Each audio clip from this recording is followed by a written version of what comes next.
Okay, so we can start. Hello, everybody, and welcome to the second day of our Congress.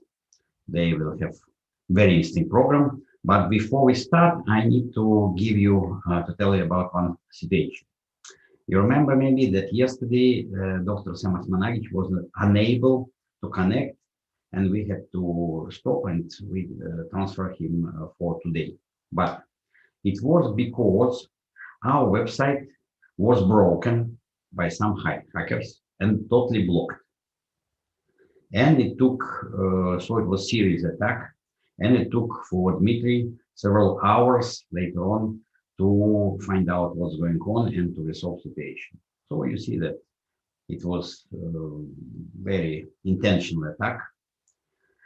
It means that we attract attention from someone, and they are not nice people.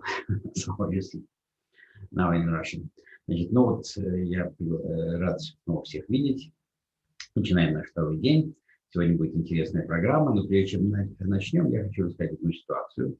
Вчера нам не удалось, доктору Сэму Османагичу не удалось войти в систему. Оказалось, что наш сайт был взломан в середине дня. И какие-то хакеры его полностью заблокировали. Поэтому у Дмитрия Орлова заняло несколько часов вечером его снова восстановить. Теперь все работает. Мы попытались увеличить защиту, но мы понимаем, что это серьезная ситуация. То есть мы привлекаем чье-то внимание, и эти люди – это не добрые волшебники, а все наоборот. Но будем надеяться. Наш мир не прост, наш мир опасен, так что нас это не очень удивляет. Okay, so now let us move forward. And I give all the lead, leader of this day to Dmitry Orlov, and he will be doing all necessary introductions, and he will be doing all necessary translations. Okay, so let's enjoy all together this moment. Thank you very much. I'm looking for our first speaker, if she has connected already.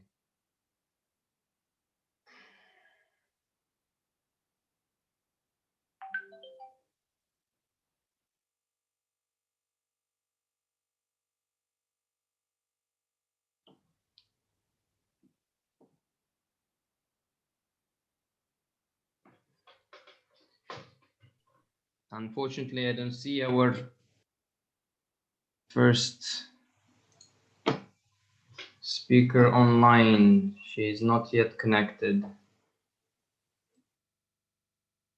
I only have her presentation, but I don't have the voice recording of what was going to be presented. So I don't think that I will be able to present the same way as she can. But well, let's wait for 5 minutes. Maybe she will get connected.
Ну, может быть, мы можем попросить тогда доктора Семенихина начать сегодня, а потом...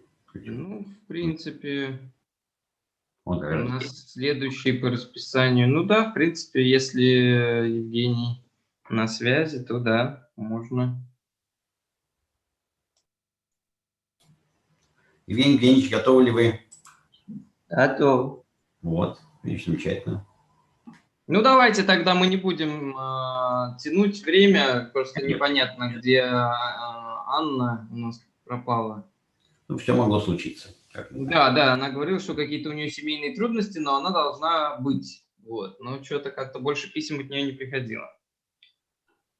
Окей, давайте дадим слово доктору Евгению Евгеньевичу Семенихину, нашему давнему другу, который очень много, удивительному доктору, который очень с тысячами пациентов, который действительно очень много сделал, в том числе и с методом ГРВ. Ну и вот сейчас он поделится с нами последними своими достижениями. Спасибо, Константин Георгиевич. Так, Дорогие Евгений, давайте, надо вас найти, где ваш экран. Вы же будете презентацию включать, насколько я помню. Да, сейчас. Минутку. Еще наделась.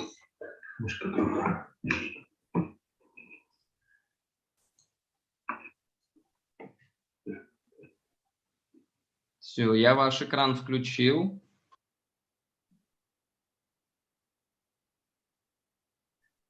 Так, Вас все видят.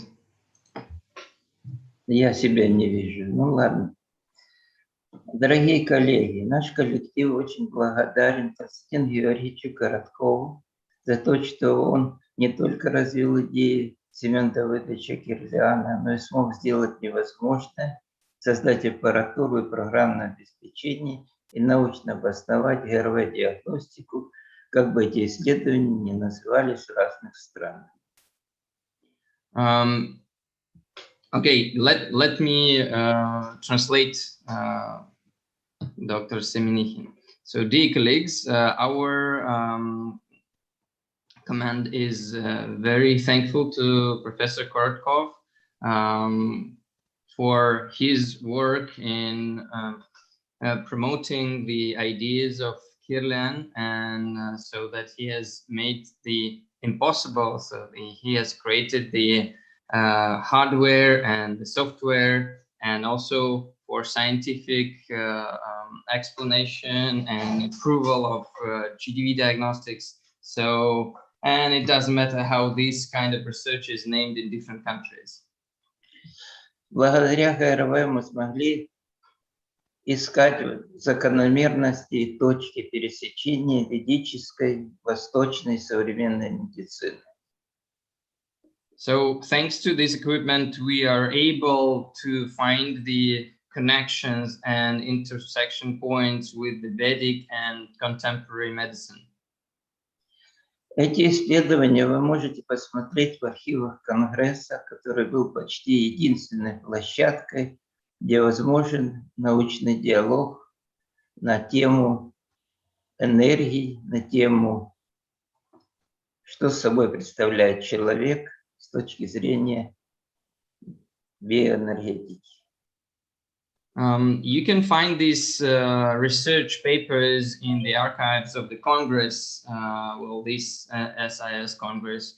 Well, that was and is almost the only one platform where it is possible to have a scientific negotiations and discussions about the energy of a human being. Благодаря ГРВ мы смогли понять, что каждый человек – это прежде всего не только физическое тело, но и энергетическая сущность или существо, и искали закономерности взаимодействия человека с окружающей средой, с минеральным, растительным, животным, человеческим фактором и с высшими энергоинформационными планами.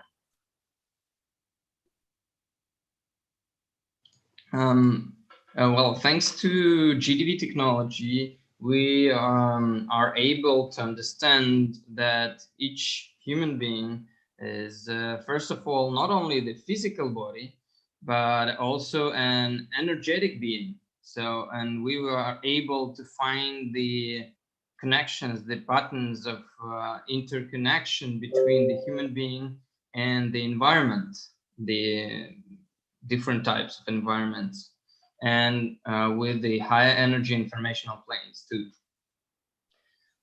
В результате этого нами была создана методика аутогенной медитативной психотерапии, которая соединила знания восточной и западной медицины, и применяя которую мы могли излечить и не только излечить, но и предусмотреть многие заболевания. So as a result of our work, we have created a method called autogenic meditative psychotherapy, which is connecting the knowledge of the Eastern and Western medicine, and that helped us to heal, and not only to heal, but also to prevent many diseases. В основе ее лежит закономерность, что наш организм обладает достаточными ресурсами, чтобы противостоять многим болезням, если мы научим его активизировать эти возможности. This method is based on the principle that our organism, our body, has sufficient capabilities to resist most of the diseases. Only if we teach the body how to activate these capabilities. Эту возможность можно реализовать в течение довольно короткого времени интенсивного обучения практически у большинства людей при наличии желания быть здоровым. This opportunity can be realized within a fairly short amount of time of a pretty intensive training of people, if they want and they will to be healthy.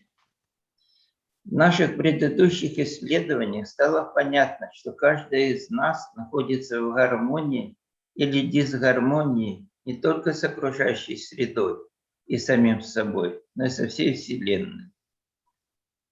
In our previous research works, we have found out and understood that each one of us is always in a harmony or in disharmony, not only with the environment, but also with ourselves and also with the universe. И это состояние здоровья или болезни обусловлено, во-первых, наличием достаточного энергетического потенциала и его качественного состояния, гармонии в определенных органах и системах, а во-вторых, самое главное, желание человека быть здоровым. So this state of health or illness is caused first of all by the presence of good energy potential of the person, and also the quality of the state, for example, the harmony or disharmony of specific organs and systems, and secondly is willingness of the person to be healthy. Представляя вам на Конгрессе исследований, мы хотели научно, используя ГРВ-диагностику, подойти к вопросу влияния минералов на энергетику человека. In the current research that we want to present today, we want to approach to the scientific study of the influence of minerals on the human energy field. Поводом для начала наших разработок послужило то, что к нам на консультацию в различный период обратилось несколько женщин, которые чувствовали дискомфорт, когда одевали те или иные украшения с минералами. Well, one of the main reasons why we have started this research was that in different time we had several women who have asked for a consultation, and because they have felt some discomfort when they were wearing some stones or minerals as jewelry. При ГРВ-диагностике мы выявили довольно значительное снижение потенциала. А после их слов, что этот камень мне рекомендовал астролог, мы решили, используя ГРВ диагностику, найти закономерность воздействия минералов на человека. So when we made the GDV scan, we have found out really drastical decrease in energy potential. And when they said that this specific stone and mineral was recommended to them by their astrologist, we have decided that using the GDV device, we can find some correlations or some regularities of the influence of these minerals on the person. Вселенная, как считали древние мудрецы, единое живое тело.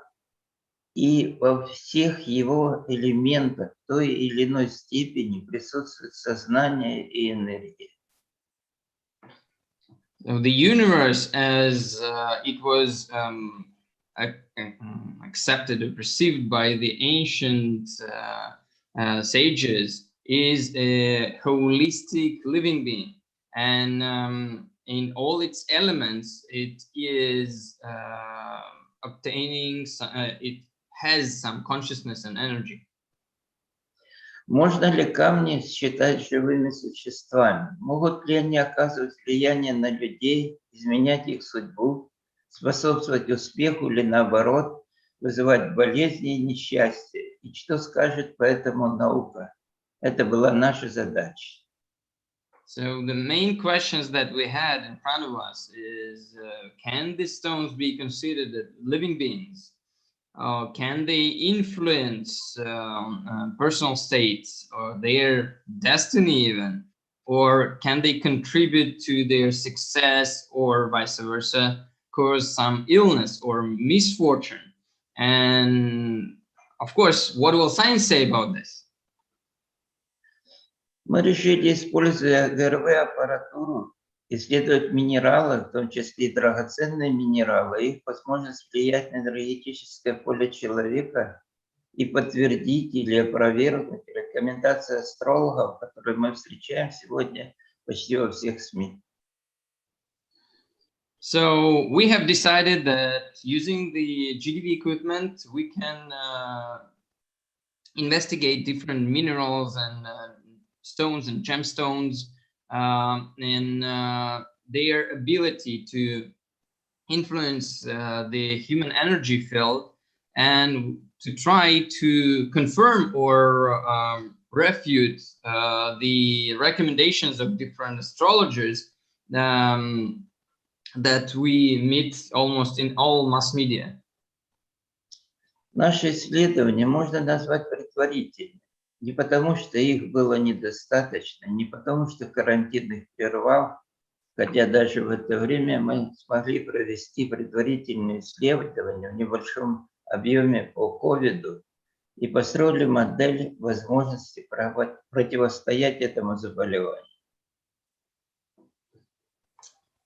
So our research that was made can be called preliminary, but not because we have not enough data, and not because this pandemic situation and quarantine has actually interrupted them. But we have conducted pretty big amount of research, and also we have made some measurements of people with COVID, and we have built some model according to which the ability to resist this disease. И кто может не нуждаться в прививках, но пока мы не можем их представить на иконографии, хотя и вывели определенные закономерности, которые не согласуются ни с одной официальной или неофициальной или нетрадиционной теорией медицины. Also, we have defined, at least preliminary, who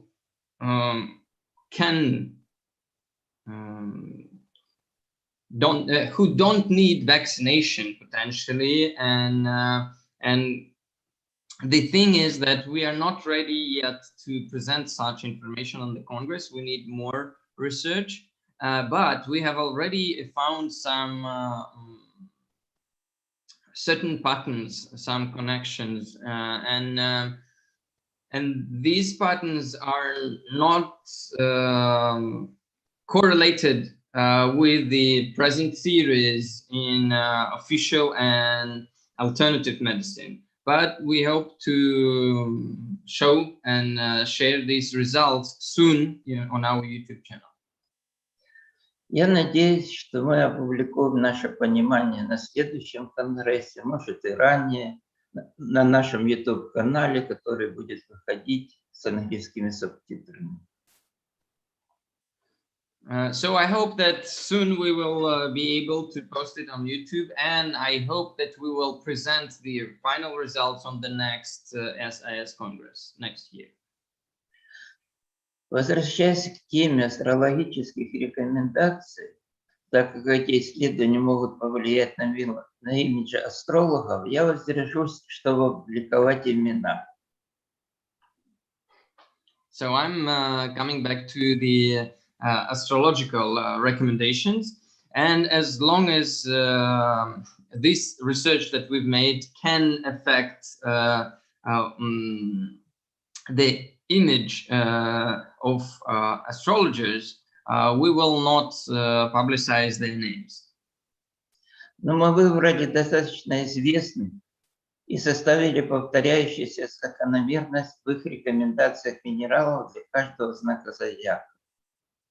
And but what we have made is we have selected pretty fairly well-known popular astrologers, and we have derived some recurring patterns in their recommendations of minerals for each zodiac sign. В исследованиях мы использовали аппарат ГРВ «Компакт», исследовали 24 человека, в основном это сотрудники академии, подобрав все знаки зодиака, так как мы пытались найти соответствие наших исследований с рекомендациями астрологов. In our research, we were using GDV Compact device, and we have examined 24 people. Well, mostly these are employees of our academy, and they are of all the signs of zodiac, because we tried to find the correspondence of our research with the recommendations of the astrologers. Для исследований мы брали в основном минералы необработанные, очищенные, кварц, сердолик, хризопрас, агат, лазурит, флюорит и другие. Вы их видите на представленном экране. Евгений, вам надо включить презентацию, чтобы кто-то видел ее на экране. Вы же не включили демонстрацию. Как не включили? Не включили. Вот нажмите демонстрацию, зеленая кнопка по центру. В Zoom зеленая кнопка в нижней панели, демонстрация экрана, и выберите, что вы там презентацию показываете, потому что ее не видно. Понятно.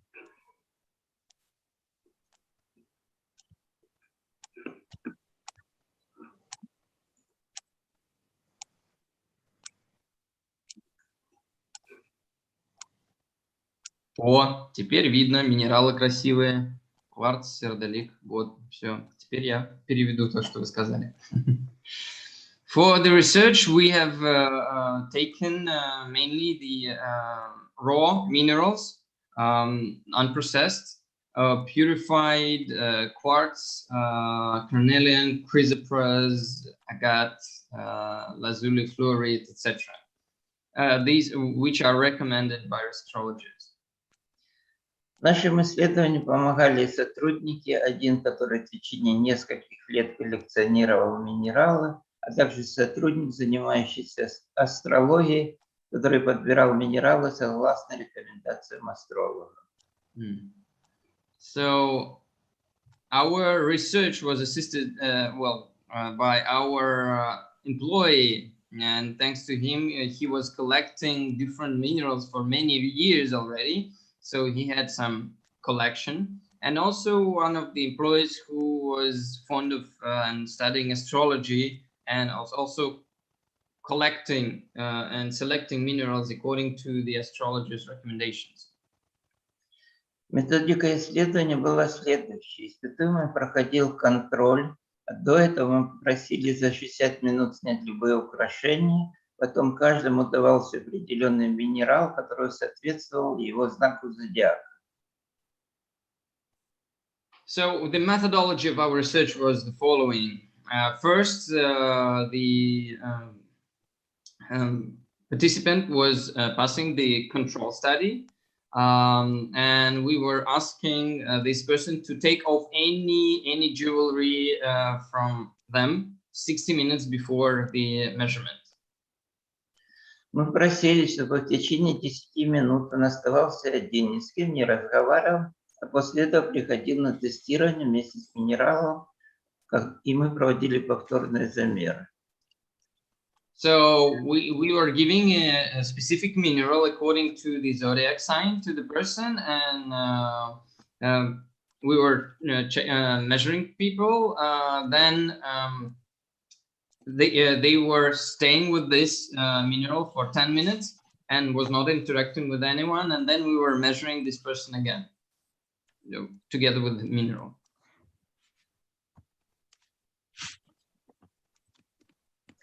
В другом варианте исследуемый сам выбирал минерал, методика замеров была идентична.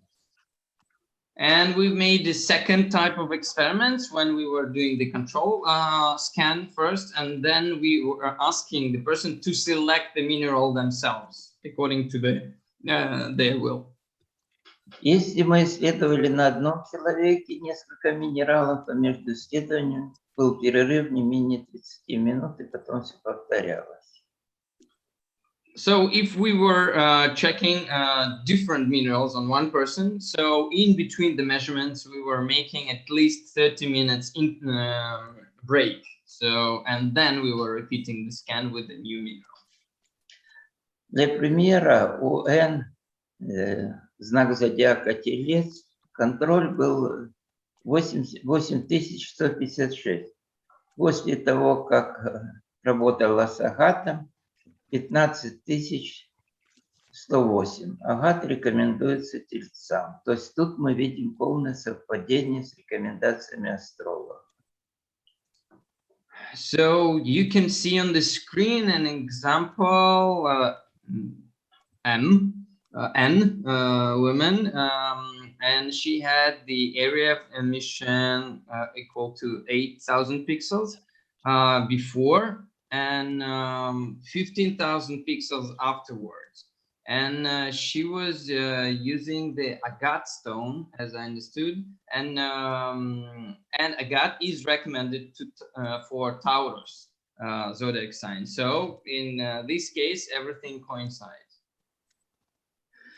А у М Овен было 10319 пикселей. Работала она с минералом сердолик, но не рекомендуемого астрологами. А поле стало 12549. Oh, how it's translated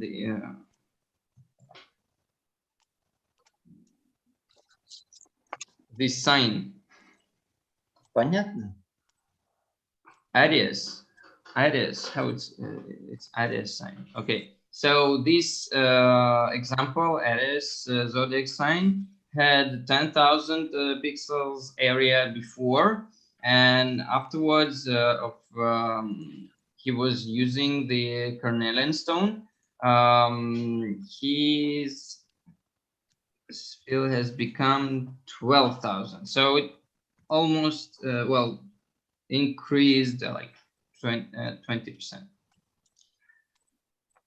Общая закономерность была выведена такая, что только в 12% случаев при взаимодействии с минералами, которые рекомендуют астрологи, при ГРВ-тестировании мы увидели достаточно значительное снижение потенциала.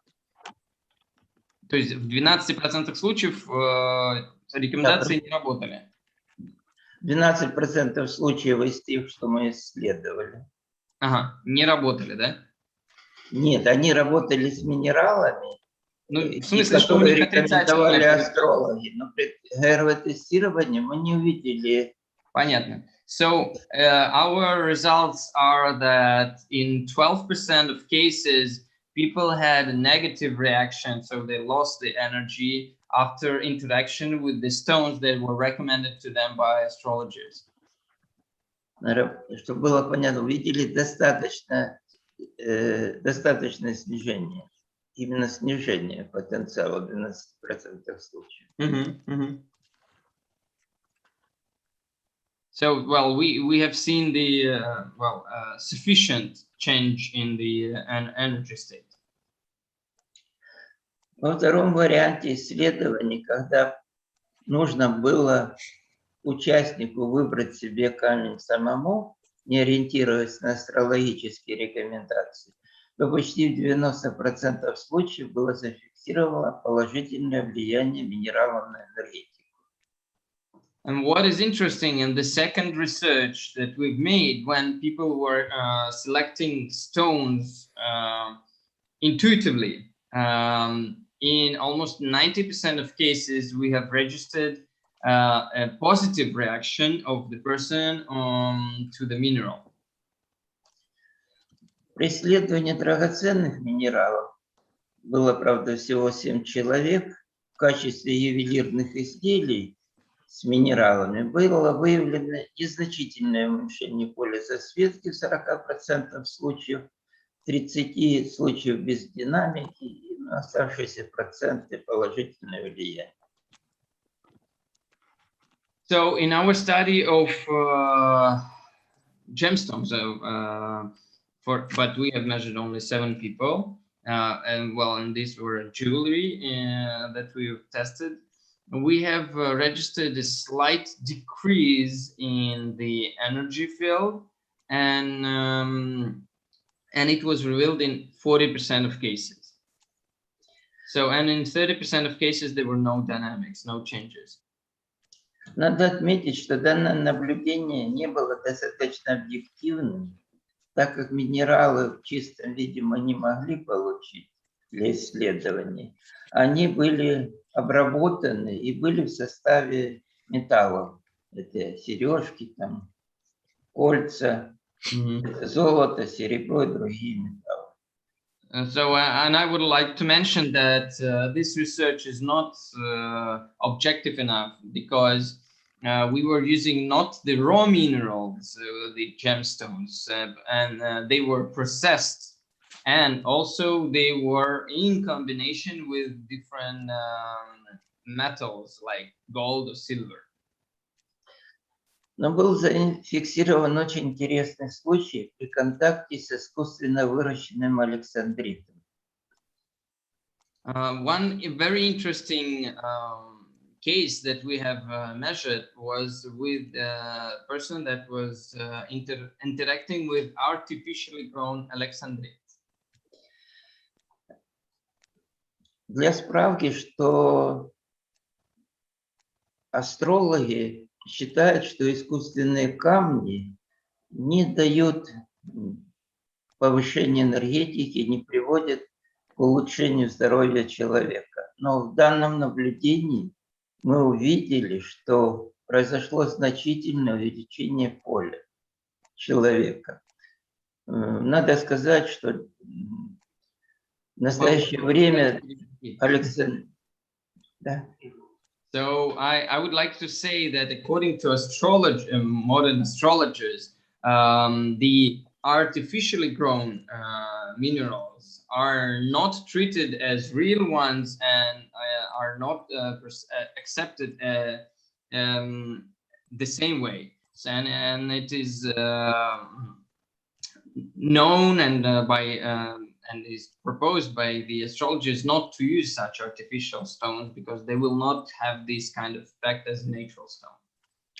Но в данном случае энергопотенциал вырос на 5473 пикселя. And in this case that you see on the screen, the energy has increased almost 80% up, from 7,000 up to 12,000 pixels. Я думаю, что Тут нужны дополнительные исследования в этом направлении. So I think that we need more research in this field. Исходя из ведических постулатов, надо быть осторожным в выборе любого украшения или предмета, особенно старинного. According to Vedic postulates, we should be very careful when we choose the jewelry or an object, especially an ancient one. Можно привести цитату Аполлония, когда речь идет о Аполлонии Тианском, философе, жившем первый год до нашей эры. Он никогда не брал в руки незнакомых вещей и никогда не рекомендовал, чтобы его ученики брали незнакомые предметы в руки. So, well, from the history, we know that Apollonius, well, the one who was Apollonian from Tiana, and who lived 1 year before Anno Domini, and he never took into his hands some unfamiliar things, and he was asking his students also not to do this. Следующий слайд. При исследовании лазурита потенциал увеличивался в 75% случаев. Наиболее активность он проявлял в зоне горла, щитовидной железы, у 67% исследуемых.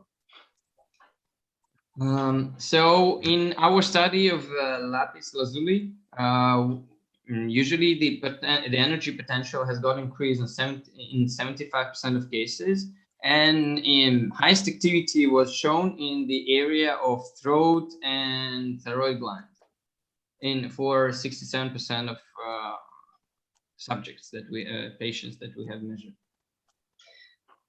Гематит увеличивал энергопотенциал у 68% исследуемых. Наибольшая зона влияния сердечно-сосудистая система 80% и опорно-двигательная система 62%. In our research of hematite, we have seen the increase of energy for 68% of people scanned, and the areas of the largest influence was cardiovascular system, 80% of cases, and musculoskeletal system in 62% of cases. Сердолик повышал потенциал или гармонизировал поле у 62% исследуемых. Наиболее сильно он влиял на щитовидную железу и сердце. Cornelian stone has increased the potential and harmonized the field for 62% of subjects of our scanned people, and the highest influence was on the thyroid gland and heart, so it was around 50% both. Наиболее интересное исследование у нас вызвал аметист. One of the most interesting research that we've made is with amethystium. Исследования показали, вне зависимости от знака зодиака, минерал увеличил потенциал в 76% исследуемых в среднем на 1000 пикселей. И в 100% он гармонизировал излучение. Our research has shown that, regardless the zodiac sign, the amethyst mineral has increased the energy potential for 86% of people, and in average like 10% higher. And what's most interesting, it has given a harmonization effect for 100% of cases. Мы определили, что она воздействует не только на организм в целом, но и на отдельные органы. Гармонизация потенциала в 90% произошла в зоне головы, эпифиза, гипофиза. And we have found out that amethyst is affecting not only the organism as a whole, but also some specific organs. For example, harmonization and recovery of the energy potential has happened in 90% of cases in the head area, specifically in epiphyses and hypophysis. 60% случаев гармонизация в области сердца и сосудов, 44% в зоне мочеполовой системы, 32% по ходу позвоночника. So in 60% of cases, the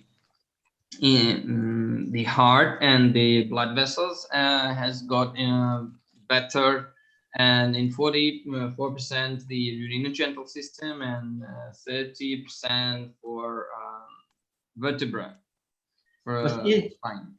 Последние наблюдения касались группы исследуемых, которые сами выбирали камни. And our last research was about the people who were selecting the stones themselves as they will. Мы пришли к таким выводам. And our conclusions are the following. Достаточно чувствительные люди могут сами подбирать себе нужные минералы. Sensitive people can select minerals themselves.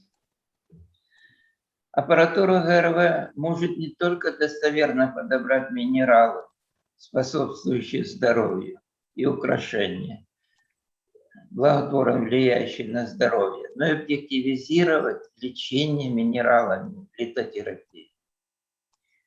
So, but the GDV equipment can help to select the minerals individually for a person, and also to make it more objective the results of the influence and interaction between the mineral and the human being. Мы считаем, что необходимо продолжить исследования в данном направлении, так как они имеют большое значение для того, чтобы человек был здоров. We think that we need to continue this research further on, and in order to find out more about this topic, because from our perspective, it really is a boon for human beings. Благодарю за внимание. Спасибо. So thank you very much for your attention. Much appreciated.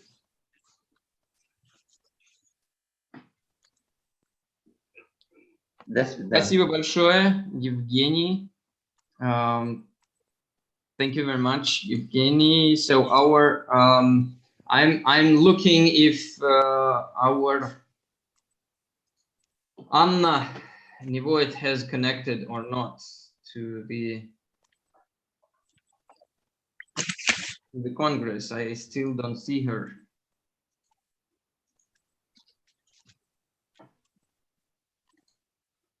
Still don't see her, so just give me 1 second. I will try to find her. Maybe I need to send her an email.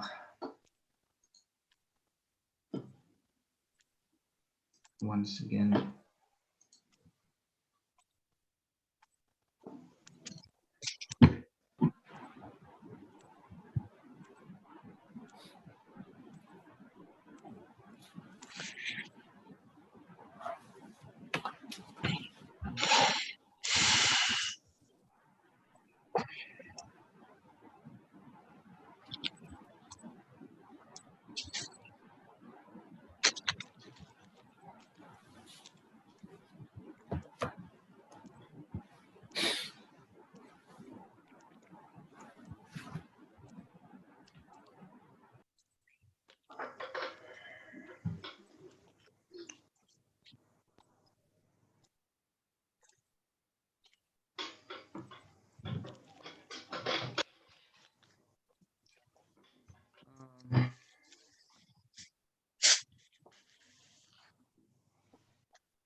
Okay, I don't see Anna in our list of participants.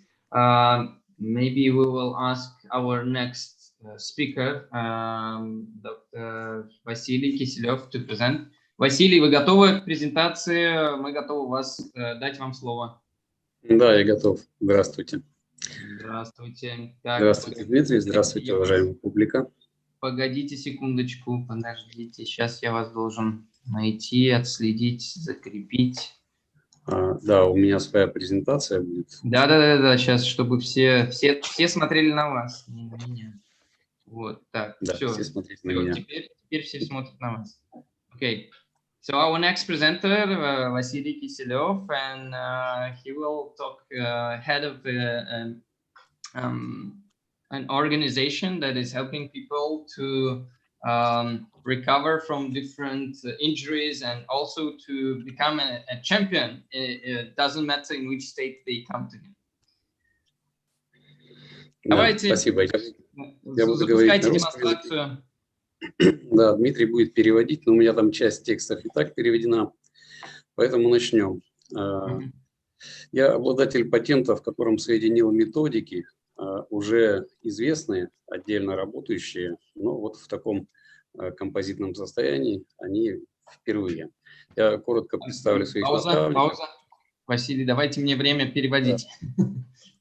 So, hello, thanks everyone for coming. I'm owner of various patents in this field, so I will be talking and presenting my results of my work today. Коротко представлю моих наставников, которые имели причастность к обучению меня этим методикам. Вот здесь у нас... А вы можете включить демонстрацию? У нас демонстрация еще не включена. В Zoom зеленую кнопочку демонстрацию экрана нажмите. Да, я думаю, что-то у меня не идет, а сейчас включим. Одну секундочку. Так, демонстрация экрана. Демонстрация экрана. Есть, видно? О, все, запускайте презентацию, теперь ее все будут видеть. Вот, значит, презентация. В этом патенте, который я получил... Василий, вы можете ее включить, запустить, чтобы она на весь экран была? Так. Слайд-шоу, вот это наверху. Вижу. И запуск. Или просто F5 нажать. Да, Есть. So here is my patent for rapid stimulation of biological and psychological activity of a person. And I would like to talk about my teachers who has trained me. С помощью этого метода я создаю такие спецэффекты в человеческом теле, которые недостижимы какими-то другими способами. So using this method that I have developed, I can attain specific conditions in the human body that are not possible to achieve with any other means. Принципиальная основа метода – это изменение скорости кровообращения или потока, соответственно, без участия мозга человека. And one of the main aspects of this method is drastic increase in the blood flow and lymphatic flow without actual interaction with the brain. Та синусоида, в которую попадает каждый спортсмен, напрягся, расслабился, и в конце застрял в середине. So in this sinusoidal change of the state of an athlete, when he is getting energized, and then he relaxes, then energizes, relaxes, and then he's stuck in some average state. С помощью этого метода мы раскачиваем вот до таких величин. Огромная синусоида, чемпионская синусоида получается. Человек получает возможность выдать колоссальный КПД и максимально расслабиться, то, что он не мог сделать раньше. So thanks to this method, we are able to increase the diapason of these sinusoidal waves. So the athlete can energize him or herself much more, and then fastly relax and restore the conditions. So, and also due to this fact, to become a champion. Метод состоит из трех элементов, каждый из которых принадлежал работе отдельного автора. Вот здесь у нас доктор Немченко из Риги. So the overall work consists of 3 approaches, and each approach there is a developer of this approach, and on the left side you can see Dr. Nemchenko from Riga. Он автор монографии «Вибротерапия», которая So содержит he is the author of the monography called Vibrational Therapy. Можно это сравнить с акупунктурой, акупрессурой, но только посредством вибрационного прибора. So it's slightly related to acupressure, acupuncture, but with the means of the vibration. Снятие технических напряжений в мягких телесных тканях происходит практически молниеносно. За один сеанс мы обесточиваем все тело. Час всего лишь. So within one session, 1 hour session, we are able, with the use of this technique of his approach, to completely relax all the muscles in the body. В этом же методе заложен огромный лечебный потенциал. Монография этому посвящена. Там половина справочника болезней. And thanks to this approach, well, in the monography, it's written there that this approach is able to help with almost half of the known diseases. Профессор Соцкий, известный белорусский изобретатель, мой наставник, изобрел, вернее, не так, он усовершенствовал другой способ вибрационного воздействия. And this is another Dr. Professor Sotsky from Belarus who has developed some other approach to the vibrational therapy. Этот прибор максимально активирует работу мышечной ткани в диапазонах, которые недоступны человеку при самостоятельной работе в спортивном зале. So his device that he has developed is able to relax those muscles that are a person is not able to actually work with and relax or work with in a regular gym hall. В сочетании с профессиональными упражнениями, которыми мы владеем из арсенала спортивной гимнастики, художественной гимнастики, акробатики, других специфических видов спорта, это получается ударная смесь. Вы делаете мышцу длинной и очень мощно работающей, когда она была на входе вот такой коротенькой. So thanks to this method and with this really intense vibrational interference and effect, the muscles become like in different sports that's needed, like in acrobatics and gymnastics, etc. So muscle becomes very long and relaxed and really powerful in comparison with what it was in the beginning, very short and tense. Выверенное, точно подобранное сочетание вот этих предыдущих методик, низкочастотной и высокочастотной, создает в теле как раз-таки эту синусоиду. So a specific set of these low frequency and high frequency vibrational influences, we are able to create this huge, big sinusoidal wave in the energetic state of the person. Да. Недостающее проблемное место – это практическое руководство по вибротерапии, которое мы готовили целый год, а наставник мой, доктор Немченко, всю жизнь на него потратил. Это продукт его. There is a practical guide on vibrational therapy that we were preparing and working on for a year, and actually Dr. Nemchenko has worked all his life on this. Третья составляющая метода – это самый такой недостающий и практически, наверное, главный элемент – это биологическое центрирование, тонкая работа с телом и внетелесным пространством. So, and the third part of the method is so-called biological centering and psychodynamics by Dr. Yuri Chikurov, and that is working with the non-body aspects of the person. Да. Есть такой термин «страх первого места» у спортсменов. Это очень частое явление. Он появляется, или он есть, или он появляется в результате как-то проигранных соревнований, недостигнутого результата.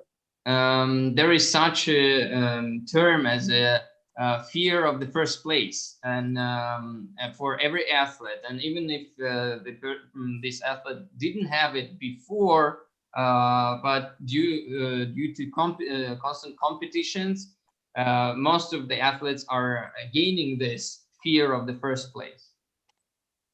В течение одного сеанса мы находим этот момент и устраняем его совершенно бесследно, без всякого физического воздействия на тело.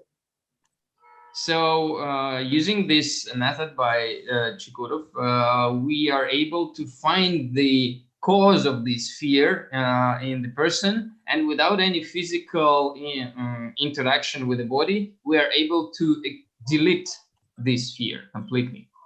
Самые проблемные напряжения человеческого тела сконцентрированные как раз в костных структурах, костных тканях, как главных аккумуляторах, можно убрать только этим методом. Нет, не существует пока на сегодня другого. So if we look at the tensions, excessive tensions in the musculoskeletal system, and mostly the skeletal ones, the vibrational influences are not able to get rid of them, but only this method, the third one, the biological centering, is able to get to them and relax these tensions. Лучший показатель, пример, можно привести нападающего хоккейной команды, очень известный. В силу этой известности он не желает быть упомянутым, не разрешил фигурировать фамилией.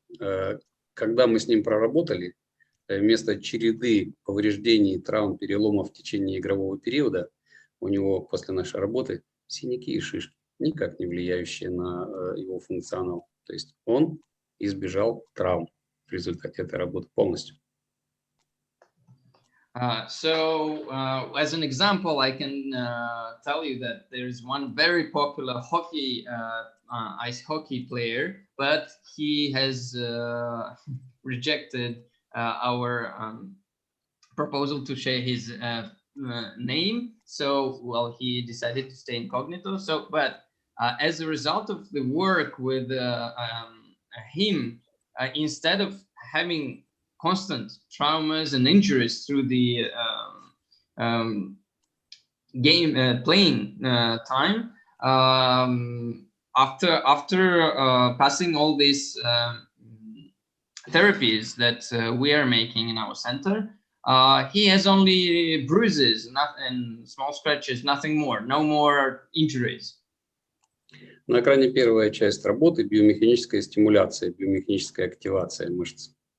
So this is the first part of our work, is biophysical activation of the body, of the muscles. Это продолжение. Маленькие гимнастки – это наша самая частая клиентура в Санкт-Петербурге. Весь гимнастический Питер нас знает прекрасно. Well, as you can see, this is another second stage, and you can see on the screen a small gymnast girl. That's the most popular clients in our center. So almost every gymnastic center know about us and visit us.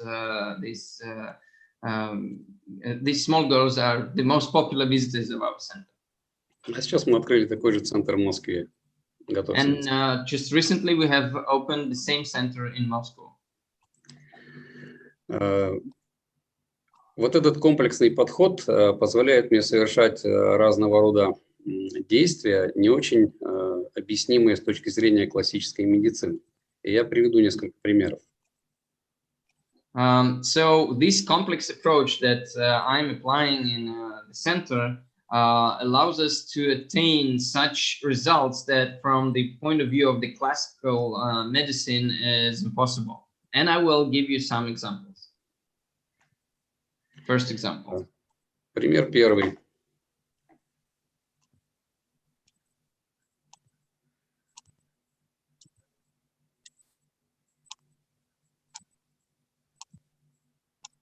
Василий, мы не слышим, что он говорит. Не слышите? Да.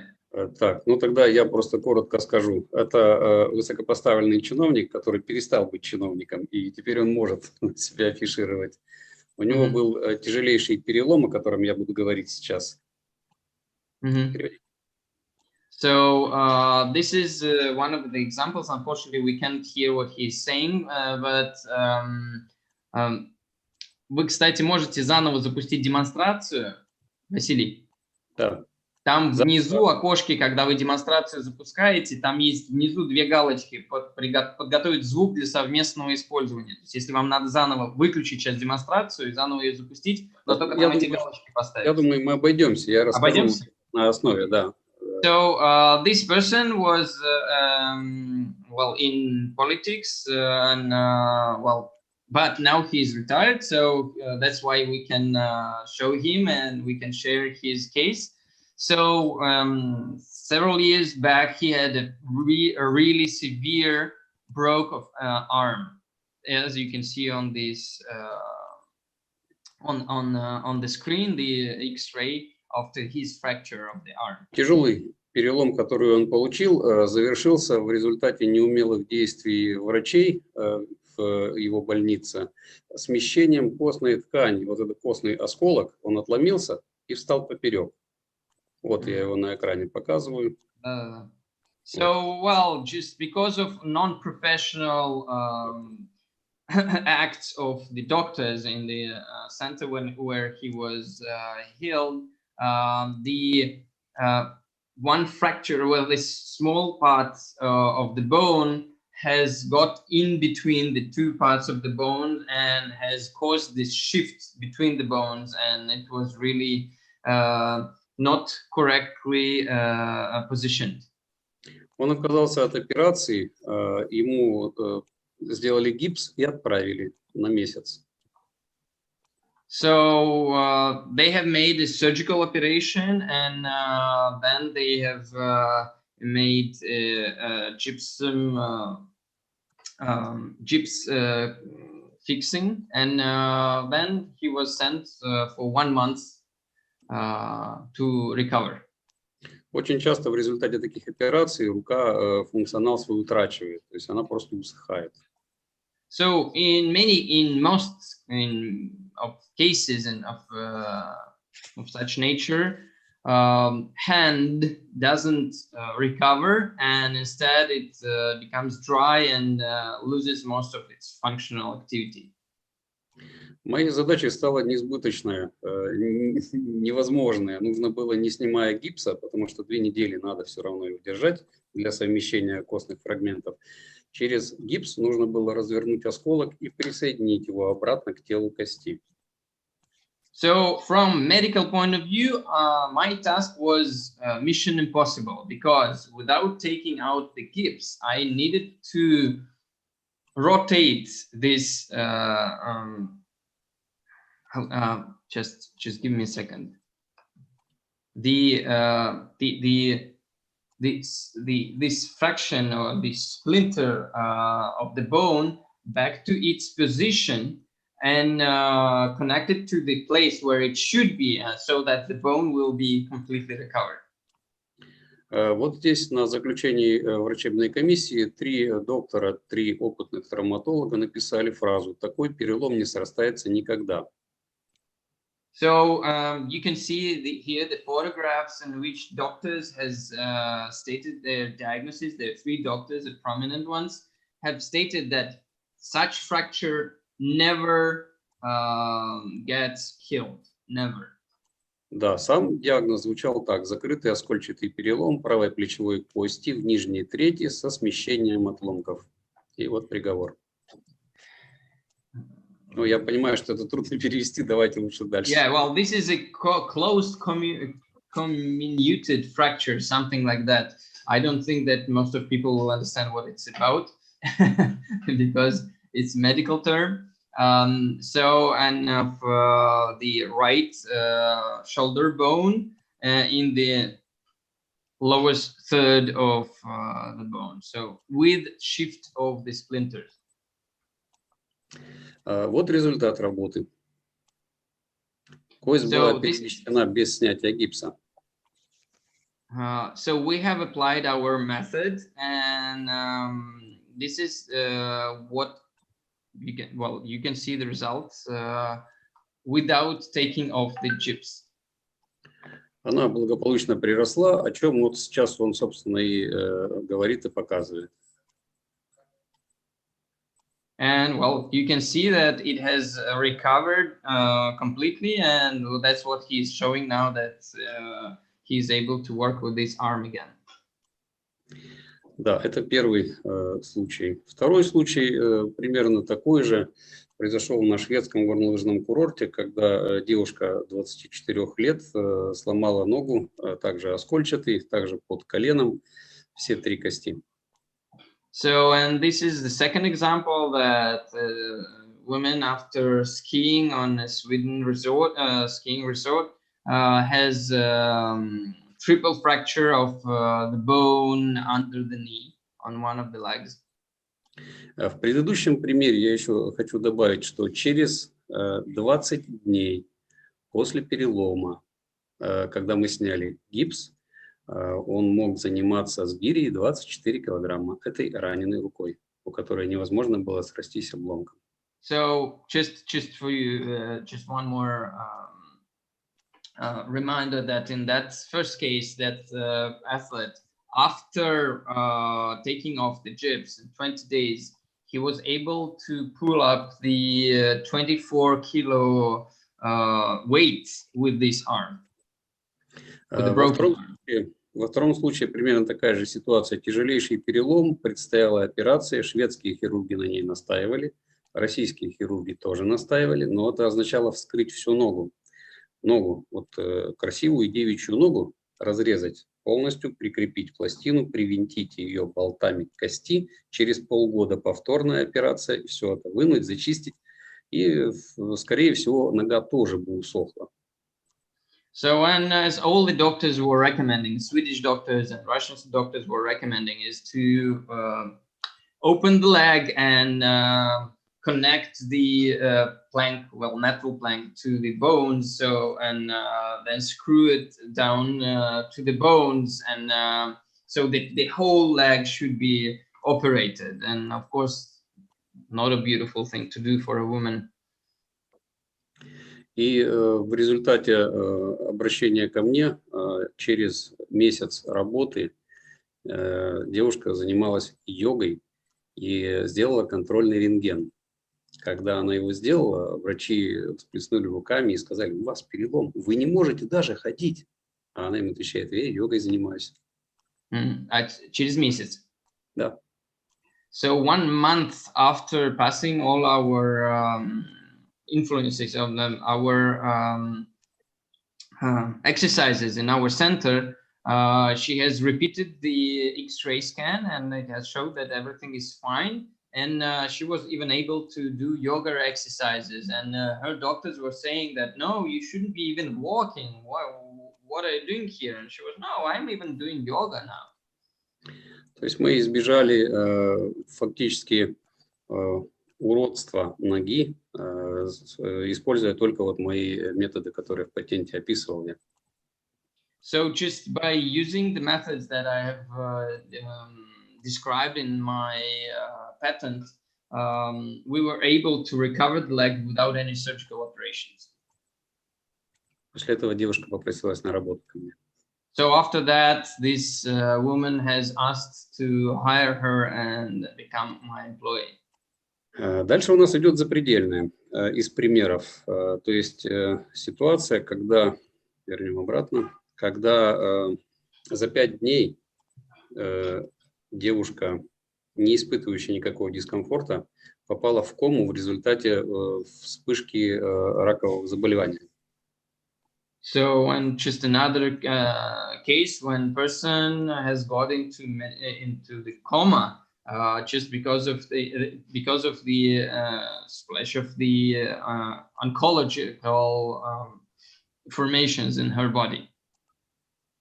Вся задача заключалась в том, что она не оставила никакого завещания, и вернуть ее обратно в состояние разумное было невозможно ничем. So she didn't left any testament after her, and it was not nobody was able to return her back to consciousness in order to say something. У нее были маленькие дети, развод, муж с другой семьей, бизнес-империя, и все это предполагалось как-то поделить. Как, никто не знал. So she had small kids, she was divorced, so the previous husband was living with another family, so she had a big business, and nobody knew how to share all this. И я взялся за эту задачу, понимая ее невыполнимость, только с одной целью. На самом деле уходящей женщине было не все равно. Она действительно хотела оставить распоряжение, просто не успела. Okay, so it's just not because she didn't want to leave any testament and to just share her heritage, but simply didn't have enough time to do that. Печени там практически не было вообще, она не выполняла никакой функции, она была как фарш. Все уходило, вся токсичность уходила в тело. So her liver was almost absent, so it was not working at all, and all the toxicity was going directly to the body, so the liver was not functioning. Метастазы тоже были во всех практически важных органах тела. And metastases were almost in every organ in the body. В качестве эксперимента я создал фантом печени и внедрил его в тело. So as an experiment, I has created the phantom of the liver and integrated it into the body. Этого оказалось мало, и мне пришлось сделать фантом всего тела. So it was not enough, and I was forced to create a phantom of the whole body. И вживлять их один в другой, вставлять. And merge them together, the real body and the phantom of the body. В результате она пришла в себя и 2 часа общалась со всеми разумно, а потом ушла. So as a result, for 2 hours, she returned back to consciousness, and she was able to talk to her relatives for 2 hours, and then she passed away. Это был эксперимент с моей стороны за гранью разумного, но ко мне обратились, я не проявлял никакой инициативы, и поэтому все законно. So it was not my initiative, so just people has asked me to try to do that, and well, it was an experiment for me too, beside the edge of known, I would say, and well, you see that it has worked. И во всех этих 3 случаях перечисленных я делал то, о чем упомянул один из докладчиков, который рассказывал о воде. По-моему, это профессор МГУ. По сути, человеческое тело – вода, и кость тоже вода. Другое агрегатное состояние. So I would say that my results are correlated with what Dr. Vayekov was talking about water, that in essence, our body is water, and that has very interesting properties. Когда у тебя есть ресурс для вмешательства в агрегатное состояние воды, она проявляет наличие гигантского, колоссального ресурса, которого я даже границ не знаю. Того, что делаем, уже достаточно для совершения чуда. So if you have the resources to intervene into the state of the water of the body, so it means, and the capabilities of water are really like infinite, and it means that what we can do with via interacting with water of the human body is also almost infinite. Мы продолжаем свои исследования, и я просто коротко расскажу. Время мое вышло уже, да? Нет? Да, полчаса, заканчивается через минуту. Понятно. Нейробио-йогу мы создали как способ замены обычной йоги. Результаты те же самые. Ничего не делаешь, сидишь, делаешь то, что я говорю, без всяких движений, без гимнастики. So we have created a neuro-bio-yoga. So it's a substitution of yoga where you sit on place, you don't move, and you do in your mind what is being said by Vasily, and the results are the same as real doing yoga. И по совету зав. Лаборатории НИФК Александры Банаян мы использовали приборы господина Короткова. Они дали великолепные результаты и очень интересные эффекты. So thanks to these devices of Dr. Korotkov and the recommendation of Alexandra Banayan from Scientific Research Institute of Physical Culture in St. Petersburg, we have done interesting studies too.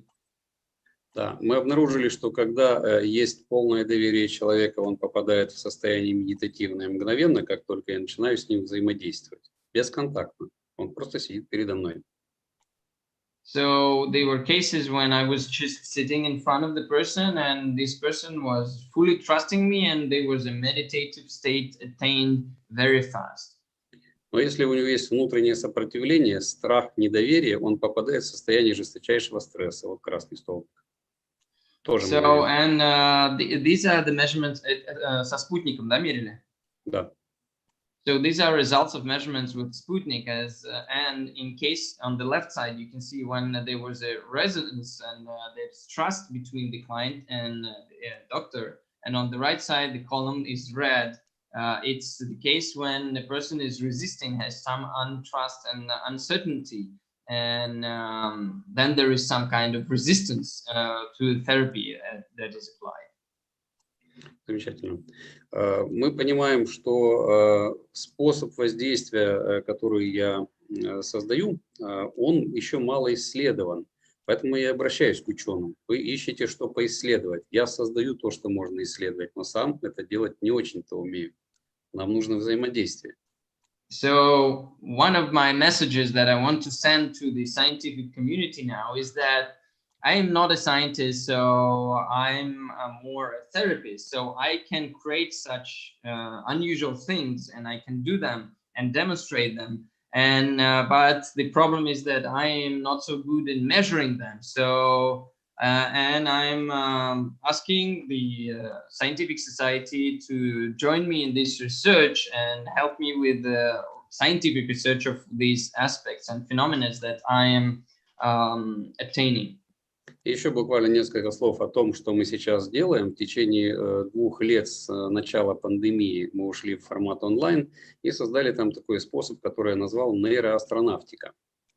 So just one of the new things, the new approaches that we are now developing is called Neuro-astronautics, that we have started developing due to COVID situation when we had limited opportunity to physically interact with clients.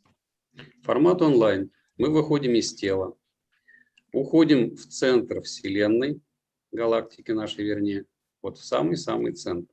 И возвращаемся оттуда с веществом, которое распределяем на манер экзоскелета в своем теле.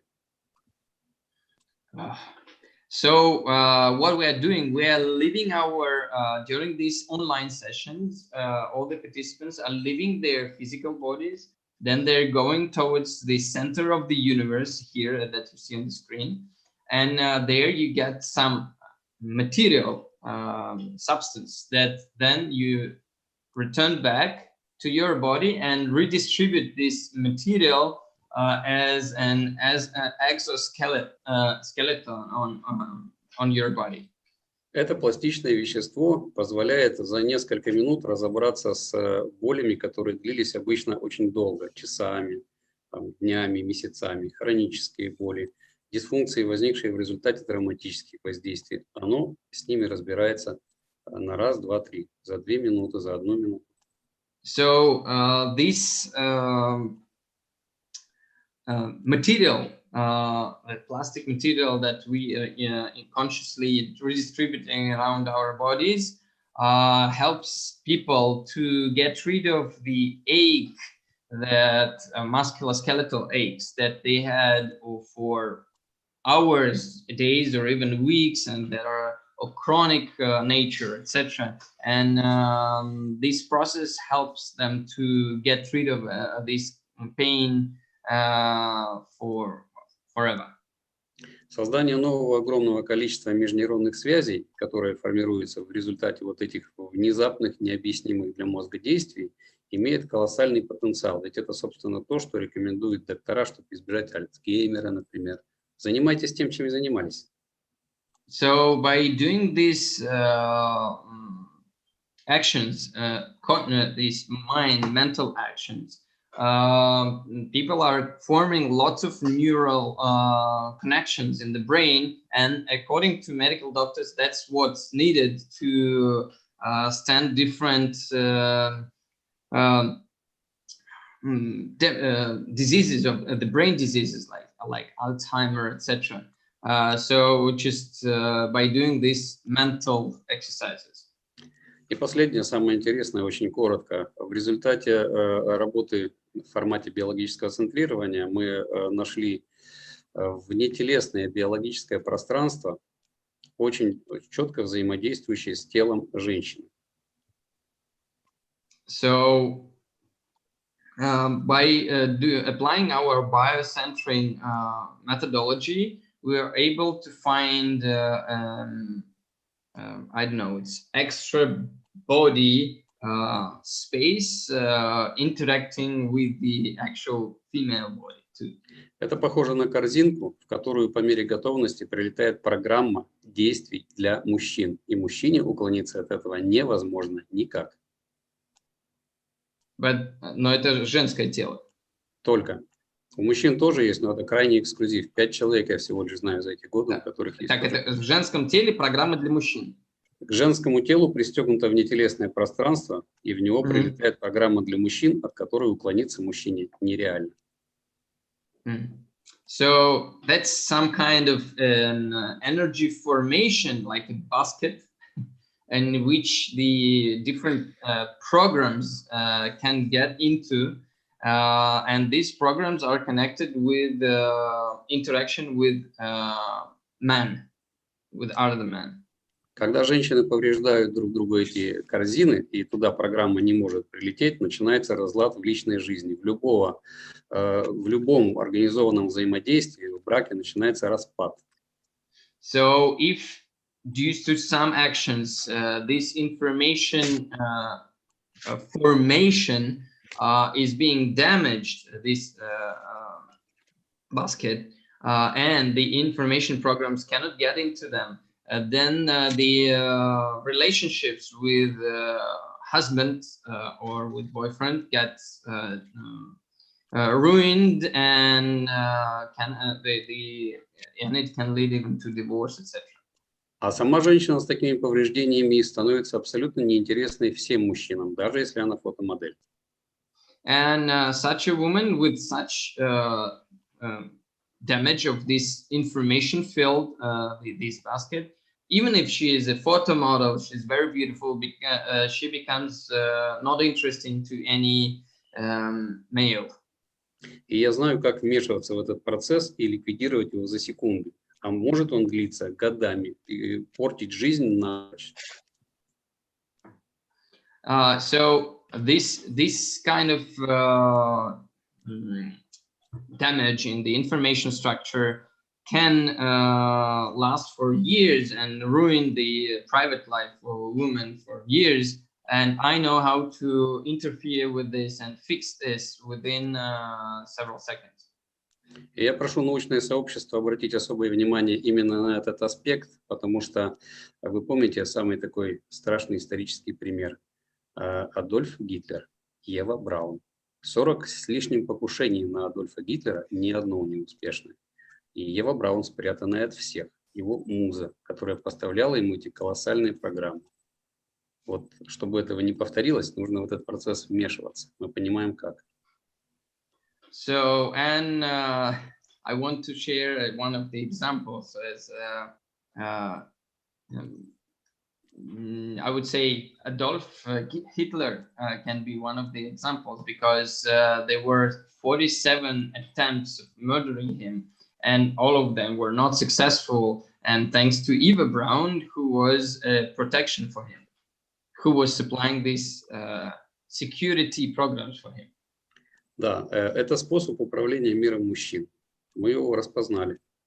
So it's some kind of way of interaction with the the male life. Все. 1000 извинений за то, что я задержал уважаемую публику. Спасибо, остальное просто прочитает. Благодарю вас. Yeah, thank you very much for your attention. Excuse me, please, for making it slightly longer than it should be. And you can read the rest on the website or in the article. Thank you very much for your attention. Спасибо.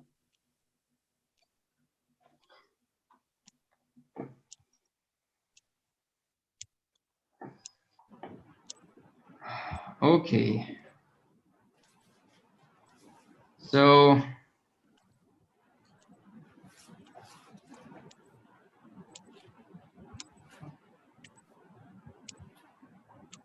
Dr. Kulkarni, to my mind, it's your turn, no? Yeah. Okay. So just give me a second. I will make Akanksha a co-organizer.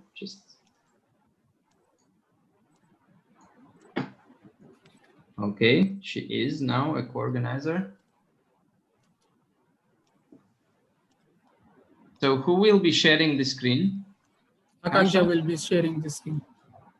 Okay, so our next speaker is Dr. Avinash Kulkarni, one of the most prominent Vastu and space energy specialists in the world, and particularly in India, who will share with us his research results.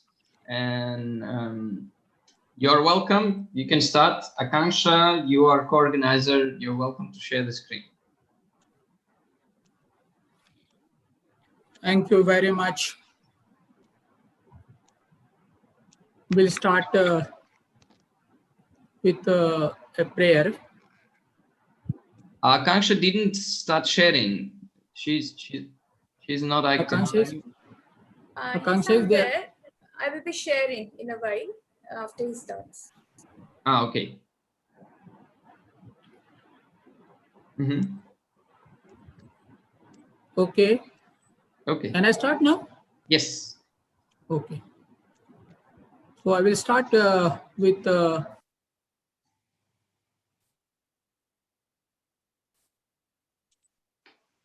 yeah, the sound. Sorry, Dr. Kulkarni.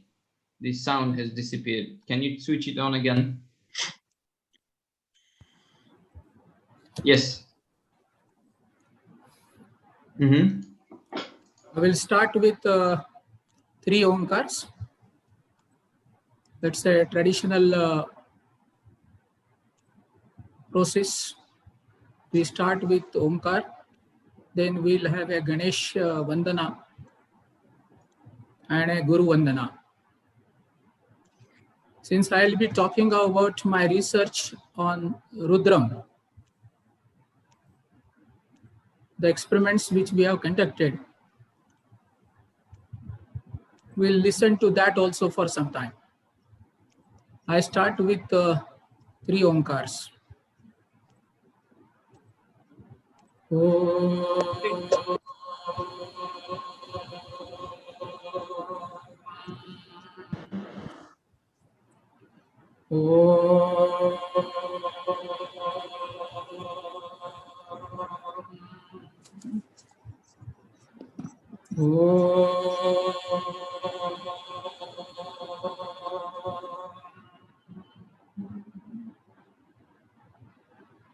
Vakratunda महाकाय सूर्यकोटि समप्रभो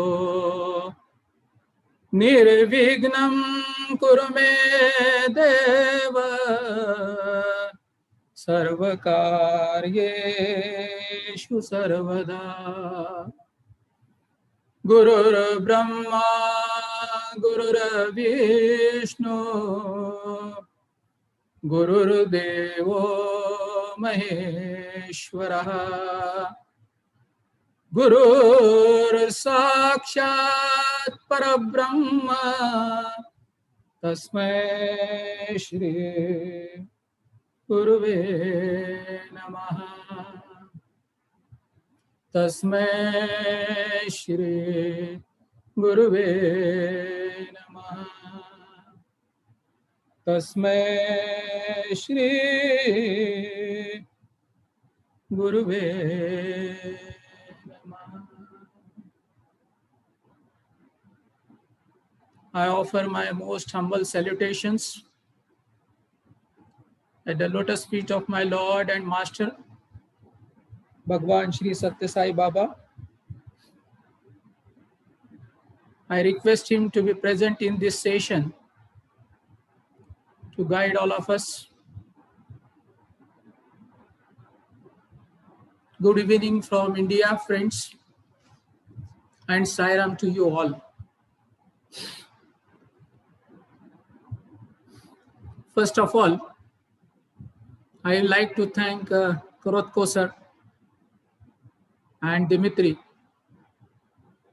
for giving this opportunity to present my research. I also thank my elder brother, Krishna. Krishna has been an instrument in guiding me for this research. So my humble pranams to him also, and taking his blessings.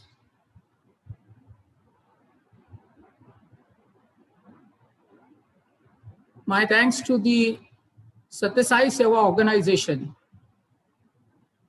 and the Prashanti campus in charges for allowing me to conduct this research in their premises.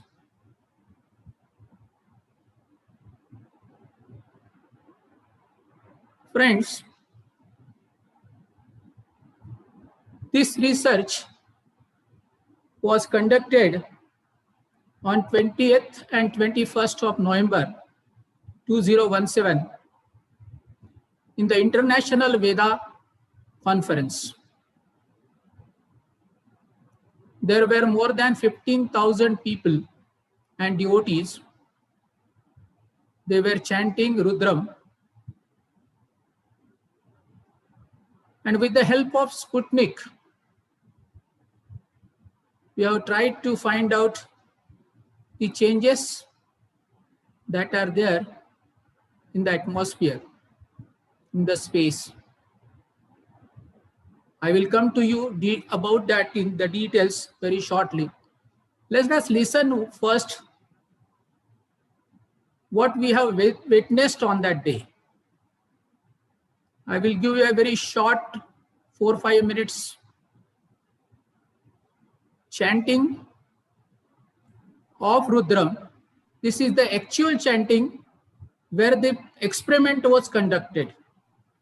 You will see that more than 12,000 chanters and 15,000 present in this one hall, and they were chanting Rudram. Rudram is a mantra which is a prayer to the aggressive form of Lord Shiva. Let us listen to this, Akanksha.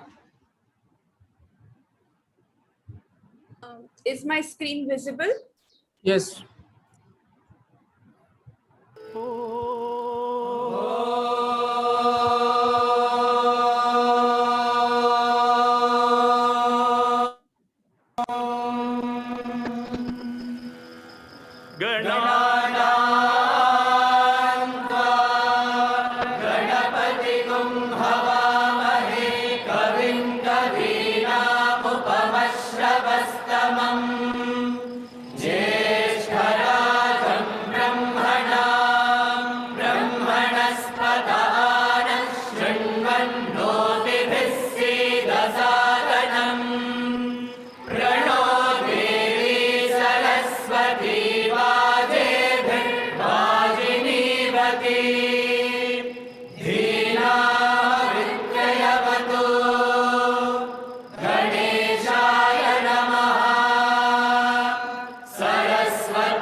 Thank you.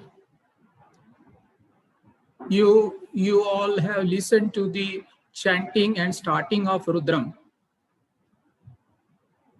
Shri Rudram is a stotra or a mantra which has got hymns, and Rudram is taken from the Krishna Yajurveda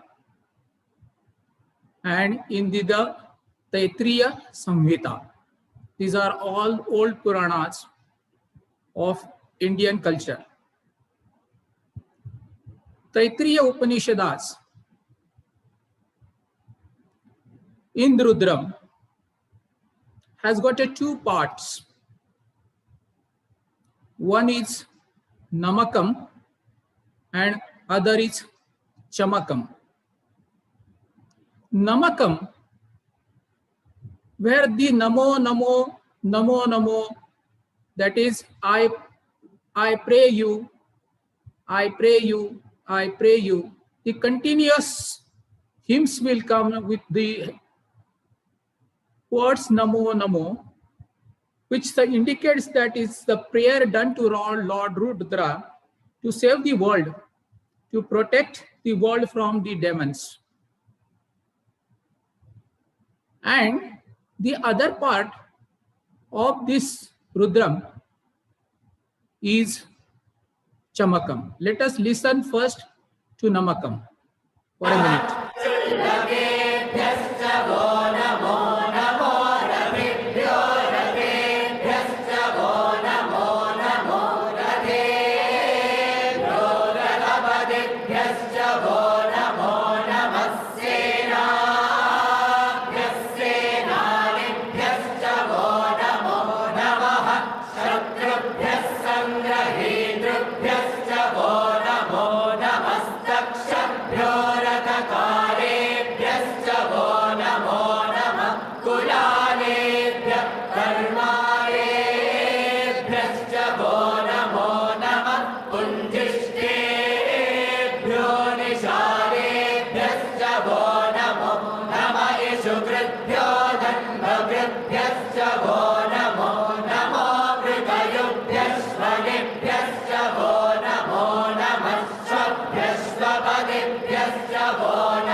Here we have seen that it is Namo Namo. As I told you, these are the prayers which are done to Lord Rudra to save the world from demons.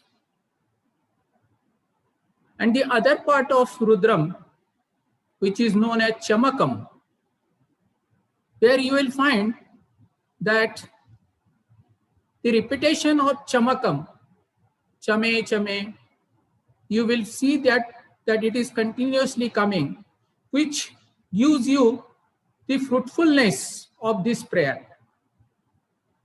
These are the demands to the Lord Rudra, which is a very aggressive form of Lord Shiva. And where it is said that please give me this, please give me this. Let us listen to Chamakam.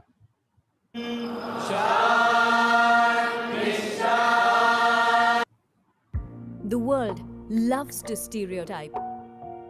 Short-haired ones are not the white.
We have all listened to the Chamakam. And the last part of this is the universal prayer. Samasta loka sukhino bhavantu. This means that let all world be in peace. Let all world be in Shanti and Sukha. Let's listen to the last part of this.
This was the best opportunity for me to conduct this research, because you all have seen that more than 15,000 people are gathered at one place.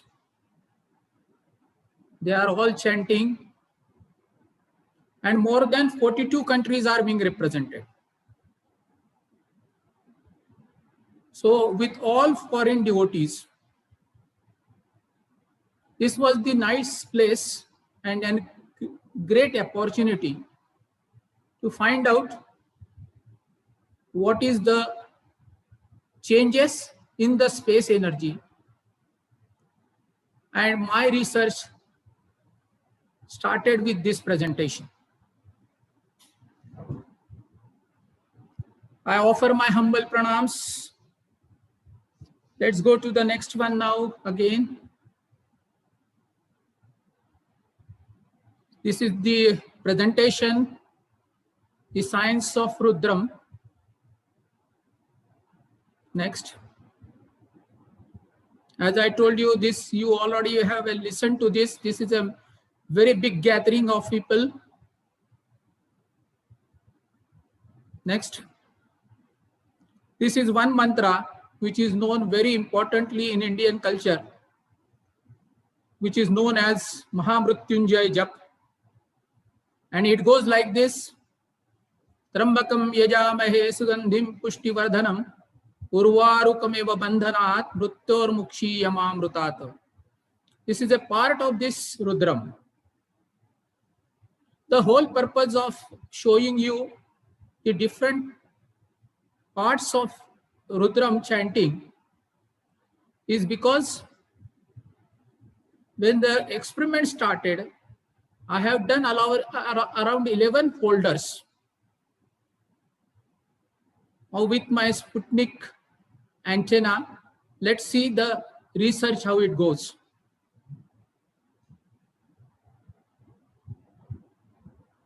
Previous slide, please. Let me tell you something about this Rigveda also. Rigveda says the Lord Shiva, as a father of microbes, all subatomic particles in his creation. So Indian culture and Hindu culture knew about all the subatomic particles from a very long and ancient times. In Atharva Veda, it is said that the atomic fusion of all the elements in the cosmos, dance of subatomic particles are there at the 20th Adhyay, where in Atharva Veda they have mentioned.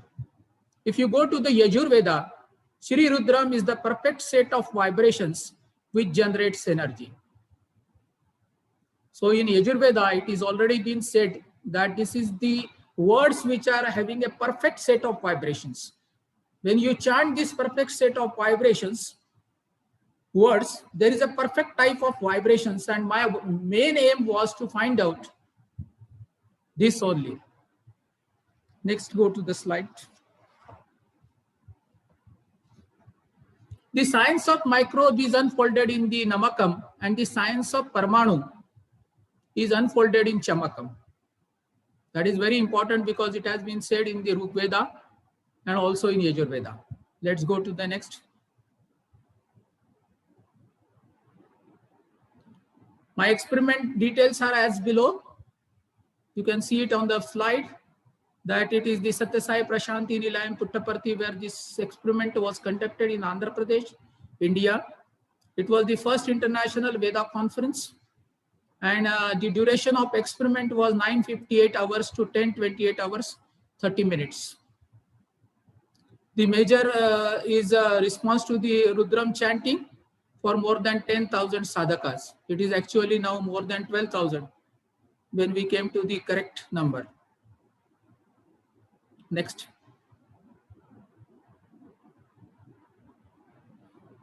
We all know about the Sputnik antenna. The Sputnik as a titanium sensor was used to read the energy of the environment. It measures the energy of different places of interest. It measures the response of human emotions, meditations, prayers within an environment. Our parameters for this experiment was area, intensity, and energy.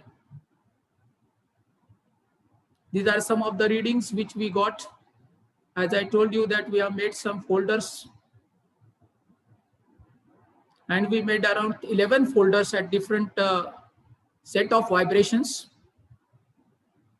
Say for 3 Omkaras, one set was been done, for Namakam, for Chamakam, from Mahamrutyunjay Jap, and at the end Shanti Mantra also. So it is divided into 11 folders to know the energy patterns about all the set of vibrations. Next.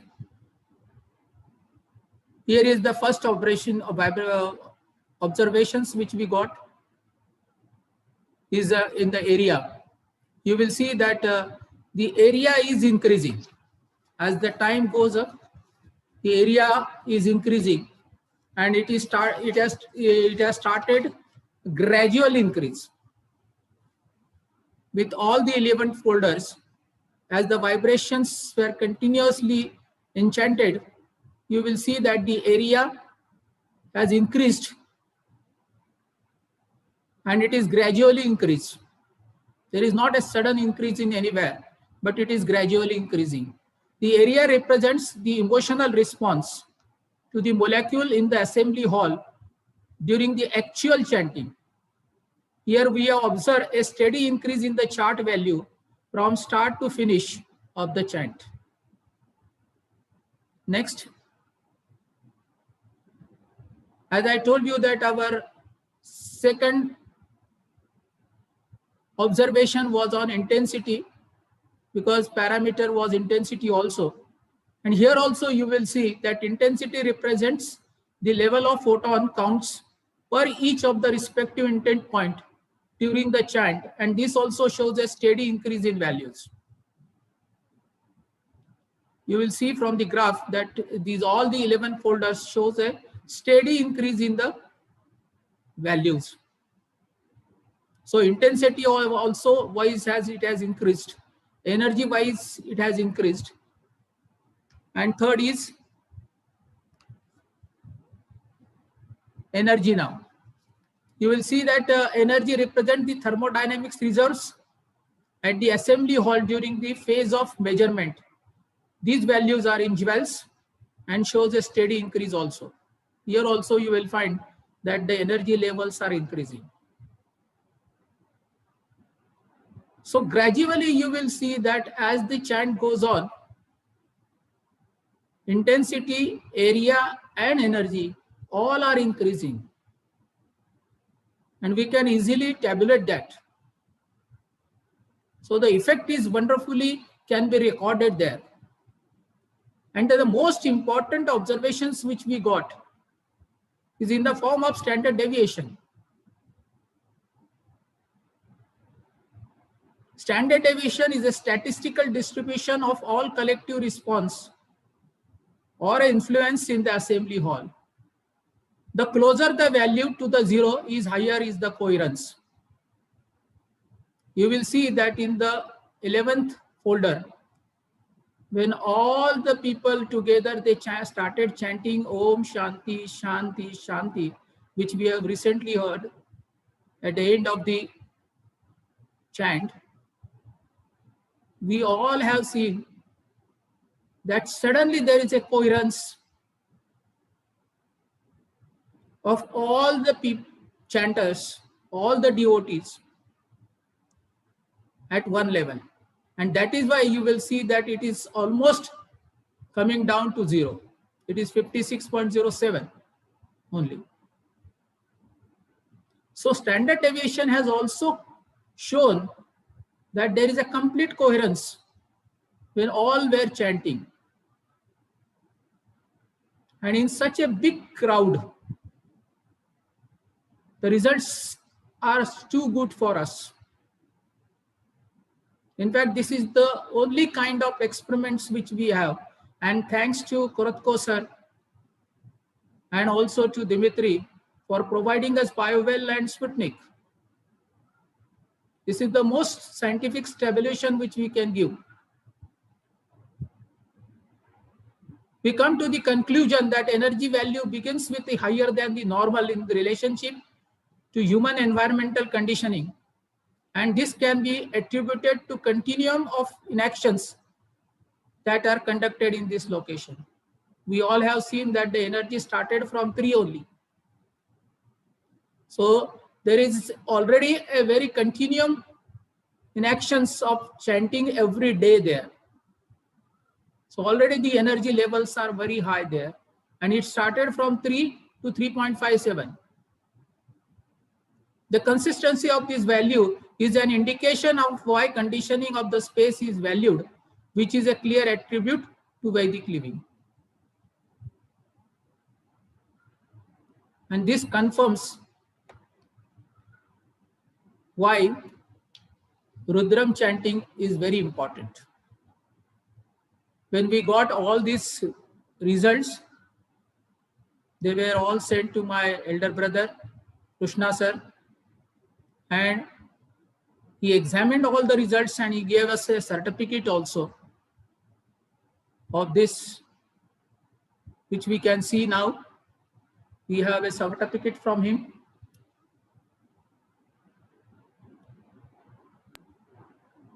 He has confirmed our results. That is very, very important. You can see that Institute of Sustainability,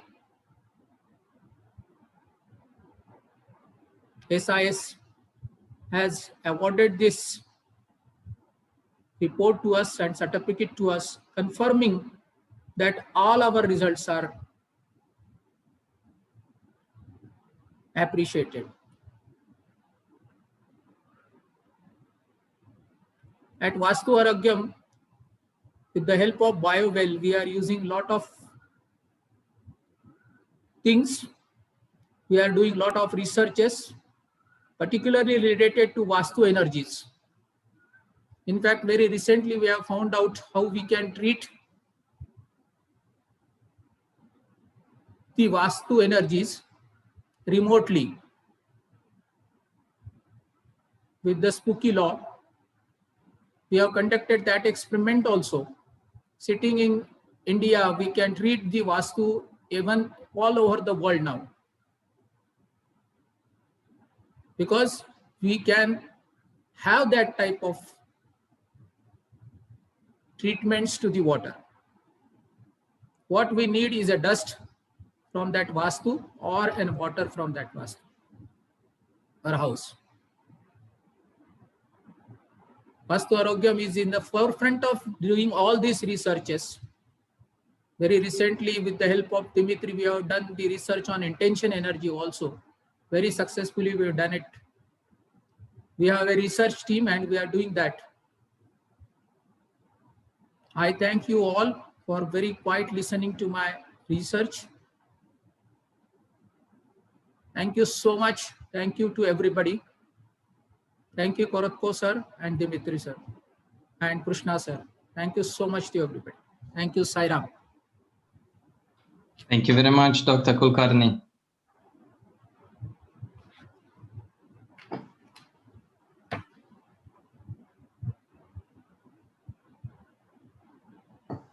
Okay.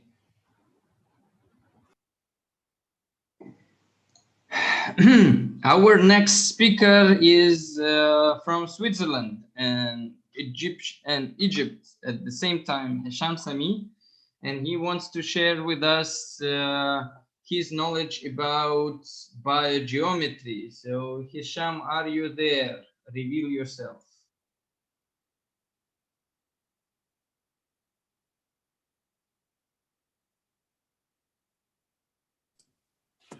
Yes, I am here. Good day, everyone. Good day, Dimitri.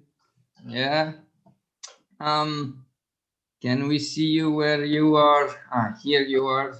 Okay. Hopefully you can see me. Yes, now we can see you and all eyes on you. So it's your turn to present, and well, Hisham Sami is our official BioWell trainer and active user, active researcher, and a good specialist in biogeometry. That's actually what he's going to share with us. So it's your word, your stage. Thank you, Dimitri. Thank you. I would like first to thank all the team of BioWell for giving me the opportunity being here among you and sharing this information, which I'm very excited to share with you, as I was very excited as I began to learn about biogeometry. First of all, I would like to explain the term or the meaning of biogeometry as a science model. The word biogeometry consists of three different parts. The first part is bio, and this relates to the life force on Earth. The other part is geo, which is for every one of you well known, which is Earth, and metry, it meant with this the surveying the land, because the ancient Egyptian, after the flow of the Nile, the flood of the Nile, they were always rechecking the Egyptian land, especially the part where the agriculturally treated, to fix the percentage of taxes. But that's what they were doing was on a physical level, just measuring the space and the land. And the other one was, what we mean here was biogeometry, is measuring the life force of the Earth. The life force of the Earth is the kind of energy which we call also the subtle energy. And the subtle energy here is a type of energy which we can find in spaces, places, specific places in the world called the sacred power spots. This type of energy was known by the ancient Egyptians and by the other ancient civilizations. And the development and the evolution of the different types and different civilization was based on the enhancement they were getting from being on these sacred power spots. And that's why they were building the temples, the churches, mosques, always on a specific power spot or sacred power spot. Now I would like to share with you some slides I prepared to explain in a simple way what is biogeometry.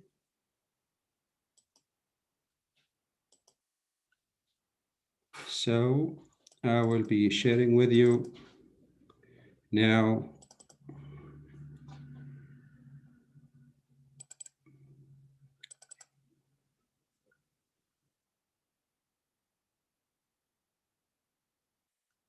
So hopefully you can see now the slides of biogeometry. Yes.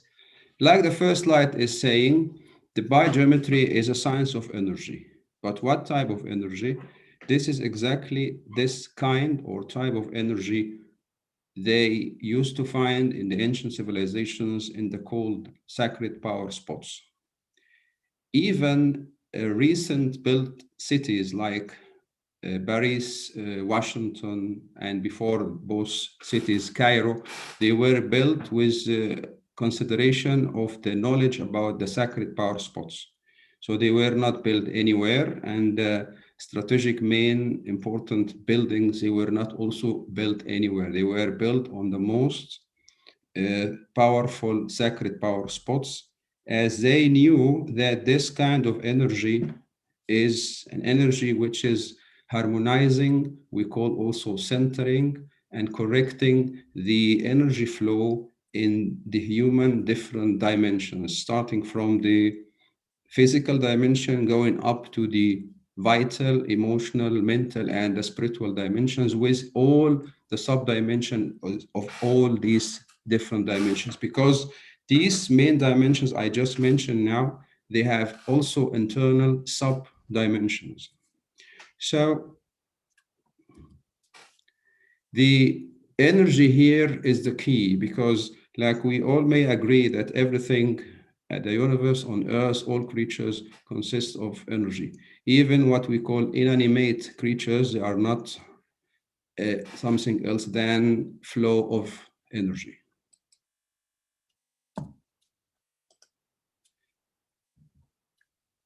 The next information I would like to share with you, that we need to remember, all of us, that we are not closed energy systems.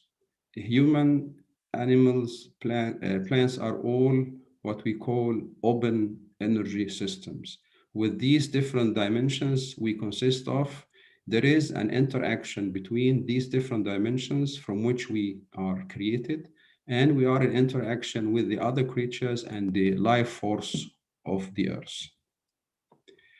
In this slide, we can see more about how the connection between the different dimensions or levels of energy of the Earth and the same we have in us. Maybe you have seen this in one of your trips in any of the places, huge specific kind of stones. They were transported even from very far places and erected on specific spots.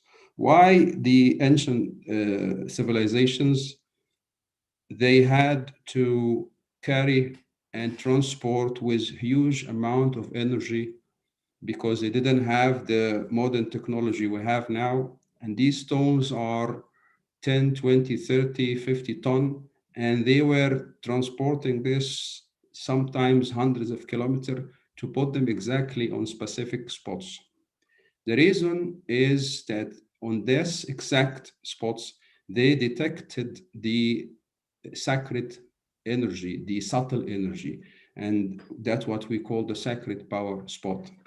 These areas, because they wanted to mark these places, and not only to mark them, but also to enable the radiation, the kind of energy, which is healing energy quality, to be more distributed out of this limited piece of land, out of this small part of their village or city. So they were using some specific kinds of stones, which including normally a lot of quartz, and that's why they were using a lot of times the granite.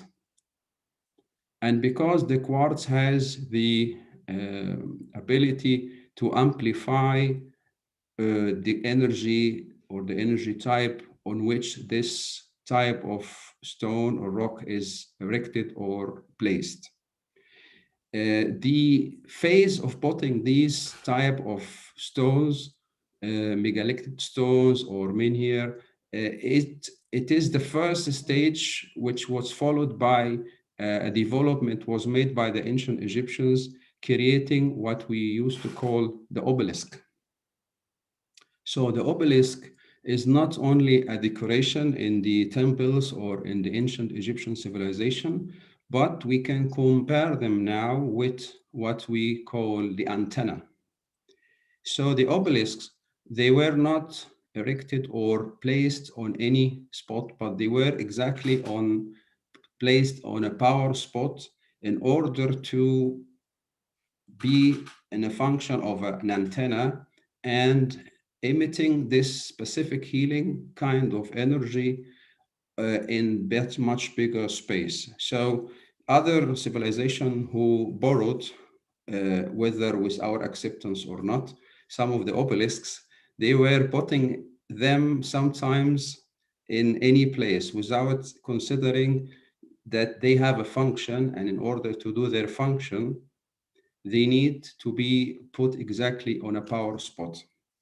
The knowledge of following, tracking, monitoring, using, or benefiting from the energy on the power spots, it's something humanity lost since just the last few hundred years.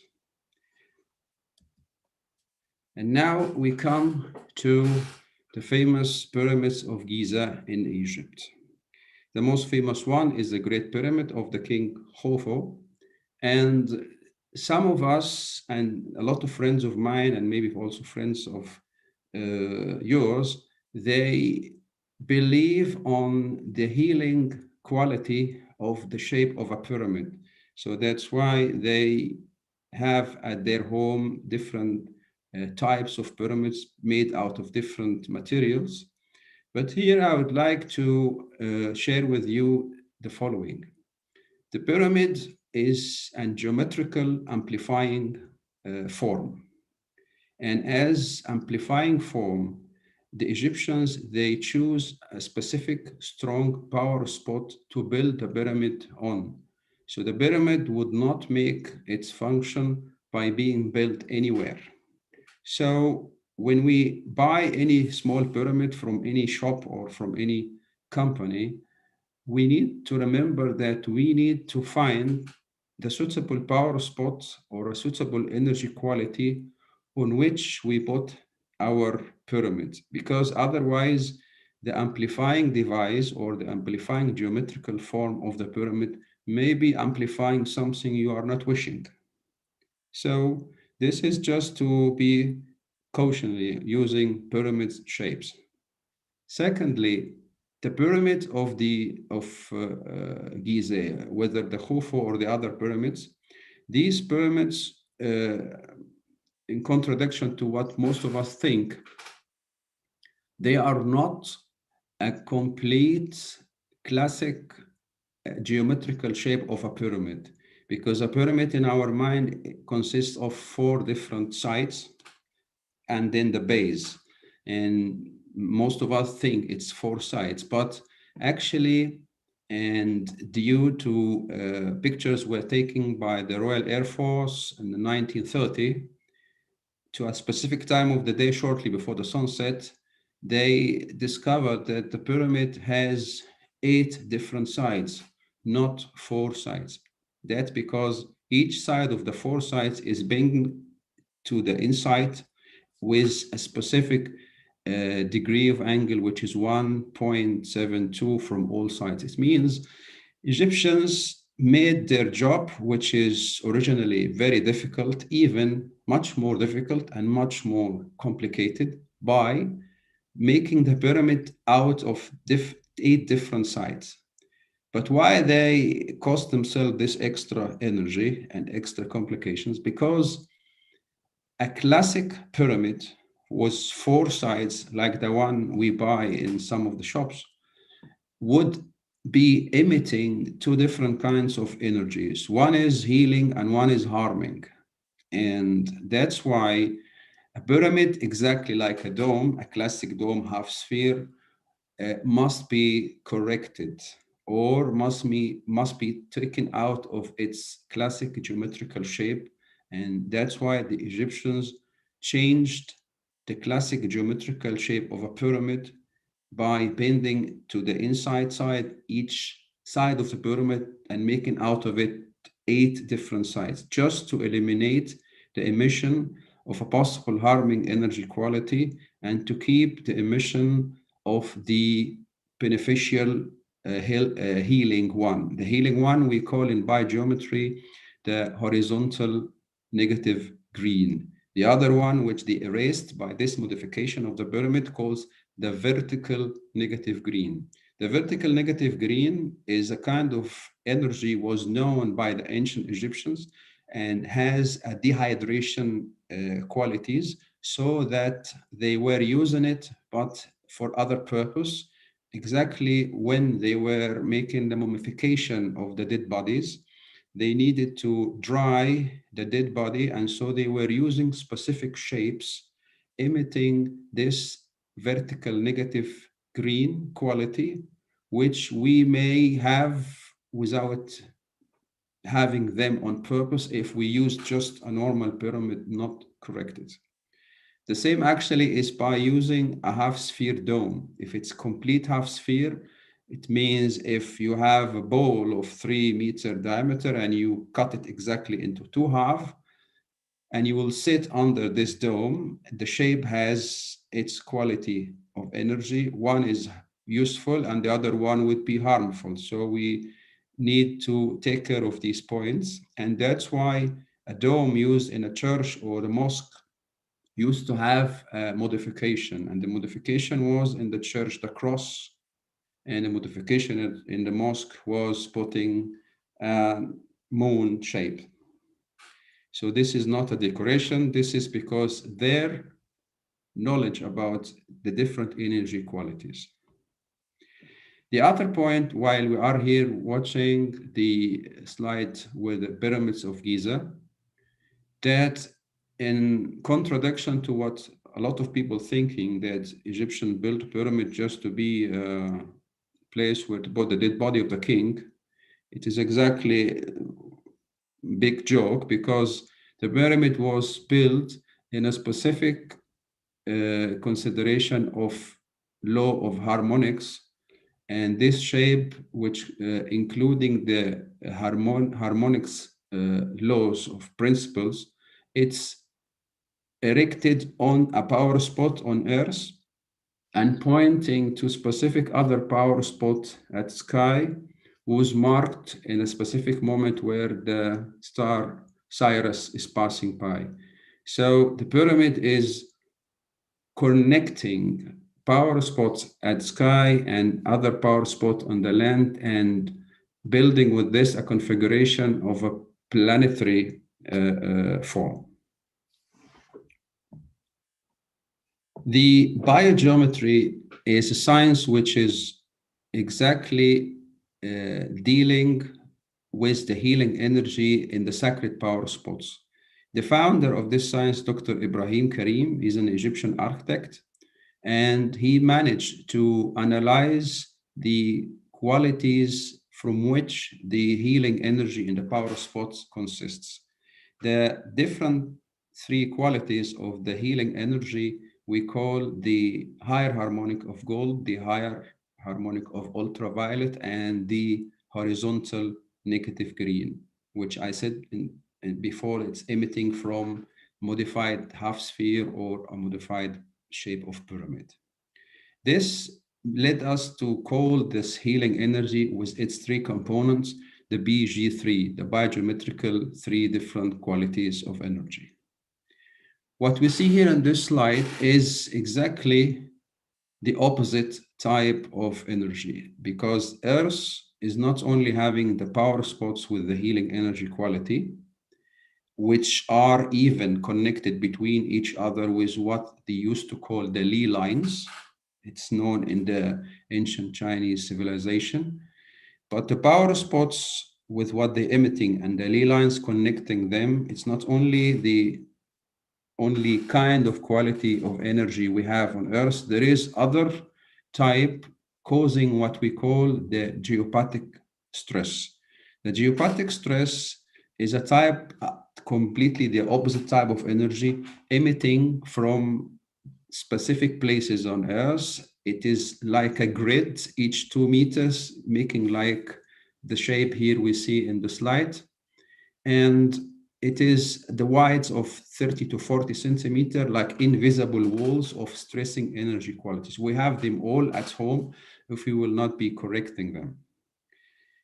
The biogeometry simply is using specific different forms, angles, numbers, colors, and these tools biogeometry is using, they were designed with the principles of forming process in nature. It means creatures, different creatures in nature, they are all having different specific shapes. And these shapes of these creatures doing their functions when the energy is coming in. So it means we have a triangle of energy, shape, and function. In the creation process, there is specific detected principles of formation, principles of creation. And when we know them and use them in what we design, then we can reach the goal of putting healing energy into matter. This question, which may be asked by us in the modern civilization, if it is possible to embed the healing energy into matter, and matter here, I mean with this, not a living creature, like a form, the answer is yes, but with the following conditions. And the conditions are that you have to create your shape following different specific forming process principles in nature.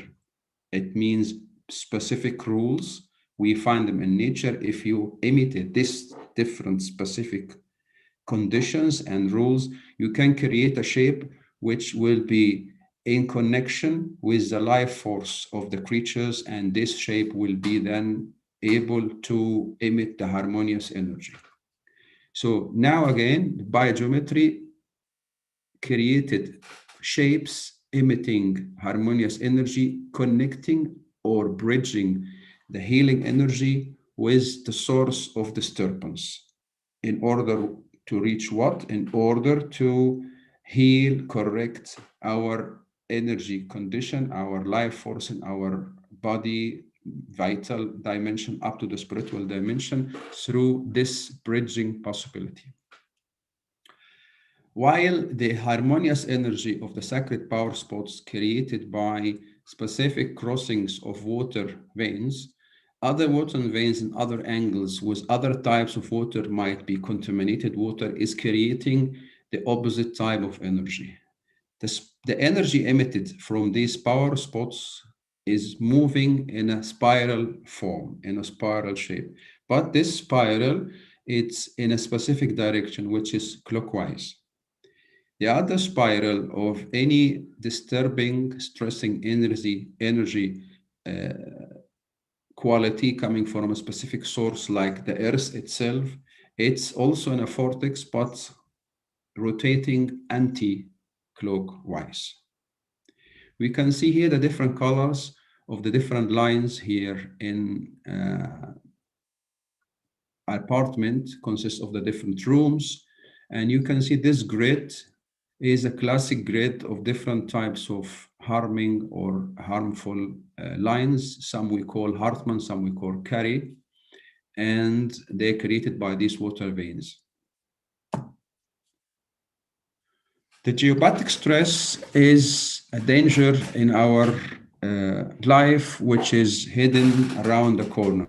While the talk and the media and the information we have in front of us always talking about air pollution, soil pollution, water pollution, but there is not a big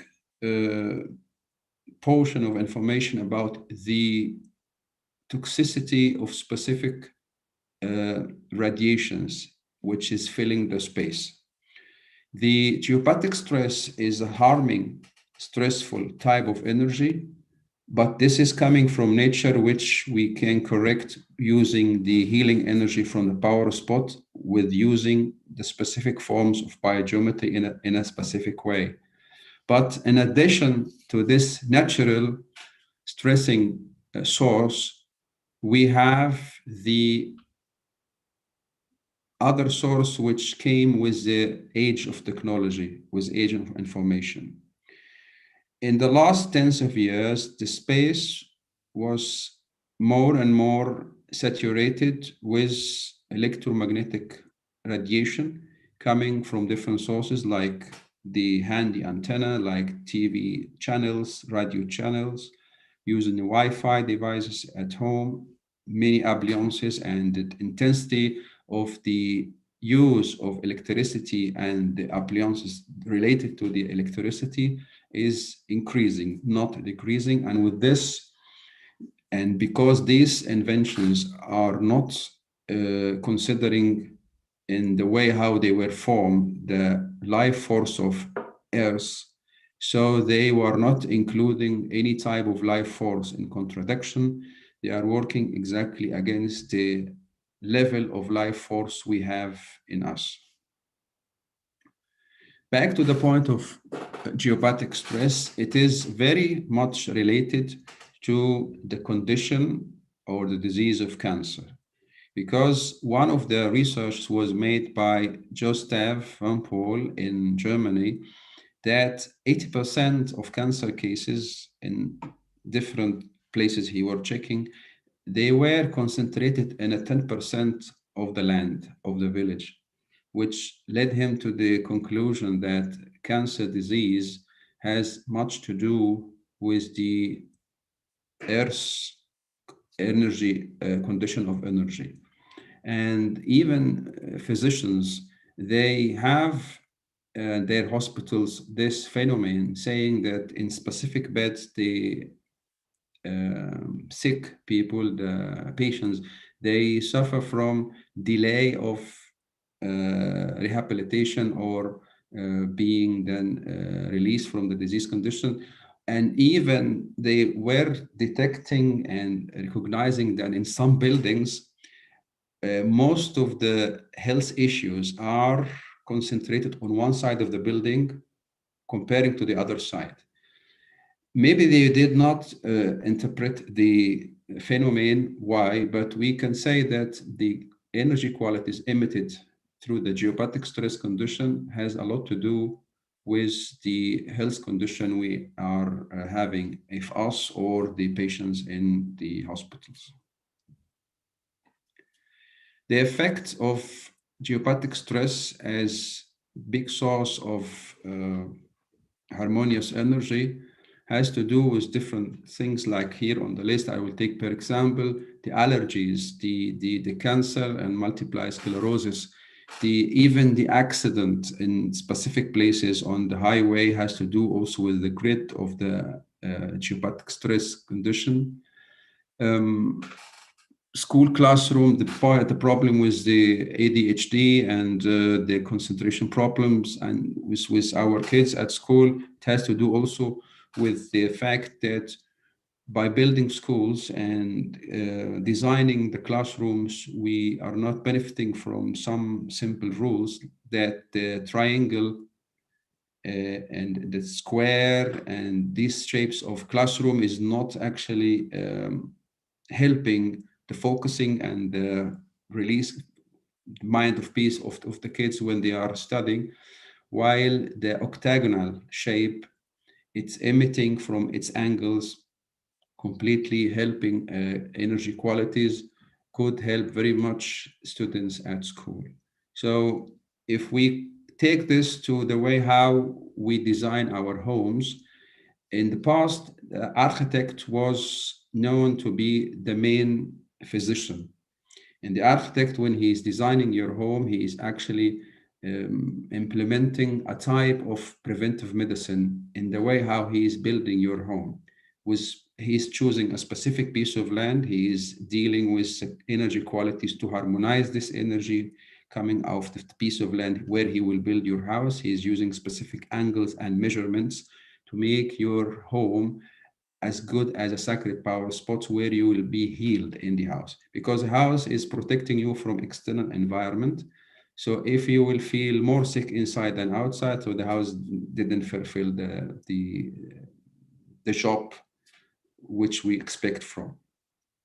Sometimes very small changes you can make at home could change radically your health condition, like moving your bed 20-30 centimeters to the right or to the left.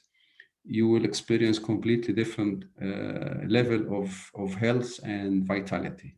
Why? Because you consider that this spot is not exactly the best where you could sleep, and putting the bed very close to the wall where the electromagnetic field emitting from the cable and the electricity is moving, it's also another issue. So we recommend, unless you have someone to correct your house and bring the healing energy, that you move the bed, if possible, 20-30 centimeters from the wall. The geopathic stress is affecting also all living creatures, including this poor tree here, because it was actually put in a point where there is an energy line of this grid type, and it was cracked and tried to escape from this emission, which is like an invisible wall going up. The other tree actually didn't find any way to go, because this tree was exactly, and a lot of farmers know about this phenomena, or that they tell you a specific part of the farm we cannot use at all, and some trees would suffer then from what's similar in human as a cancer. So this tumor the tree is suffering from is due to the destiny that it's placed on a crossing of many different lines. And the scary part here, but we will not leave you also with scary imaginations, we will bring you solutions, so don't worry about this, that these lines are also running through our bed where we should be having the healing process when we sleep. These are different types. The danger is when many lines are crossings, and in the crossing you have more intense energy, which is harming. If you have 2 lines, you still can cope. If you have 4 lines or more, then it is a critical position. This is here just an example of a room, bedroom. You can see the bed here, and in the bed there is some lines are crossing there. What makes the situation more critical, that when you have digital clock beside you, because this is also having the same harmful quality of energy, and with the law of resonance, that's resonating with the energy quality from the lines. And if you have a mirror, like some of us, the mirror will be reflecting this while you are sleeping. The negative energy quality is getting out of your bed, of your body, and the mirror is reflecting this back again. So our grandmothers, where they used to say, cover the mirror in the bedroom, or don't put a mirror in the bedroom, it was not a superstition. All these things we are now, due to our feeling that we know much more than the ancient civilizations, that we didn't realize that what they used to consider, they are really with scientific background. It's not completely superstition. This is here another example of a flat where these lines are crossing. Until that moment, this Earth phenomenon, the people knew about it in the ancient civilizations, and they knew that the solution is to bring the harmonious energy in these spots and harmonizing them in the way they were doing this. But we have in the modern times now two different issues. The first issue, that we don't know anymore about the existence of geopathic stress, and we don't care about the importance of avoiding it. And on the top of that, by inventing and having electricity, which is emitting similar type of waves, they're coming in resonance with the grid lines of the geopathic stress, and this making this geopathic stress emission more aggressive. So whether we did not try to avoid the geopathic stress, but we added on the top of that, through electricity unknown from us, one more other problem. So maybe some of us until today would ask if electricity harming our health. Actually, electricity is responsible of everything on this long list. But the problem is, shall we go back and live in a desert in a tent to avoid all this? And then I will not be able in a desert to communicate with Dimitri at all, because I always ask him many questions. And I think he will miss if I will stay in the desert 6 months and didn't send him any email. He will say, where is the guy? But I think that the solution was offered by Dr. Karim, the founder of Biogeometry. The science he based on what we call physics of quality and radiesthesia and the science of energy by the ancient Egyptians. We can say that he took all this together and built up a very practical model of science, offering uncomplicated solutions through the shapes he invented, in order to be able, with these shapes, to bring in our homes the healing quality of the sacred power spot. Because we don't have enough space on these places that we, all humanity, will be able to live there. So the solution was to recreate the same energy quality, which is able to solve all these problems I talked to you about in the last 10 minutes.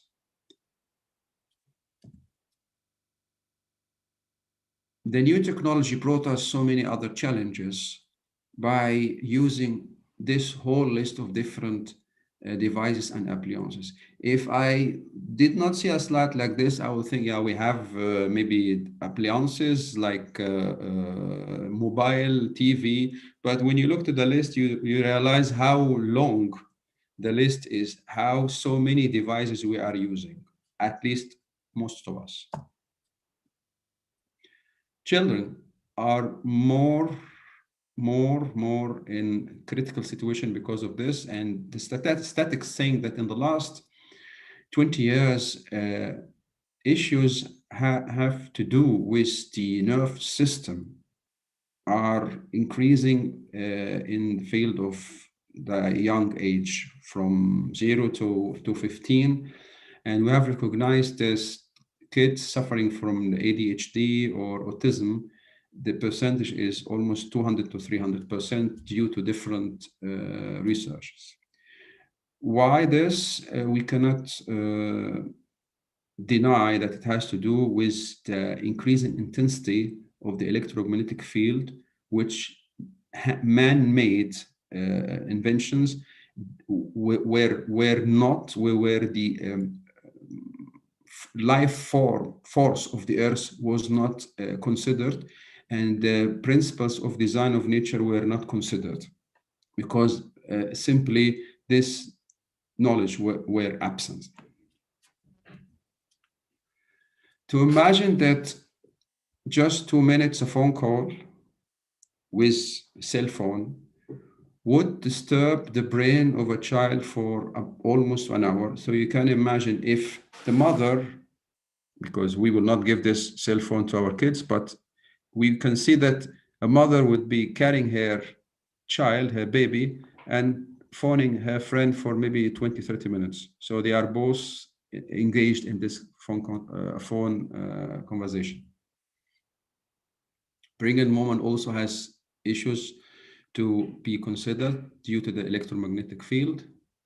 And here is Dr. Karim, where he was invited to solve practically a problem in one of the villages in Switzerland called Hamburg, where the Swisscom, which is a cell phone company there, put a mobile antenna inside the church tower. And in the first year after the Swisscom did this, people started to suffer from impaired vision, headache, not good sleeping, kids crying in the night, they cannot sleep well. Even on psychological level, the inhabitants of this village, they started to complain about they don't enjoy their life and all these things and fight in between. And some of the inhabitants of this village even started to sell their homes. Then, by destiny, someone knew about Dr. Karim and his science of biogeometry, and they invited him to find a solution for this village. So the solution of biogeometry and the magic of it, that it's not saying reject technology, but it's finding a solution for the side effect of technology. And here is a win-win situation. It means we cannot stand in front of the evolution stream, but we just want to say, let us correct, harmonize the side effect of this modern technology to be more humanized, just to put the health of the humans on not only physical level, but also on psychological level and on spiritual level in consideration. And this is where the role of biogeometry comes. Biogeometry here is using practical solutions to erase completely the disturbance and the health issues resulting from the emission of the electromagnetic field by correcting the energy quality emitting from this electromagnetic field. By what? Through using the same recreated harmonious energy we can enjoy in any of the power spots. So here I would like to share with you just عايز اشير الفيديو.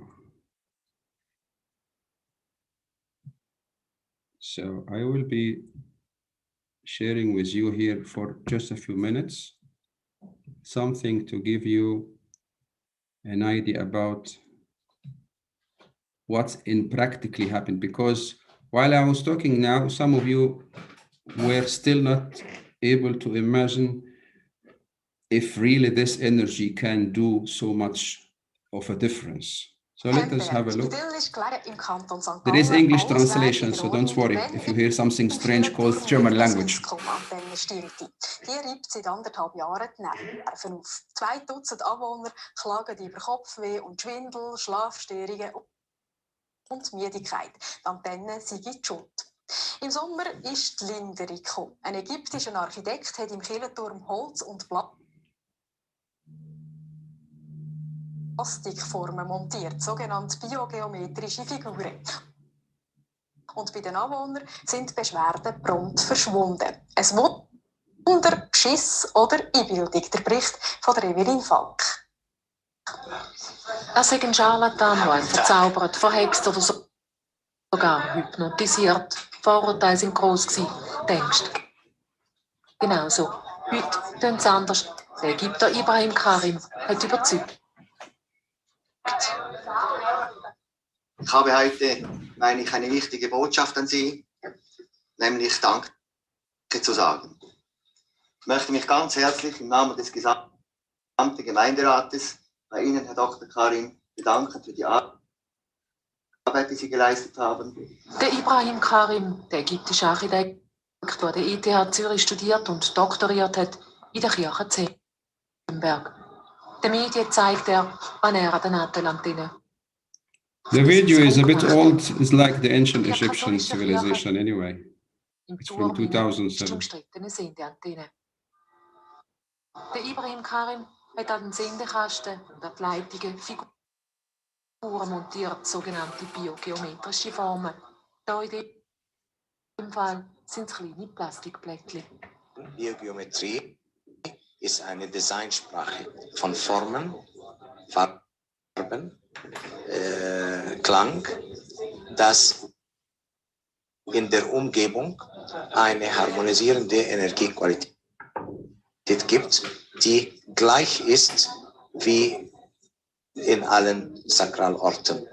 Das Komplex, das Ganze.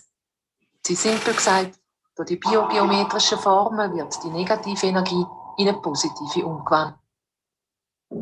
Kommt zu glauben, dass das funktionieren soll, aber die Wirkung ist unbestritten. Genützt hat es beispielsweise bei der Rosmarie Keller. Noch bis vor kurzem hat sie massive Beschwerden gehabt wegen der neuen Sinn. Die Antennen im Kirchturm. In ihrem Wintergarten beispielsweise hat sie gar nicht mehr können sein. Es war ein Rauschen im Kopf bis zur Unerträglichkeit, dass sie raus mussten. Sie haben es nicht mehr wieder 10 Minuten mögen verleiden da rein. Überhaupt nicht. So fest reagiert? Ja. Und dann hast du nicht können lesen, hast gar nichts können machen da außen. Und was dazu kommt, dass auch die Pflanzen seither eingegangen sind. Ich hatte schöne Pflanzen da rein, die habe ich nicht mehr. Die haben es auch nicht vertragen. Mit einem Messgerät haben sie und ihr Mann geschaut, wo im Haus die Strahlenbelastung am wenigsten stark war. Und das war zuunterst unten, im Keller. Da unten hat sie kein Ohrensausen mehr gehabt, kein Kopf, kein Schwindel und keine Herzrhythmusstörungen. Mit der Zeit war sie nur noch da unten. Seit 3 Monaten geniesst sie wieder ihren Wintergarten. Seit der Ibrahim Karim bei ihr daheim biogeometrische Formen installiert hat. Figuren aus Plexiglas oder aus Holz. Kleber an den Scheiben in allen Ecken. Seither ist es der Rosmarie Keller wieder wohl. Es gibt einfach verschiedene Materialien, die er offenbar nimmt. Aber es ist ja die Figur. Es ist ja die Form, die es macht. Fokus, Fokus. Nein! Das will ich nicht. Nein, es ist kein Hokuspokus. Wir haben das erlebt. Es ist genial, aber ich weiss nicht, wie es funktioniert. Im Grunde genommen. Ich weiss es nicht. Andere wiederum im Dorf, die über keine Beschwerden geklagt haben, sagen heute, seit im Kirchturm die biogeometrischen Formen sind, ging es ihnen einfach besser. Sie schlafen besser oder das Rheuma hat aufgehört. Der St. Galler Kantonsarzt hat keine medizinische Erklärung gegeben für das Phänomen und trotzdem ist er überzeugt, die Leute bilden sich das nicht ein.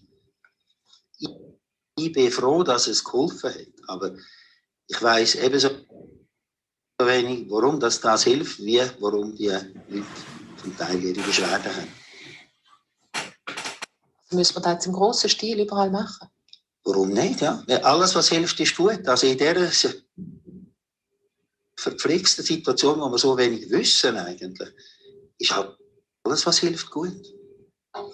Keine Beschwerden mehr, dank der Biogeometrie. Ein fertiger Kabis, sagt der Präsident der Interessengemeinschaft Betroffene. Er behauptet, Swisscom hätte die Sendeleistung vor Antennen abgeschoben, darum hätten die Leute keine Beschwerden mehr.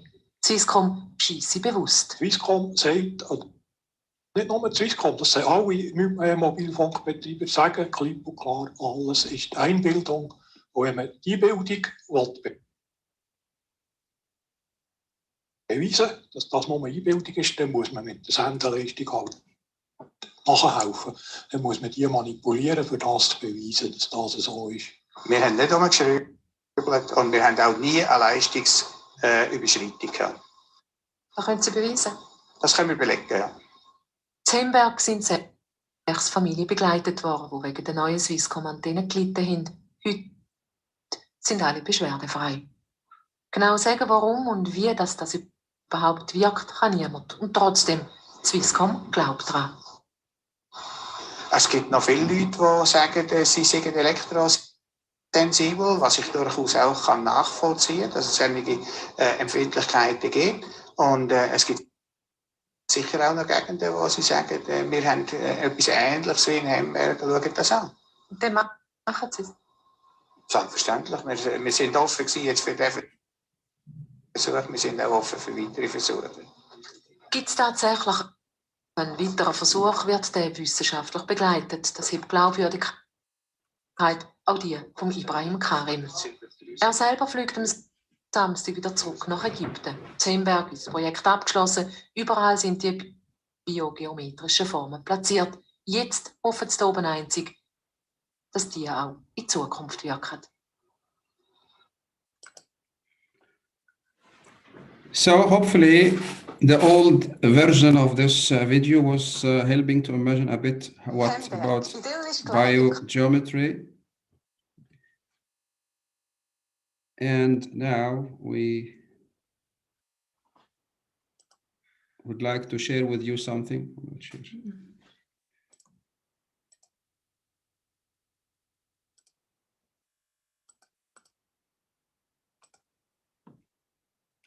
So the next, hopefully you can see bio-well measurement.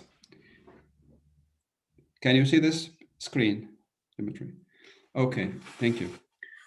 So actually the first motivation led me to start to learn about bioelectrography and BioWell, and have the pleasure meeting the team of BioWell, is to bring physical evidence to what's happening when I use biogeometrical shapes. And a department or a part of biogeometry we call biosignatures. Biosignatures are different forms. You can draw them as 2D, you can create them in 3D form, but they are forms which will come in resonance with the pattern of energy emitting from a specific function in your body. In other words, let us say your heart is making different functions, different jobs. For each job, there is an energy pattern emitted by doing this job. If you know exactly how this energy pattern looks like, and you draw and create the same energy pattern and put it inside your biological field, let us say in the first 20-30 centimeter, so it will come in resonance, this pattern you created as a biosignatures with the energy pattern in your body doing this function, this specific function of your heart. And then this pattern will be enhancing, will be empowering the function done by this organ through enhancing the energy pattern coming out of it. And by putting few hundreds of different biosignatures put in a medallion like this, the body itself, it's choosing from all these different patterns what the body needs, and it will be then making the correction. If there is some functions are hyper or hypo, it will come to the center, it will be corrected to function in the optimized condition. So this is a theoretical explanation. Let us have a look to what's in reality happening.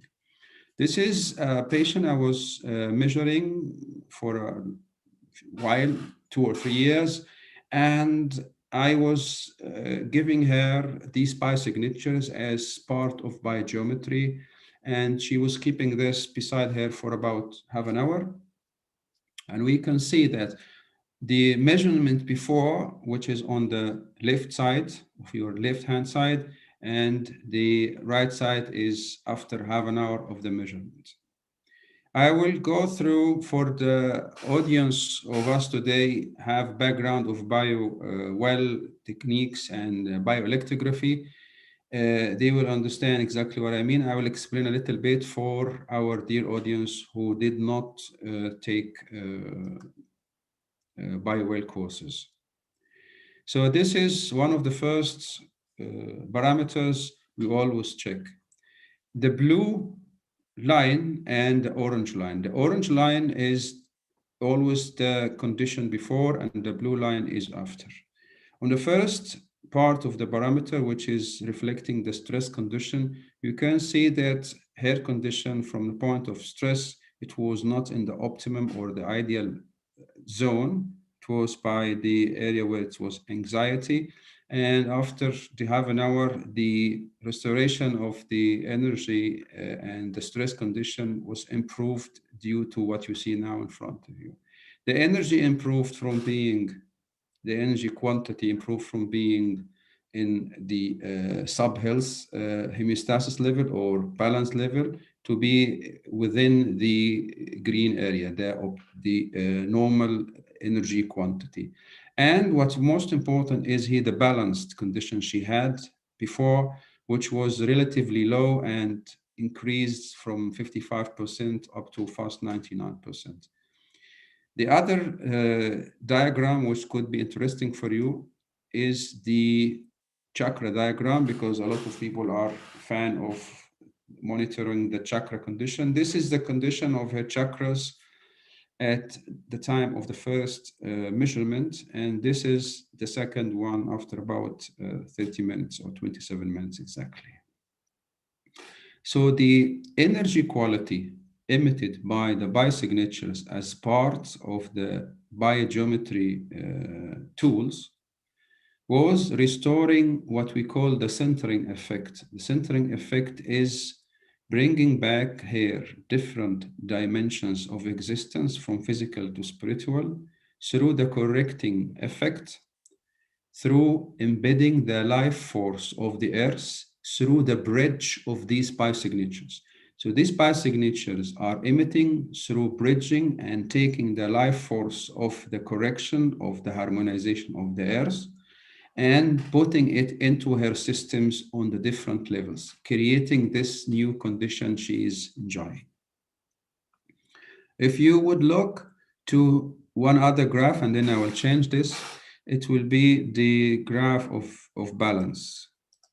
You can see here that this is a condition of someone who's having so many unbalanced energy type between right and left in most of parts of her body. But because biogeometry is not flooding energy into the systems, not just giving a portion of energy, but it is taking what's hyper to come down to be in the normal zone and taking up the functions and the organs which are in the hypo condition to the normal zone. So you can see then after that the condition much more improved.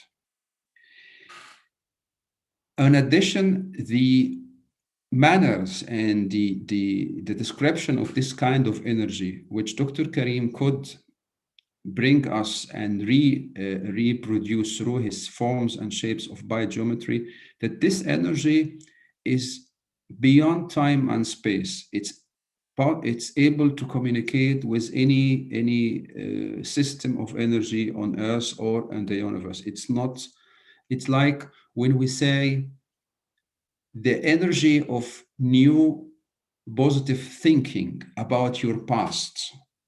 This we were learning from Dimitri. The 6 phases of sickness, starting with the first phase, wrong mindset. If you would look back and rethink differently about something you considered to be negative in your past and started to see the positive sides of this incident, then you already changed the past by changing the way you look at it. The energy you used in rethinking positively about a past situation in the past, it's actually invisible. This energy is invisible. This energy already also passed the barrier of time. It's beyond time and beyond space. This is also one additional manner in the sacred power spot energy, which we are here talking about. This energy also has not a problem with overdosage. It means it's not like a pharmaceutical product from which you cannot drink the whole bottle, right? Otherwise, you will have real issues. But if you will go to a sacred power spot and sitting there for many hours, for days, if you will spend all your life in a sacred power spot communicating with this healing energy, do you suffer from overdosage? No. Why? Because the dosage you take in a pharmaceutical medicine or drug, it is symptomatic. It's dealing by adding to what it's not completely known of the cause of the condition you have, of the disease you have. So it is giving approximately a dose, and if you double the dose, you will suffer because you will be like bending right and left from the point of center, where the optimum condition, because they don't know where the optimum point, because they are not tracking the cause of the condition you're suffering from. But this energy, because it is on all levels, from physical to spiritual, passing by vital, emotional, and mental, it is harmonizing on a holistic base. It is considering you as a holistic being, human being, and healing with the perception, with the concept that you are holistic. Healing by centering you, connecting you with the Earth life force.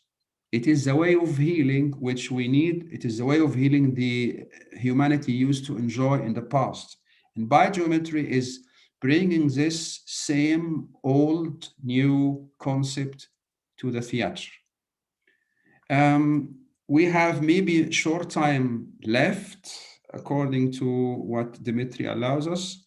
So if he allows me, I would like just to ask if there is any passing questions in the last few minutes. How many minutes we have, Dimitri, still? Approximately? Well, maximum 15 minutes. 15 minutes. Is it possible that we answer some questions, if there is some questions hanging in their mind?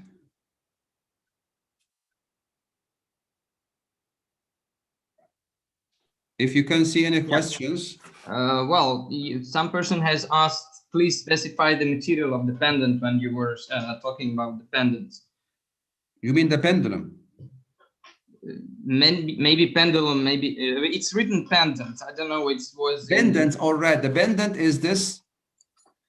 This is a good question. In biogeometry, the material is not important. It is the shape, because biogeometry is about the shape, the energy of shape. I will answer this question as follows. Do you remember at school where we were experiencing the light going through a prism? And the light is going from the other side of the prism in different qualities, in different colors, red, green, blue, and all this. What caused the white light to come from the other side in different colors, and each color is a quality, is what is the angle. It means that angle is equal a quality, and a shape is a frozen angles, is a complicity of angles. Any shape consists of angles. Even angles consists of numbers. So the grandfather, father, and son here are exactly these three components, which is the same family. The form, we call it the shape or the form. I prefer the form like Dr. Karim because form related to evolution of changing is a forming process, and the angle and the number. Three important tools in biogeometry. And biosignatures, I will bring it a little bit closer so you can see a little bit how the dust looks like.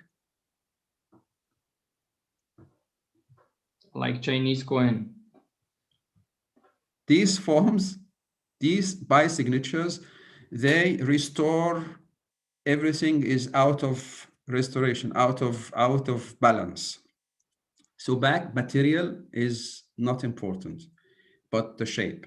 It means if you would take a pencil and you would draw one of these biosignatures with a pen on a paper, like I will draw in front of you now, this biosignature. With the flow, you don't have to stop in the middle, just continuously drawing this biosignature. Do you know what this biosignature helping for? It is helping if you would be cooking, and I appreciate people cooking well, if you will be burning your finger. If you have this biosignature on like, how you say, medical plaster, and you put it on the finger burnt, 50% of the pain will disappear immediately. The funny thing is, this one you can use on your skin instead of sun cream because it's preventing your skin from being burned by the sun. I remember the tan is happening as a second stage after burning your skin, right? So the kids of Dr. Karim, as they were small, they knew about this. He was warning them before they go to the sea, they have to put this biosignature, otherwise they are not allowed to go to the sea. But they wanted to have the tan, so they didn't put this. And he was waiting for them in front of the chalet on the seaside with the pen, and they coming like crepes in red color skin. And he was putting this biosignature to erase this burnt skin condition, and definitely they were not happy about it, but anyway, he's a father. And the other biosignature, I would recommend you to have a look into one of the Dr. Karim's books called Biosignatures, and you will find for each issue there is the suitable biosignatures. If some of you is dealing with what we call a pendulum, which looks like this. This is one of the pendulums we use. It's detecting the harmonious energy of the sacred power spot. It means if I'm using a shape consists of numbers like this one, and here I will come to the recommendations. And unless I am a good friend of yours harmonizing your house, I would recommend you with the following. All of us have cables, electricity running in our homes. I believe I'm the only one maybe living in a tent sometimes. Then to harmonize your electromagnetic field in all the cables at home and having a very good level of harmonious energy, you don't have such attachment, but you can replace it with what? Here is practical recommendation. Take any cable you have and just take a pen, if you have a marker would be better, and put 9, you see here, put instead of this attachment, 9 points. This is number 9, don't write 9, put 9 points with the same distance between each point to be recognized at nature as 9. Let us say 1 point, 1 millimeter, 1 point, and so on, 9. And leave 5 centimeter and put 16, because 16 related to the gold ratio. And then with this, you will be harmonizing any electrical cable. like this at home. And if we will be measuring like fast experiment, this cable is not harmonized. So rotation with the clockwise, which is revealing that I am in my resonance with this electricity getting vitality. I'm not getting any vitality because it's not rotating, but correcting this. So there is a rotation. If any one of you by coincidence using a pendulum, try to experiment this. Dimitri will be happy to find the results of such things, because here is the secret. Here is the magic in simplicity. We don't need to have devices with electronic lamps shining, and we don't need to have anything than shape. Shape is the material with which the divine Ben was putting function into energy. And that's the point. If you have even any bad source in your mind, you can change it with biogeometry. But I cannot find a solution for you to avoid paying taxes, just to know this.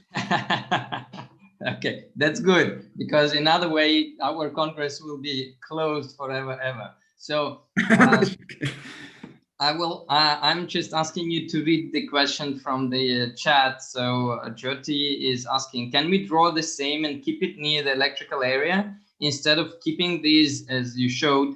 Will it give the same effect, or you require the specific materials? You don't need to choose any specific materials. Like I told you, if you would like to harmonize and avoid for you and your kids the electromagnetic field of the cables, just make it simple. You can, anyway, I'm offering free of charge for all the people in this Congress. If any one of you needs some of these, I will send it to the company and they can send it to you.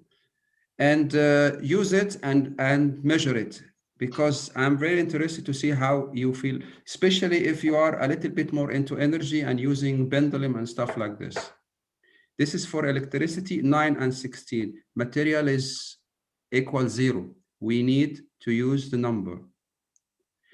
It's due to 45 years of experiments, which number harmonizing electromagnetic field. If you want to harmonize water, and I know that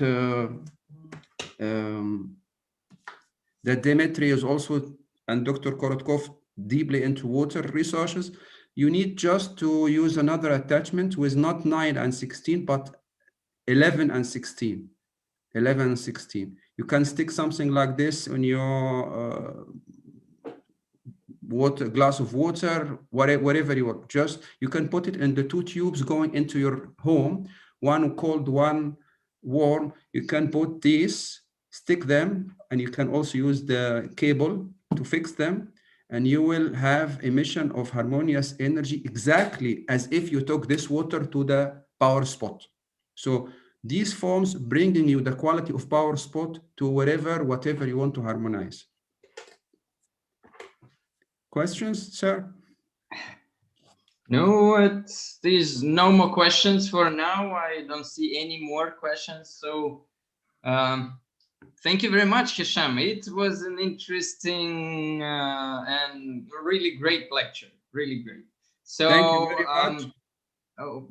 Some people are asking for your email, so you can share it in the chat on the Zoom or on YouTube streaming. It's up to you, so that people can contact you in order to get that special magic ruler.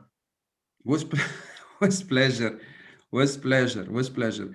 My contacts are were actually in the last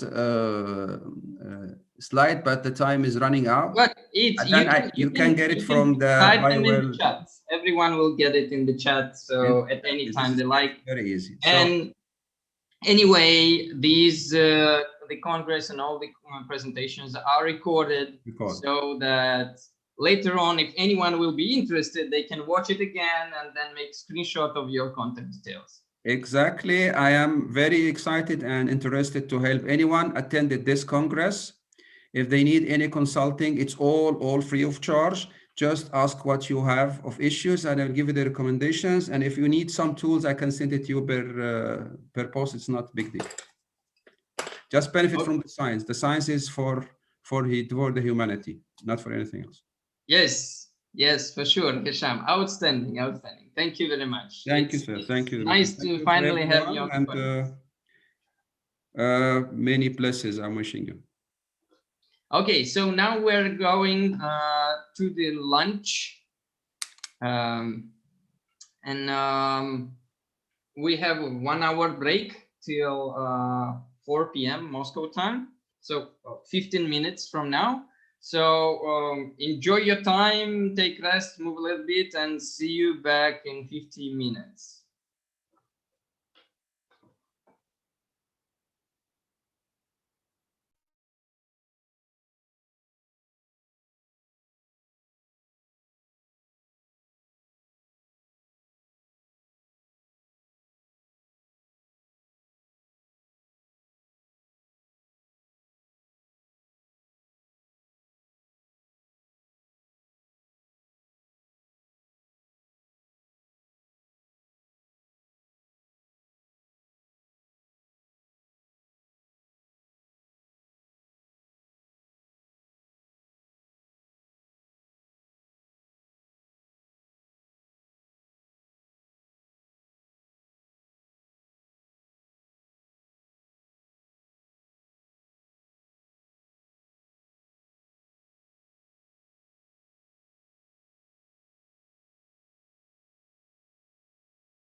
Hello, everyone. Nice to see you. And our next presenter is ready. So it is Nima Farshid, and here he is. Everyone can see him. Yes. So welcome to the Congress. And Nima, let me ask you to turn on your microphone. Where is it? Nima. Yes.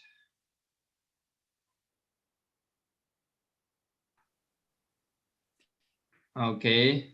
My voice? Yes, I can hear you. Well, very good. Beautiful. So Nima will present us his outstanding research project. Well, actually, as all the research projects that were presented today about the biodynamics, about the minerals in Vastu or biogeometry. So here, Nima will be presenting about remote scanning projects and his Lightworkers app. So stage is yours, Nima. Go. Privet, hello, salam, shalom, hola, namaste. I want to thank Dr. Krakow and Dimitri for making this presentation possible. I wish the highest vibrations to all of you beautiful and amazing souls. I thank my dear colleagues for sharing their research and knowledge so we can all grow as one. Before I start, I would like to take a moment of silence for all of our brothers and sisters that no longer have the gift of life. We're blessed and fortunate to be here to enjoy the blessings of the Creator in this realm of existence.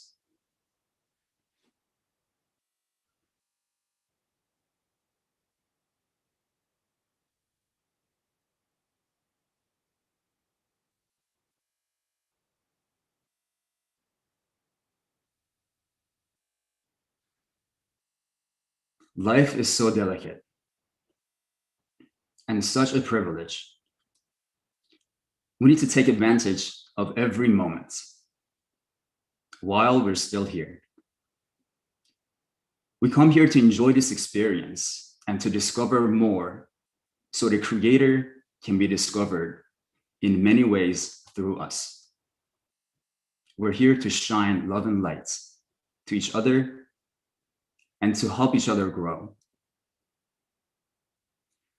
I believe we live in a fractal world, that everything is a representation of the whole in smaller forms. If you look at the human body and imagine the thyroid gland and compare it to our planet Earth, we see that us as humans are like good and bad bacteria that exists on the surface. Our planet's health depends on us, and we have a symbiotic relationship. Our planet, just like the thyroid gland, needs vitality and health to continue existing. I compare the source energy to the love we have for each other. If you notice, we live on a green planet, and the color green is the vibration of love. So I believe it is crucial for us to keep love alive. We need to look at each other as a reflection of ourselves. We need to realize that we're all connected with an invisible web of connectivity. Once we make someone happy, that feeling of love and gratitude ripples through eternity and brings forward what our planet needs to survive. So let's let love be the first thought of every day. Let's say I love you in our minds before we speak to someone. That will bring so much goodness and positivity to our lives and our Mother Earth.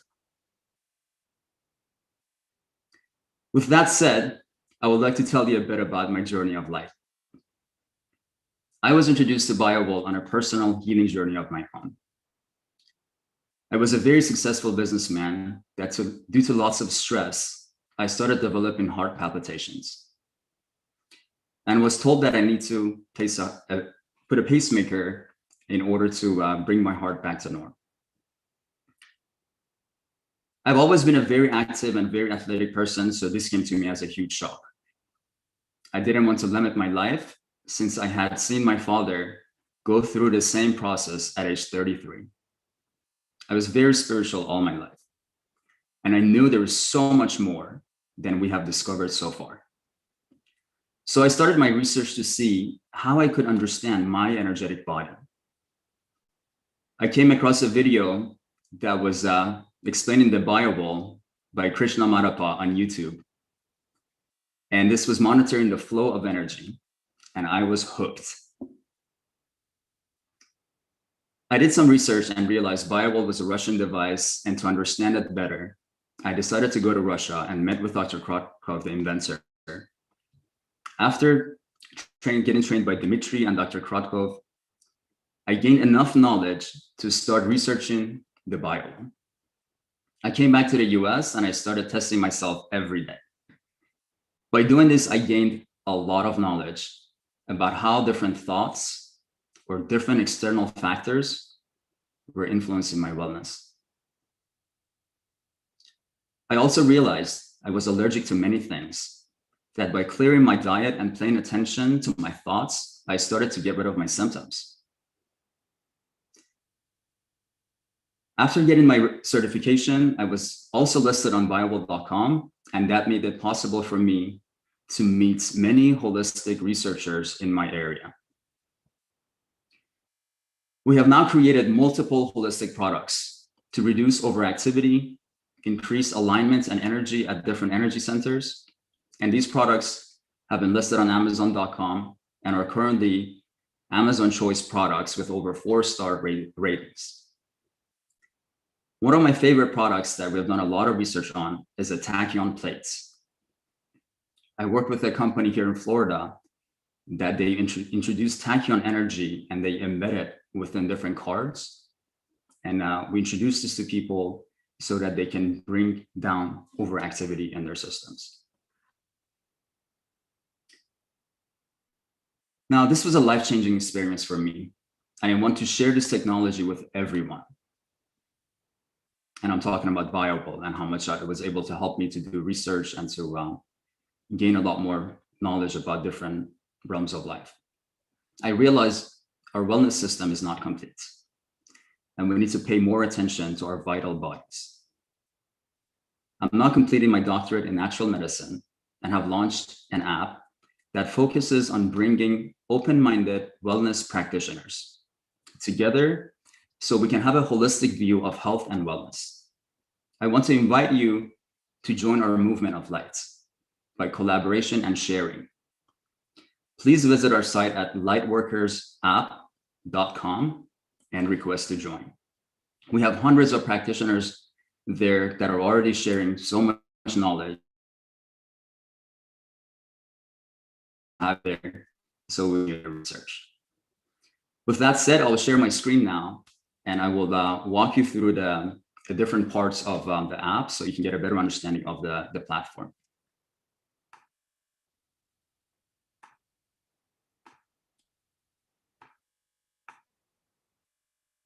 This is the app. It's called Lightworkers app, and you can go to lightworkersapp.com.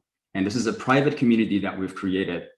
So as I'm watching the different cases that are happening here, different research that's being done in this amazing Congress here, I just see how much more we can use this app in bringing different research as a part of it and have a place to collaborate so that we can continue sharing and learn from each other.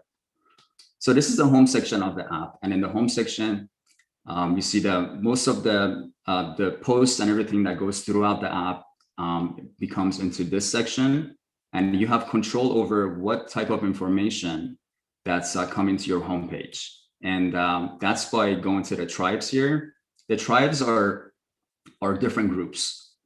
So once you go and you join different tribes, then you're able to get the information that is being shared in that group into your home section of the app. Our discovery section is designed so that we can be more in touch when we live close to each other. So once you become a member of this app, there is a section that will ask you to share your location with the app. And it will automatically find members in your area that are around you with the same interest as you. So we can do the process of collaboration even on local events. And that's what I'm doing here in Florida right now.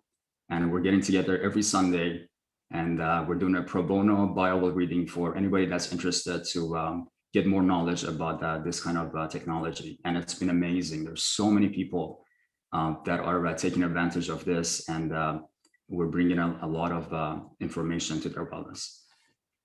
And we offer, and this app is not my app, this is our app. This is a process of co-creation. So anything that you see here, you can replicate it for yourself. So we offer courses here that you can create your own courses, and you can offer your own free or paid courses on the platform. We have different events like today that our event is live right now. It's being shared on the app. And you can use this for local events or online events like what we're having today. And this way you can create a more focused area to share information and gather people, especially people that are interested in the topic that you're sharing. And it will show you the different events that are near you, if there's any events that are happening. And we have the welcome section of the app that will give you information about how to go around the app and how to use different parts of the app so that it becomes easy for you to maneuver through. Our member section here, you can go through, and there is a wealth of knowledge already on the system. We have many wellness practitioners, medical doctors, hypnotherapists, Reiki masters, Qigong grandmasters, a lot of beautiful, amazing souls here that are sharing information with us. And we're doing some amazing work doing research together. And once a week, we meet together on the app, and we talk about what needs to be worked on. And if there are different people that are doing different research on different criterias, we create different tribes, and we focus the research on those areas. So it becomes a very amazing way of sharing. Now in the About section here, you actually can send yourself it's an app, and it's a web platform. So you can either be online and just go to lightworkersapp.com and access the platform, or if you visit it on your mobile app, it will actually prompt you to download the mobile version on your phone, so you get the notifications that once we share in the system. And over here in the About section, you can actually put your phone number here, and you can send yourself the app. So it takes you the app. This is a private platform. We didn't want it to be on the App Store or somewhere that everybody would have access to it. It's only by invitation. And once you go to our invite tab, you see that there is a request to join. So after you request, I will approve your request, and that there will be an email sent to you that you have to go through that email into coming into the app and becoming a member. And there's also an invites section here that, let's say, if you come on board and you want to bring, let's say you have your own tribe, like I would love to have the Biogeometry tribe on there after watching the last video. And we could start doing the research on that. And we can invite different people from inside of that tribe so that we can bring the people that are interested in that research together in one place. Now, the events, we talked about it briefly. You can come in here and you can create your own local or online events. So like this is our event for today that was posted, and anybody that's on the app will get a notification at the time that this is going live, so they can come and join the session. The professions area, this is only for people that will select this in their profile, and this will show different types of people that we have with different professions. And that way we can access different, if you're doing research and we need somebody that's specialty is in that research or in that modality, then we can go and kind of like speak to them and bring them on board. So the tribes is pretty much the heart of the app. This is where all the different groups reside. So, and you can come in here to the tribe section and you can join different tribes. And as soon as you join them, you will start receiving their the posts that different members place in these tribes on the home section of your app. So we have the aromatherapy tribe here, and we have a Bioable tribe, which is very dear to me. And in our Bioable tribe, what we're doing is that we're sharing a lot of research. We're getting together once a week, every Sunday, and we share different types of research that we're doing. And this has become very helpful because, you know, instead of just one person doing research, you can imagine how much time it would take for us to get to, a good point. But once we can have multiple people doing a research on the same thing and have a place that we can share the research, then you can see how much more we can expedite the process of ascension. And there's some videos that we posted here. There's a lot of different topics that goes on here. You can kind of look at this as your support section for your Bioable. We have a lot of different Bioable practitioners that are certified already on here. And if you have any questions, besides the Bioable Telegram and Facebook section, we can help you here as well. So this is just a quick gist of it. I wanted to come to the app and show you guys the different types of work we're doing. You can introduce your courses here.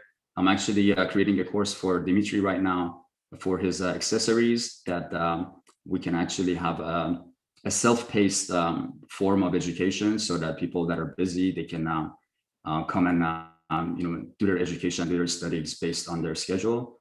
And if you have a certain knowledge, or if you're doing research or you want to offer a course, we can certainly offer it for you here, and other people will be able to take advantage of it. And we're introducing a shop section here now. After doing research and talking to our members, we realized that a lot of our members have a lot of different holistic products that they want to share with the community. So we are placing an e-commerce platform here that's available to anybody. So if you have a product, you can come in here and you can list your products on our platform. And for a very small fee that we charge, then you will be able to offer your products to the entire platform. So one of the research that I wanted to talk about today that's has been very interesting to us is about remote healing and remote scans. And that's something that we've started in the app, and we're in the process of gathering a lot of information. So I wanted to, and I thank Dimitri for giving me this chance to be here today. I wanted to open this up to everybody else that's interested in this topic so that we can do more research on it. We have plenty of data so far that is giving us a very strong indication of the possibility of something like this, but we would love to work more with more scientists and more researchers in order to create a more solid way of doing a remote analysis. So I want to share my screen with you, my Bioable screen, and there's a couple of different experiments that we have done. We have a tribe here that is called, let me introduce you to that. Oh, before I forget, we also have a book tribe here that we're introducing different holistic books. So if you're an author of a book, I will highly recommend you to join our book tribe and introduce your book to us so that we can introduce it here. So far, we're going over Dimitri's book, Please Don't Change the World. It's a very awesome short book that I enjoyed it a lot. And we're talking about different energy analysis, and we're talking about different starting the conversation so that we can use a more understandable language for our members that are not top scientists or researchers, so that they can grasp the idea a lot easier. So that would be a really awesome place to join to, so we can share information with everyone. So I wanted to take you to this group over here, which is called Remote Energy Healers Tribe. So in this tribe over here, we're doing research with the global team of healers. And what they're doing is that every Saturday or every Sunday, they get together, and we have a Heelys tribe. So the Heelys tribe that we have, which is down here, this is a tribe for anybody that's going through a terminal illness, that's having health issues that they can't, that they don't have a way of, really helping themselves, and they just need help for others to work with them. That way we can introduce anybody, any of you that has anybody, you can introduce them to this tribe. And once they place their name and their information in here, then all the different tribes in the app, they will send healing vibrations to that person. And we actually have a meditation tribe here also, that every morning at 11:11 a.m. Eastern time, we broadcast a video, and this is the video that gets broadcasted at 11:11, and the sound file in here was generated using the BioWell. And I will share that trick with you. That's a very powerful way of introducing coherence to the system. And this music file gets played at 11:11, and we have all the different tribes in the app that are remote healers, that they come on the app at that time, and they send healing energies to the entire platform. So we go to the members and we send energies to everybody that's on there. So if you know anybody that wants to take advantage of this energy, please have them join this section, and just to launch the app at 11:11, and just to sit there quietly with the intention of receiving. And we have seen a lot of positive results out of this. So with this said, I'm going to go and I'm going to share my BioWell screen with you. That way we can talk about some of the research that we have done so far, and just to share with you guys of what we've collected. So, and these are all, the way that we're doing this type of remote scans is that the way I'm practicing this is that, because now that I'm studying quantum physics and I'm getting a lot of knowledge about how the entanglement and non-locality works, is we are taking the information of people, because as we create their cards in BioWell, we're taking their first name, last name, and we're taking their date of birth. So in a previous life, I was a computer programmer and engineer, and my job was to set up different offices around the world that they could communicate with each other and share information. And once I got introduced to BioWell and energy work, I kind of see that everything is a system, as I talked about that how we live in a fractal world. And I see that everything is like a computer program that's simulated. So in here, once we go to, like when I wanted to set up an office to connect to a different office in order to change information, we had some criteria. We had to know their IP address, and we had to know the password in order to log into the system, so that we could start the transfer of information. So I wanted to practice that same steps with energy work. And what I realized is that we already have all the tools in our disposal, because we're already taking the first name, last name of a person, and we're taking their date of birth. So I believe that since our first name, last name, and our date of birth are the criteria that are with us since we're born, and they're always with us, that resonates with us. And I believe that that's like an alias for us. So I call it a UP address. I call it as a universal protocol. As we have an IP address, which is an internet protocol, I believe that we have UP addresses, which is our first name, last name, and date of birth. So by that information, and with the permission of the person, we are completing the criteria to start doing the experiments. Now, it's very important that we set a protection shield of ourselves so that we don't merge our energy with somebody else when we're doing remote work. After doing this process, with their permission, then I will scan myself as a surrogate with the intention of scanning the person that's on the other line. And so far, we have done this in our entire platform, and I'm asking our remote healers in the system to do this with their clients to see what kind of a data we can collect. And we're getting a very high number of our clients agreeing with what we're saying and what we're seeing once we're doing the remote scans. So this is one example here. This was a person in Middle East that she was experiencing a lot of pain in her stomach area, and to the point that like she was just like curled over. And she was my cousin, so she wanted me to run a remote scan on her to see if I can see anything that was out of the norm. So as I went through the process and created entanglement with her, and then went through the process of doing the scan, this is what I was able to pick up from her scan. And as you can see it here, we can see that in their immune system and their descending colon, there was a huge drop here. And when I was scanning myself, my energy didn't show any of these indications. But when I would connect to her and I scan her, I would see that the immune system would drop dramatically, and I would see that the descending colon would drop. So that was one of the interesting cases to me that was confirmed with the person on the other line.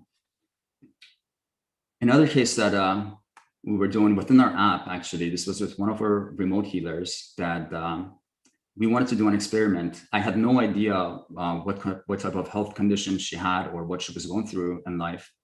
And she wanted me to do a remote scan of her so that we can see if we can see an influence in her energy. And as soon as I scanned her, this is what we saw, that the spleen area was extremely low.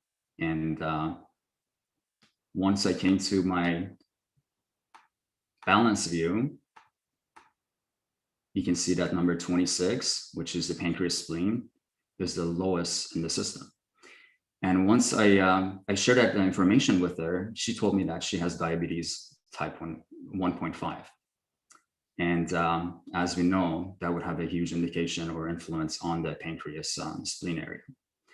So, this was just an energetic evaluation. And that was something interesting that I wanted to share with you. So if you do decide to come on board and do this research with us, you have some pre-existing information. This was another case we did. This was a very interesting case also. So the experiment here was that the global healing team, which are a very large number of healers, they wanted to do a remote session healing on one of their members that had MS. And the test and the way we were doing this was that I didn't want to be involved in the healing room because I didn't want them to influence me. So I requested to have a separate private room on Zoom, and they sent the healee into my private room on Zoom so I could, because I had no idea who this person was. So I wanted to get to know him to create entanglement. And after speaking to him for 5-10 minutes, and I felt like, there was an entanglement there with me and the healee, I scanned his energy by scanning myself as a surrogate, and he was sent back to the main room that they were doing the meditation and they were doing the remote session. So he went into the room while I was sitting in my seat in the same room without doing anything. I was just sitting there without any external influences on me. I waited for this person to come back to the room so I could rescan him again.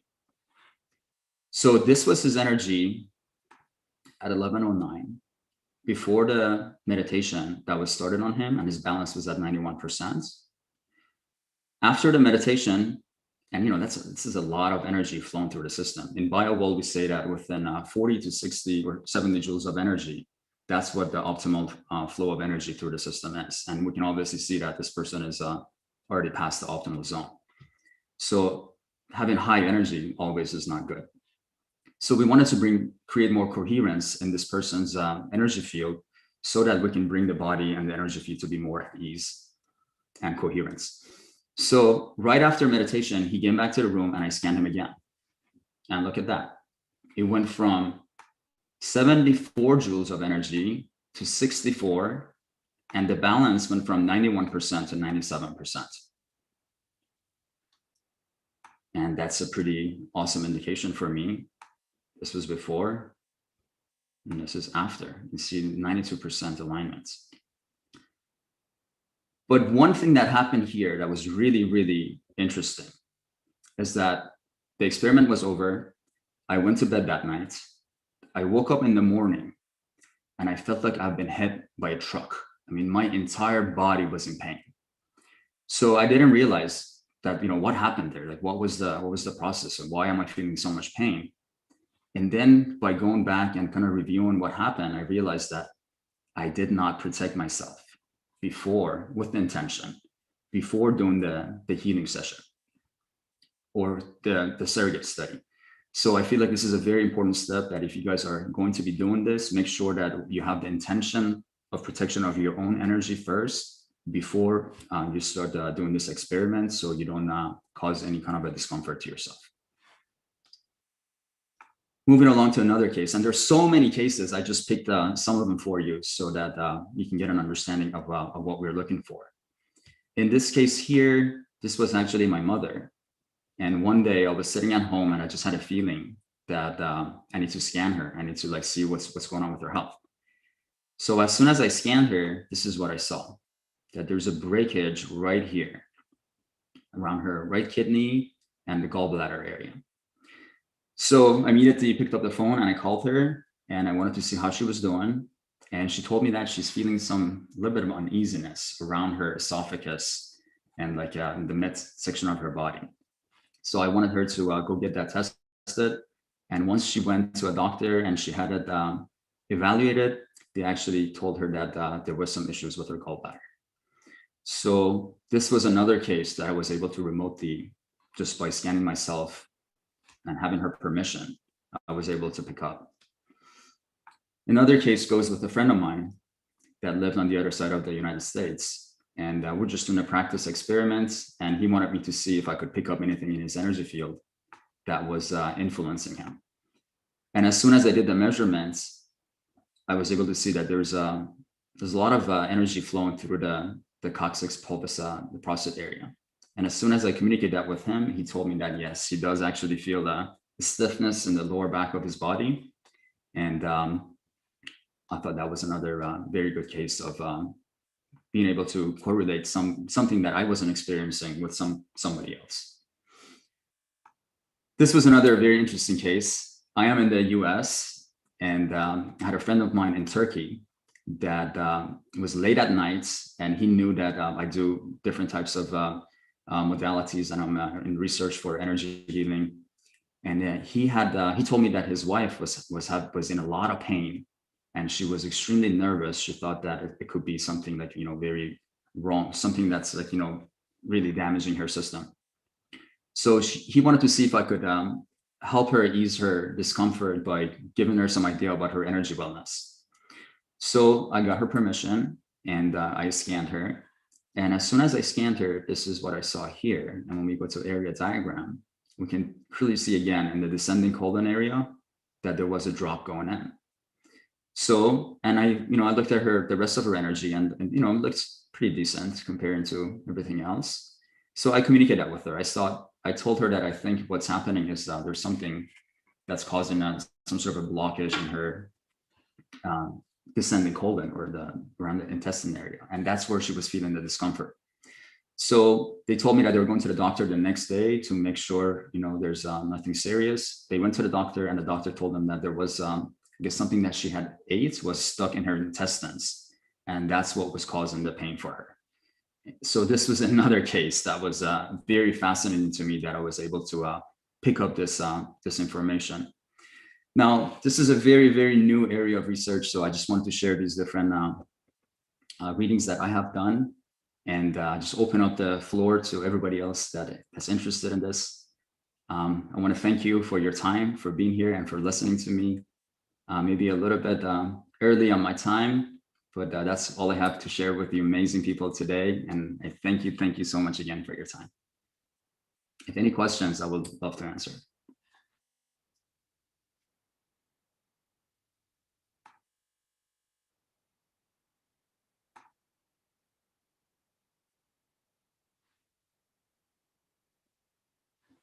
And I'm going to type in the website on the chat so you guys will have access to it.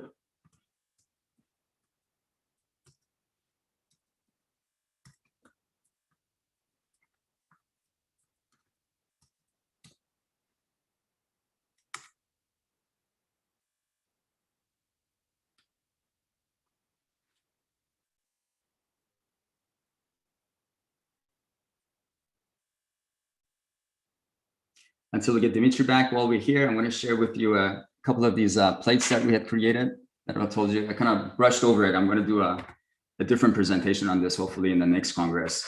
These are the plates that we're creating with Verve Technology here in Florida. And they have created some tachyon chambers that they can influence, and they can program different materials with tachyon energy. So that's a very interesting topic to me as well. if anybody is doing research in tachyon science, I would love to collaborate with you and share information with you. So we can collaborate on that as well.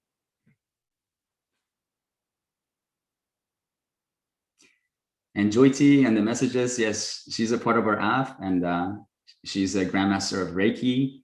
And we have a lot of amazing people there that share information with us. My pleasure, Layli, anytime.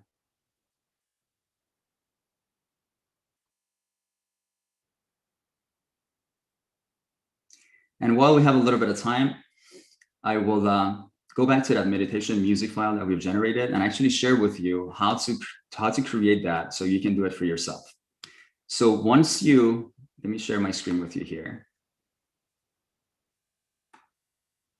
In the Bio system, right after you calibrate your system, once you have the middle cylinder still inserted in the calibration unit, go ahead and do a scan for all the 10 fingers. And this is what you're going to get. If my internet agrees with me. No, it's just filtering. Yeah, it's just filtering. Yeah, I saw it. Thank you. So once you do a scan with right after you do your calibration, first of all, this is a good way of testing your calibration to see if your calibration was done successfully.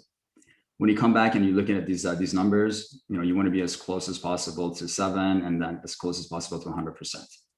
So this is an indication of like a perfect person. So the frequency is amazing. So all you have to do, just come and produce this sound file here, and that's going to resonate a perfect energy. And what you can do, if you have the BioCore, which is one of my favorite accessories for the BioWell, you can download this music and then use the BioCore, and you can place the attachment on your third eye in order to send those frequencies through your third eye. You can also charge your water with this, and this has all the right frequencies there so that it will bring coherence to your system. And I'm actually using BioWell now to become a DJ, and I'm creating different sound files with BioWell. And we're testing them to see how they're influencing different energy centers to create meditation music files. Dimitri, if we have some time, I would like to share that music file. So maybe we can, I know it's been a long Congress, maybe we can meditate for a few minutes, but if we can, if you want to move to the next person. Well, you see that almost everyone has this file, and if you want to, you can send this file in the chat so that anyone can listen to it on their own, because you see the sound reproducing through the Zoom and all this conversion is not so good. This is of the sound file, and yeah, it just doesn't come out right. Yeah, but yes, so it's better. You can create the file and send it to everyone in the chat. Absolutely, yes. I shared that the YouTube video that uses that sound file and share it in the chat, so you guys can take advantage of that. Mm-hmm. Thank you again, Dimitri. Thank you for being a part of Lightworkers and for allowing me to be here today to share with everybody else. Yeah, thank you, Nima, very much for your lecture. And if anyone will have questions, people are welcome to ask the questions at the Q&A session at the end of this day. Okay, so please prepare and write them down in the chat, for example. Okay, Nima, thank you very much. And our next presenter is from Honduras, Dr. Roberto Contreras Rosa. And unfortunately, he went somewhere from the screen. But the wonderful thing is that he has pre-recorded his lecture. So it means that we will be able to watch the video of his lecture. And I hope there will be no problems with that. So give me a second, I will turn on his presentation. Thank you, Nita. Thank you, Krishna. Appreciate you. Thank you very much, Nima, for the lecture. Once again, thank you.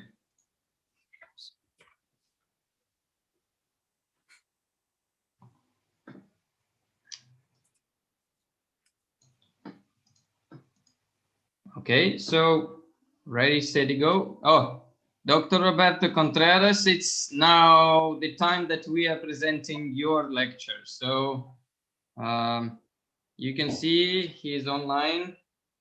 Oh, hola. And here we go.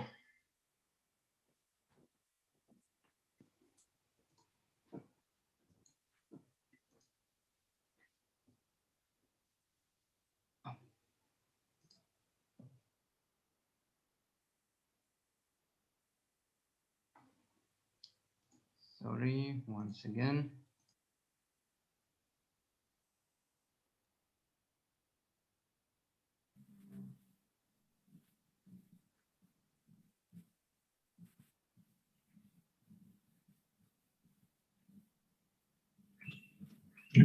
Amazing.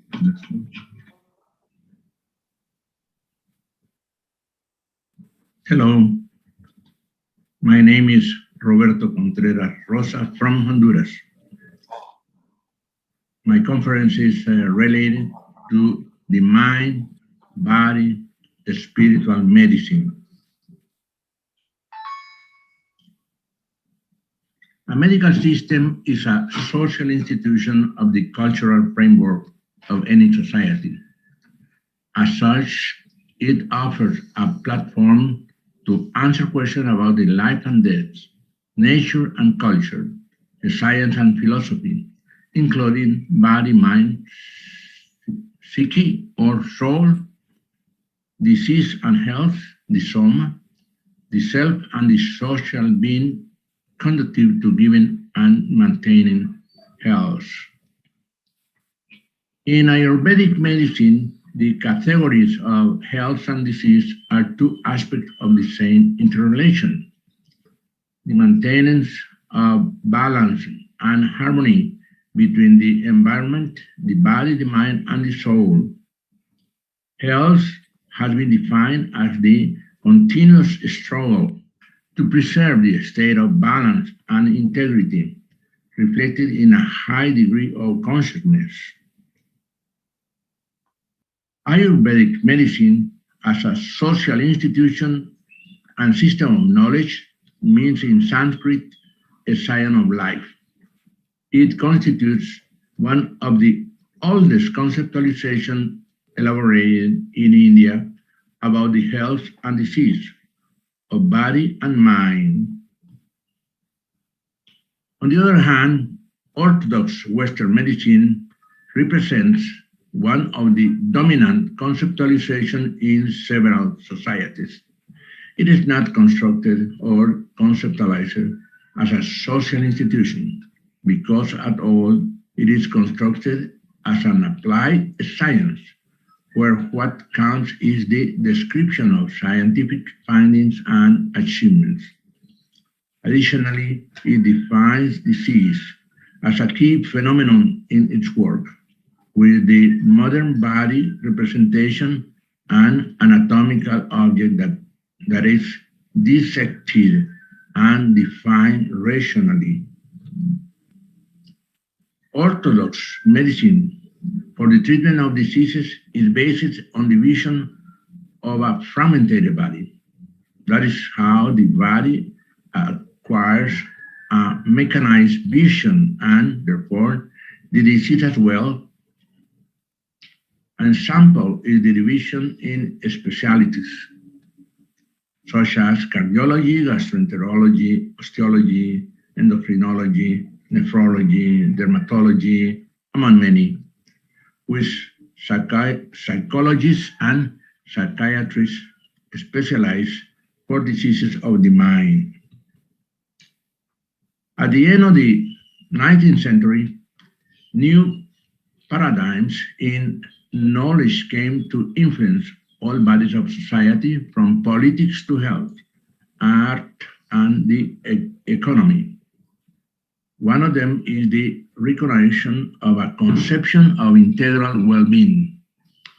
William James, based in the USA, creates the Mind and Cure movement, or Cure of the Mind, between the years 1894 and 1898. It includes the healing power of emotions, positive and faith. James opened the doors for the birth of mind-body medicine and alternative and complementary therapies based on the importance of emotional and mental states in illness and healing, providing a holistic vision of being human. During the 1960s, a renewal and global conception were key to the social and personal transformation of the body and health. The practitioners of these movements also brought new healing resources, such as spiritual medicine and that of the energy fields. Among the most used mind-body therapies are yoga, meditation, breathing techniques, self-relaxation, biofeedback, Qigong, Tai Chi, Reiki, and many others, such as acupuncture, neurotherapy, homeopathy, craniosacral therapy, chiropractic, neurofocal dentistry, ozone therapy, massage therapy, out-of-blood vaccines, prolotherapy, immunizing therapies, blood transoxygenation, magnetic fields, ionizing serum, trace elements, chelation, cell therapies, herbalism, among others. There are many benefits of the treatment of diseases in these therapies, such as muscular, gastrointestinal, cardiovascular system, etc., to treat active rheumatic disorders such as arthritis, also to treat insomnia, anxiety, stress management, chronic pain, high blood pressure, asthma, headaches, such as migraines, bulimia, sexual and psychosomatic disorders. There are energy therapies, such as gem therapy, magnet therapy, light and musical therapies, moxibution, and laser therapy with multiple applications. Natural medicine therapies have application in intestinal cleansing, massage, medical baths, bloodletting, and autohemotherapies, the sauna, cupping, and food vegetarians.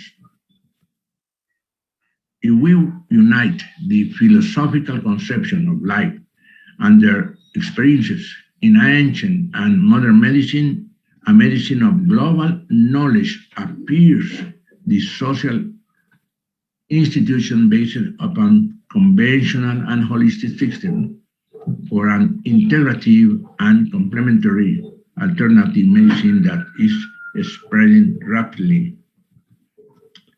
It is not possible, however, to talk about mind-body-spirit medicine without defining its intrinsic qualities.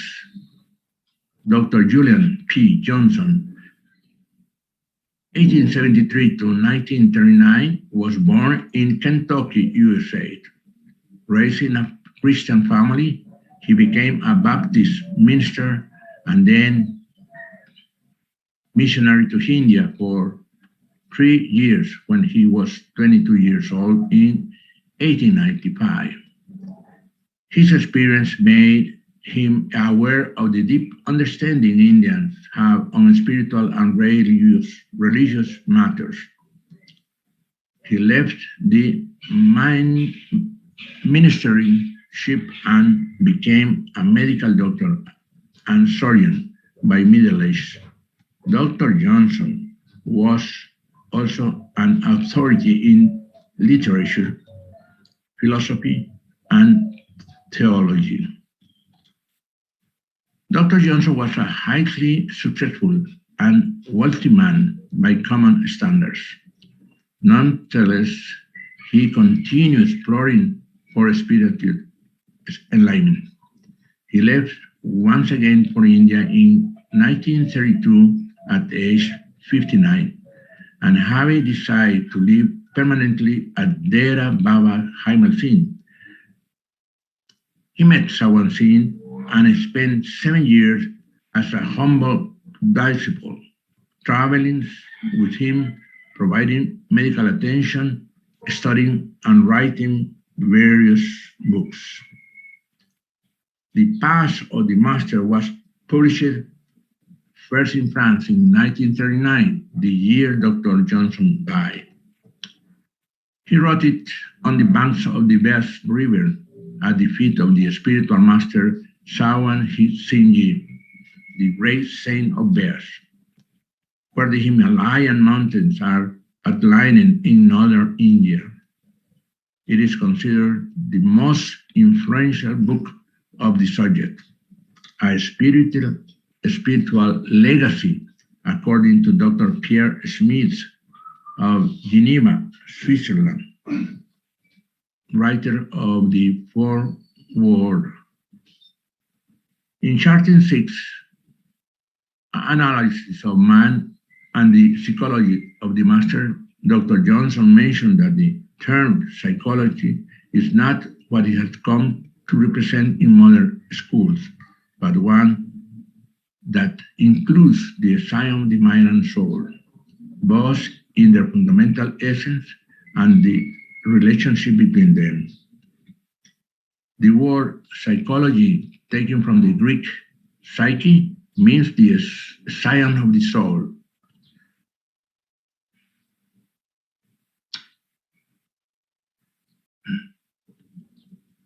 Is the meaning assigned by the ancient Greek teacher, of course. Modern scientists have made it, however, an exclusive study of the mind, even limited to a study of psychophysiological phenomena. They have not known whether they are dealing with psychological chemical reaction of the brain and nerve tissues, or with something that is independent of the brain and nerves. For this matter, no psychologist can tell us which certainly what thought is. The sad thing is that the modern psychology knows nothing about the real man. However, psychology should not be blamed for its limitation. In the same way that a younger child is not blamed if he cannot walk. A science has fought heroically to achieve its knowledge of man, and one cannot deny that it has achieved much valuable progress. Dr. Johnson states that the science is working at too much of a disadvantage, and that is, will never be able to solve those dilemmas by methods adopted by medical schools. He adds that one would have to turn to the master of spiritualities to support. The master of the science of the soul are able to see thoughts and contemplate how they form and disappear.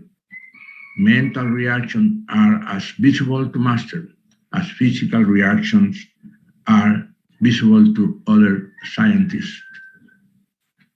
Teachers of a specialty are able to detach from the mind itself and observe themselves and others as a pure spirit.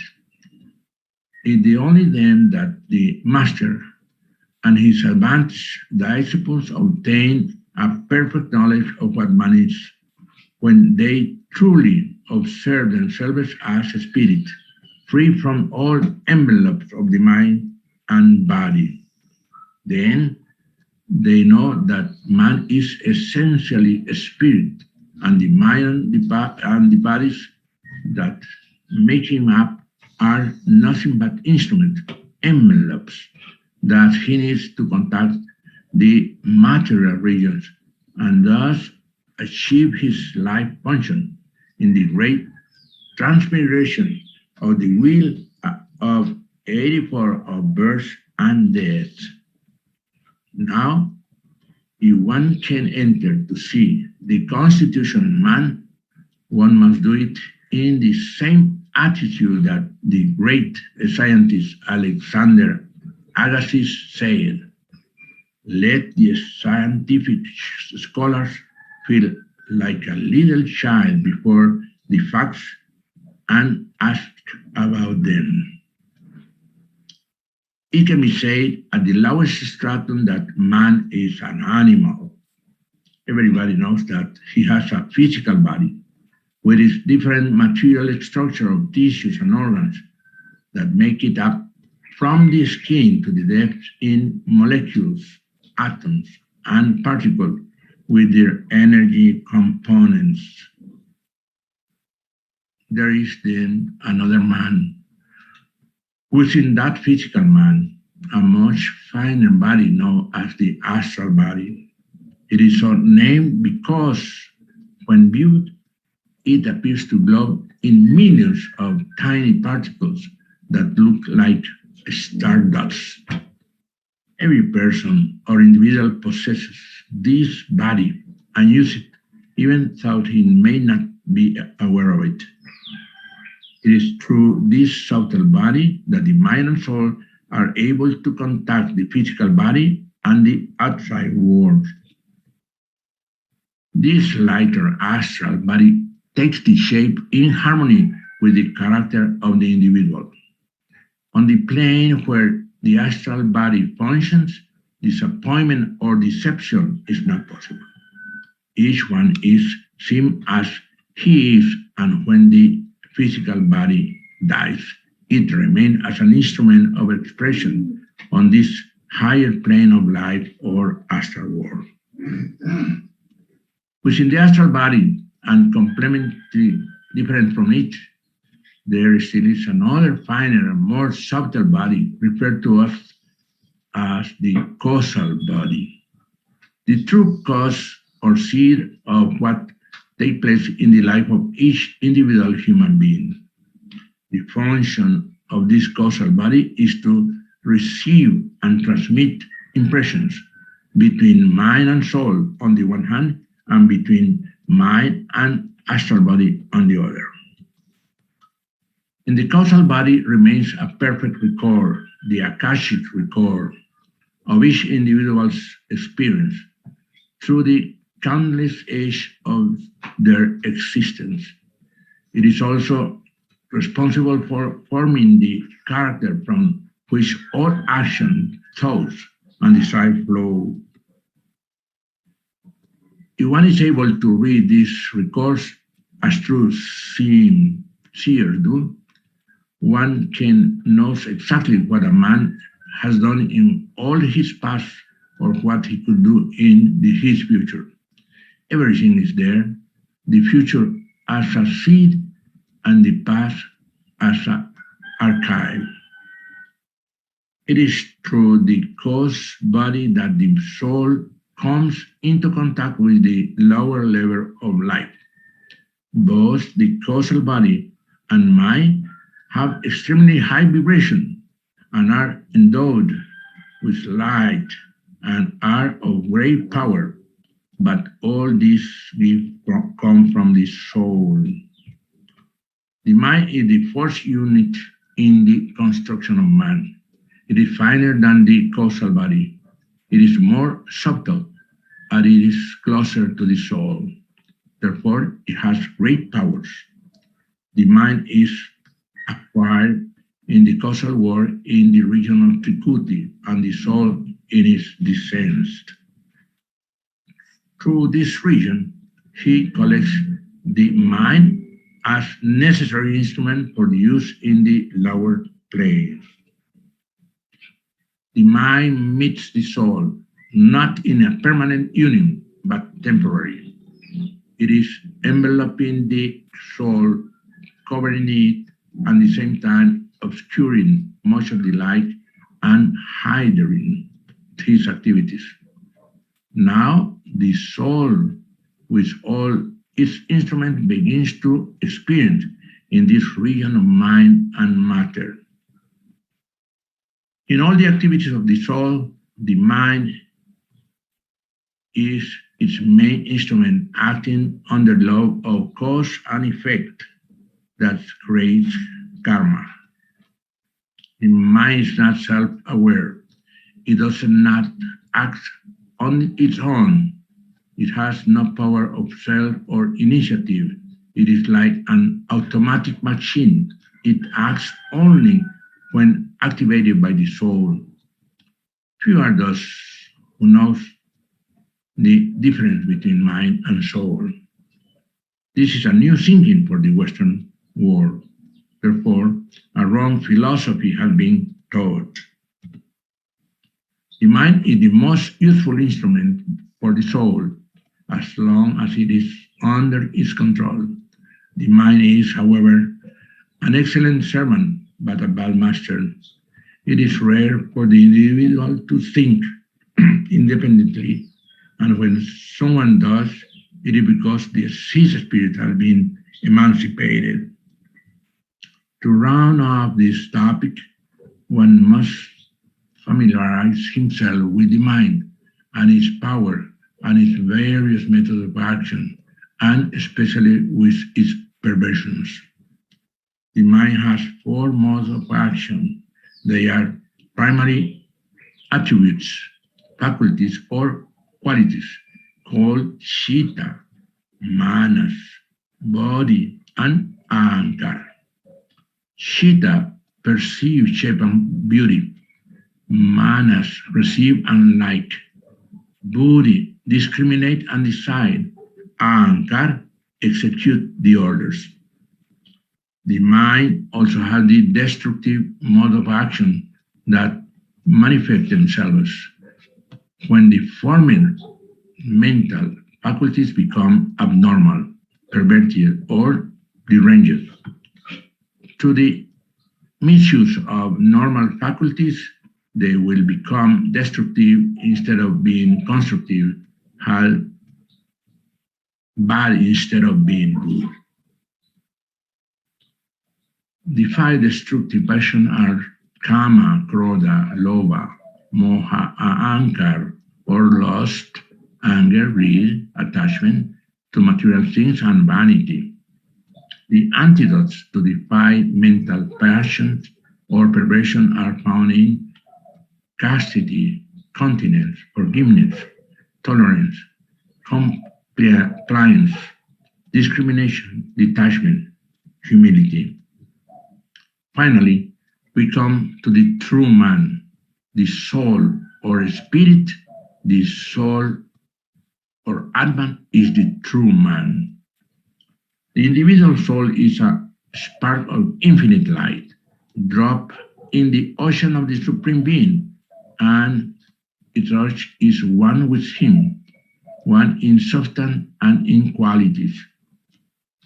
It is the soul that all powers and all consciousness resides, and everything that remains below the soul and the mind itself to unconsciousness, automatic and totally mechanized in its action. In reality, everything that lives depends on the spirit for the life and activity. Even the humblest plant and the smallest of insects lives and carries out its activity by virtue of the spirit. That thing is part of spirit that gives it the being supreme. All the rest of man dies or is discarded in his flight toward perfect freedom, and if it were not for the state of the soul in this material region, there would be no need for any or this instrument for the bodies and the mind. Due to the extreme subtlety of the spirit, it cannot make contact with the roughest world. Hence, it is forced to cover himself with some kind of envelope as a means of contact. Even a material body is necessary. A soul is a soul, no matter how high or how low its status may be. And in any case, the soul is a derivation of the Supreme and is identical in substance. In the analysis of man-body-soul medicine, it cannot affirm or deny if there are diseases of the soul, as there are of the body and the mind. Mike George, inspirational speaker and a spiritual teacher, discovers, however, in his book, The Immune System of the Soul, the 12 diseases of the soul, resembling them as common diseases in the body, emotional state, and mind. Number 1, addiction, as a disease of consciousness, which is main symptom, the desire and yearning for the acquisition of possessions, the acceptance and approval of others, and winning the applause of the world. Number 2, blindness, which emotion is main symptom. When you are emotional, it is as if you cannot see or perceive clearly, think correctly, and make appropriate decisions, all linked to selfishness, to what is mine, this belongs to me, it owns, etc. Number 3, heart disease, disease of our consciousness, of our being, of our spiritual heart, sadness being his main symptom. Dejection and a heavy heart include pains that are form of suffering. Number 4, paralysis, whose main symptom is fear, one from anxiety to panic, from tension to worry, from insecurity to abject terror. We learn to live with it until it dominates our lives. Madness, which anger is main symptom, blur our vision and thoughts in the search for justice and revenge. With anger, we lose control. We become irrational and try to do the impossible, change to pass the past or change other people. Number 6, diabetes, whose main symptoms are a bitter heart, the feeling of shrinkage, and even perceptual sinning toward the presence of the kindness and sweetness of others, while considering ourselves as not deserving love, understanding, friendliness, and generosity of others. Number 7, the disease of the disabled, whose main symptom is guilty. I have done something wrong, then I am a bad person. Guilt is a mixture of sadness, anger, and fear, and we feel blocked, stunned, or incapacitated. We run out of enthusiasm. We lower our eyes, we avert our gaze, or we bow our head because we feel guilty. They will never forgive me. Number 8, allergy, which usually occurs when we do not get along with someone because of an instant, inexplicable aversion or a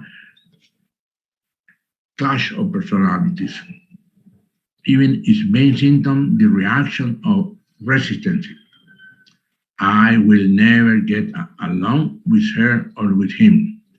So we become reactive at his physical allergic reactions. Number 9, incontinence. Its symptoms thinking and talking without thinking, and without stopping, speculation about a good number of things, having the need to be the center of attention, recognized, validated, and valued, as the one who knows everything and needs to free himself from such thinking, analyzing, judging, speculating, interpreting, concluding, guessing, correcting, etc. Number 10, indigestion, whose main symptoms are mental confusion, inability to focus attention, emotional agitation or flowery language, mixed with verbal and social constipation.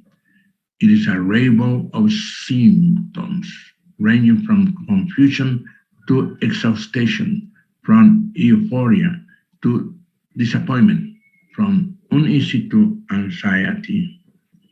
Number 11, arthritis, its main symptoms being inflexibility, a resistance to the ideas or behavior of others, bringing pain that cannot continue like this. Surely they have no more reaction than me. Asthma is the number 12, whose main symptoms is the inability to express love. Diabetes of the soul is the inability to receive, accept, and assimilate love from others. This disease shows a soul that has difficulty giving love and affection at any time and place. Let's take a look at the level of consciousness that a human being can have. According to the Vedas, there are 7 states of consciousness, most lacking investigation by medical doctors and science. Some of them are not yet recognized. The first level of consciousness is deep sleep, in which we have some consciousness. We respond to stimuli such as sound and bright light or tactile sensation, but in general, our senses are dull and there is very little perception or cognition. The next step of consciousness is onirico, in which we are in a dream, but a little awake and alert from more than in deep sleep.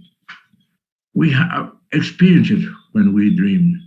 We see images, we hear sounds, and we even think. The world of our dreams seems real, but when we wake up, recognize the dream as a reality confined to the moment when we were dreaming. The third stage of consciousness is through waking state, in which we become aware of ourselves and the world around us. Our senses are at work. We hear, see, touch, smell, and feel. We speak, we move, we think, we act, and we remember. It is the state of consciousness in which we are most of the time. The fourth state of consciousness is the one we experience in meditation. We are still and calm and become aware of the observer who is within us, and the state of the self expands. We begin to contact our spirit. Peering into the soul produces physiological changes in the brain and throughout the body. Cortisol and adrenaline hormones level drops, stress is reduced, blood pressure drops, heart rate slows, and immune functions sharpen. The fifth state of consciousness is called cosmic consciousness. When you realize that a part of you is circumscribed and another is linked to the all, to the cosmos, hence its name.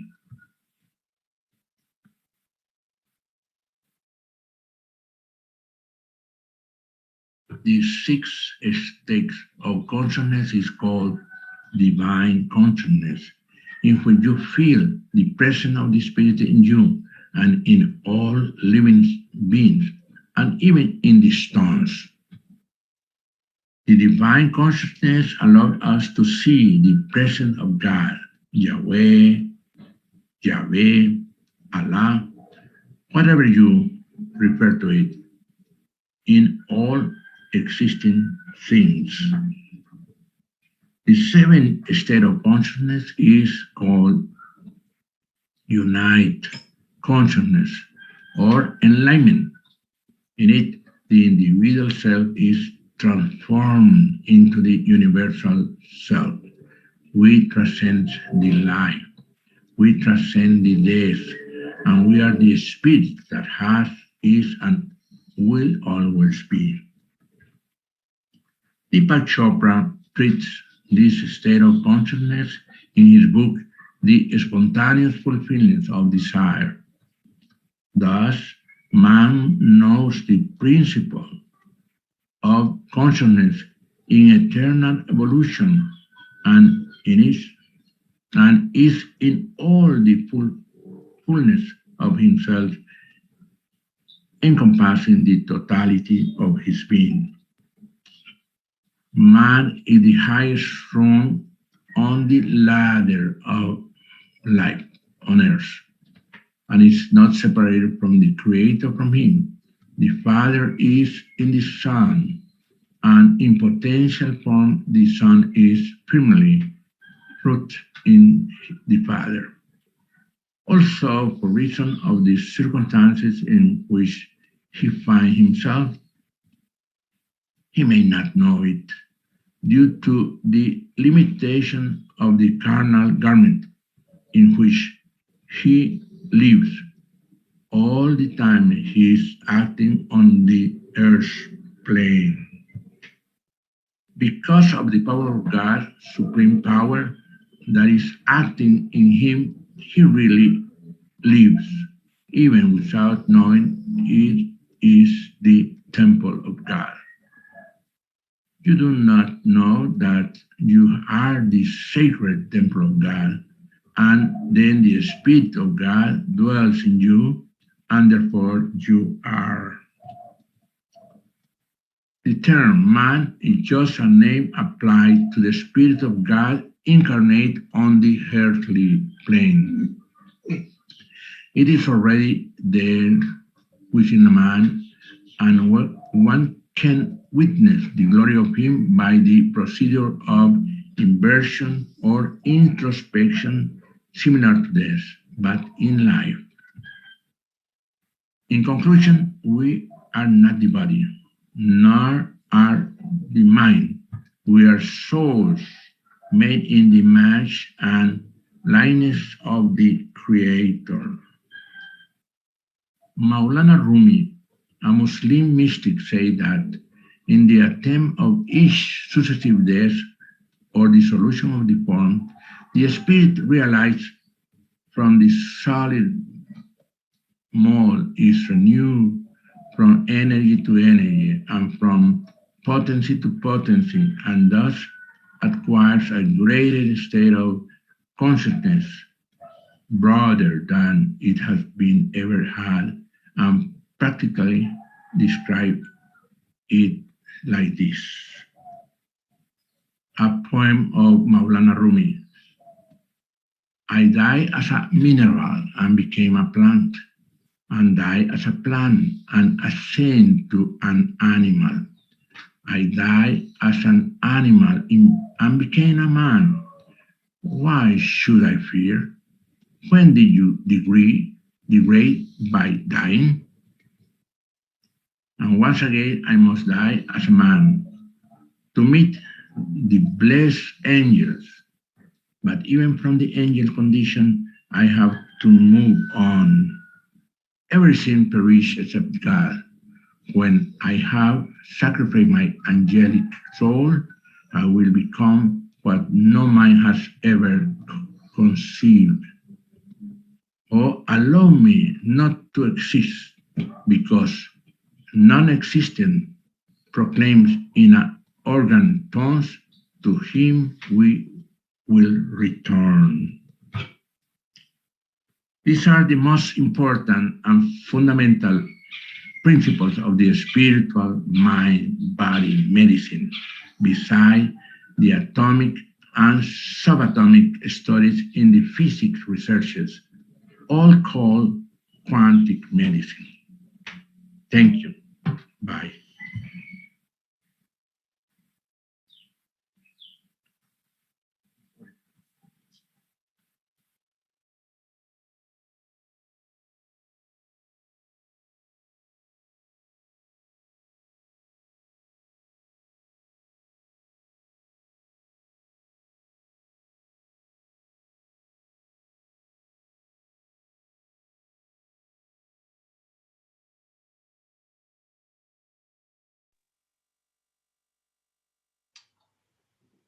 Okay, Dr. Contreras, thank you very much for your lecture.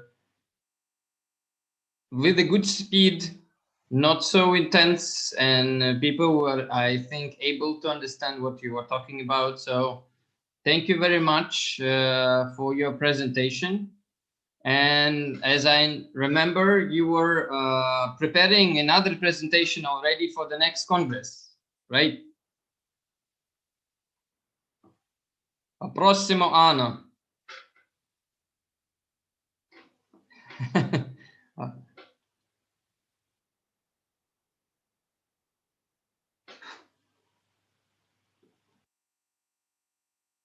Your sound is turned off, Dr. Contreras. You need to turn on the microphone.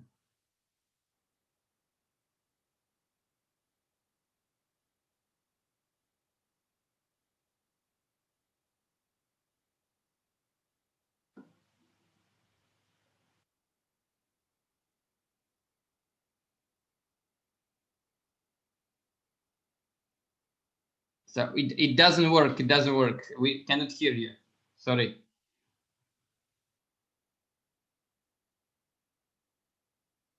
Okay. Okay. Anyway, we are ready for the next lecture. And well, he's the one who was not able to present yesterday, but he's connected today. I can see him already here. Hello, Dr. Sam Osmanagic from Bosnia, and with his wonderful presentation and recent research results about Bosnian pyramids, I think.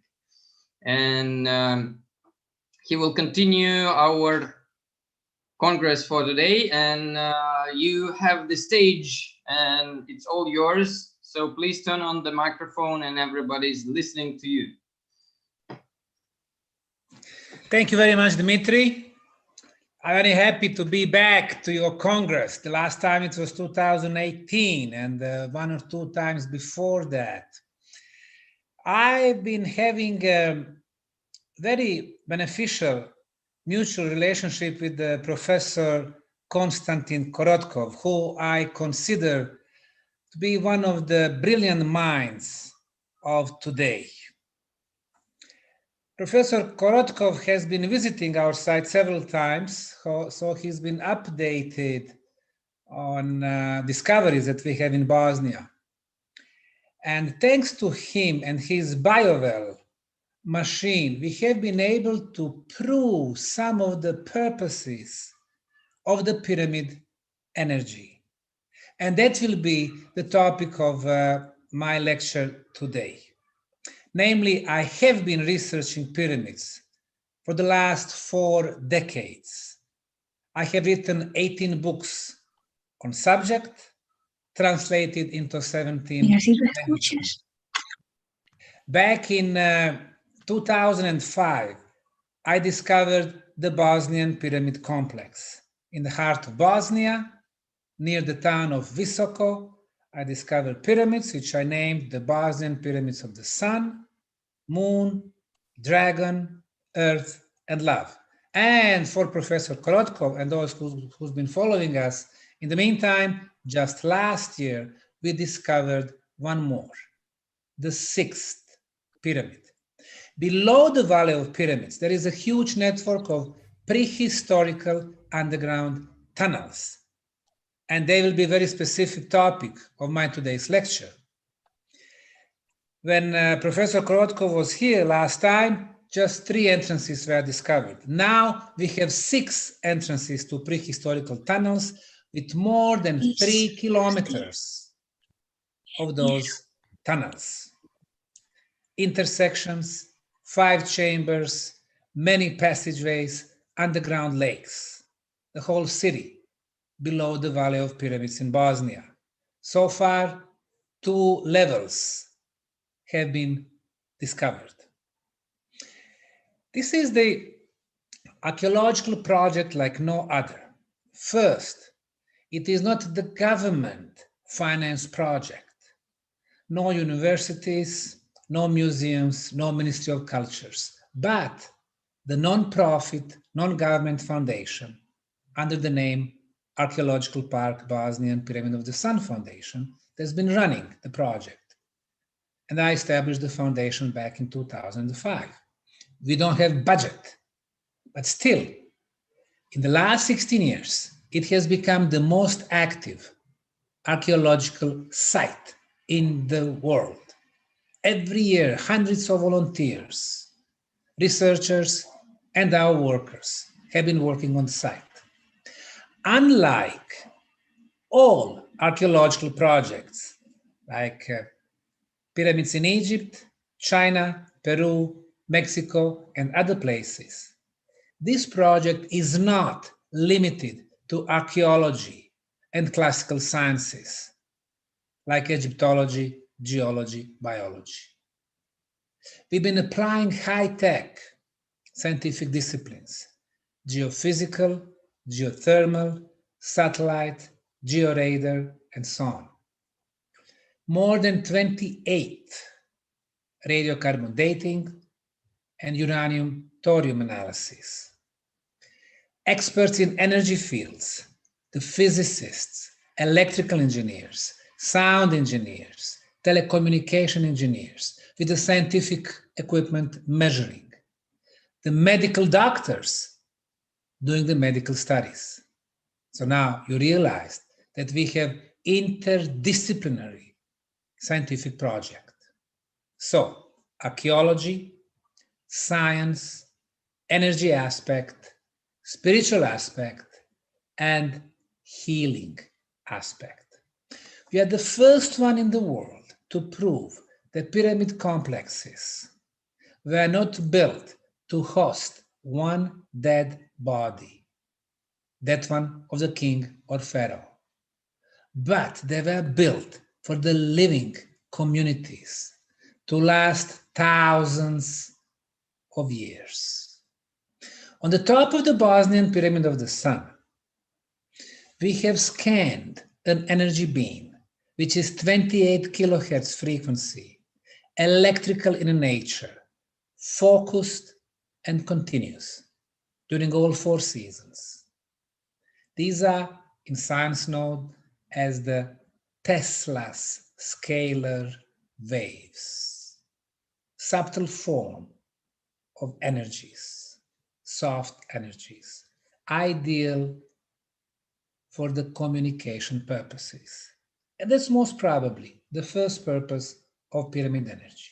The second one is to protect what is the most precious to us, and that would be our health.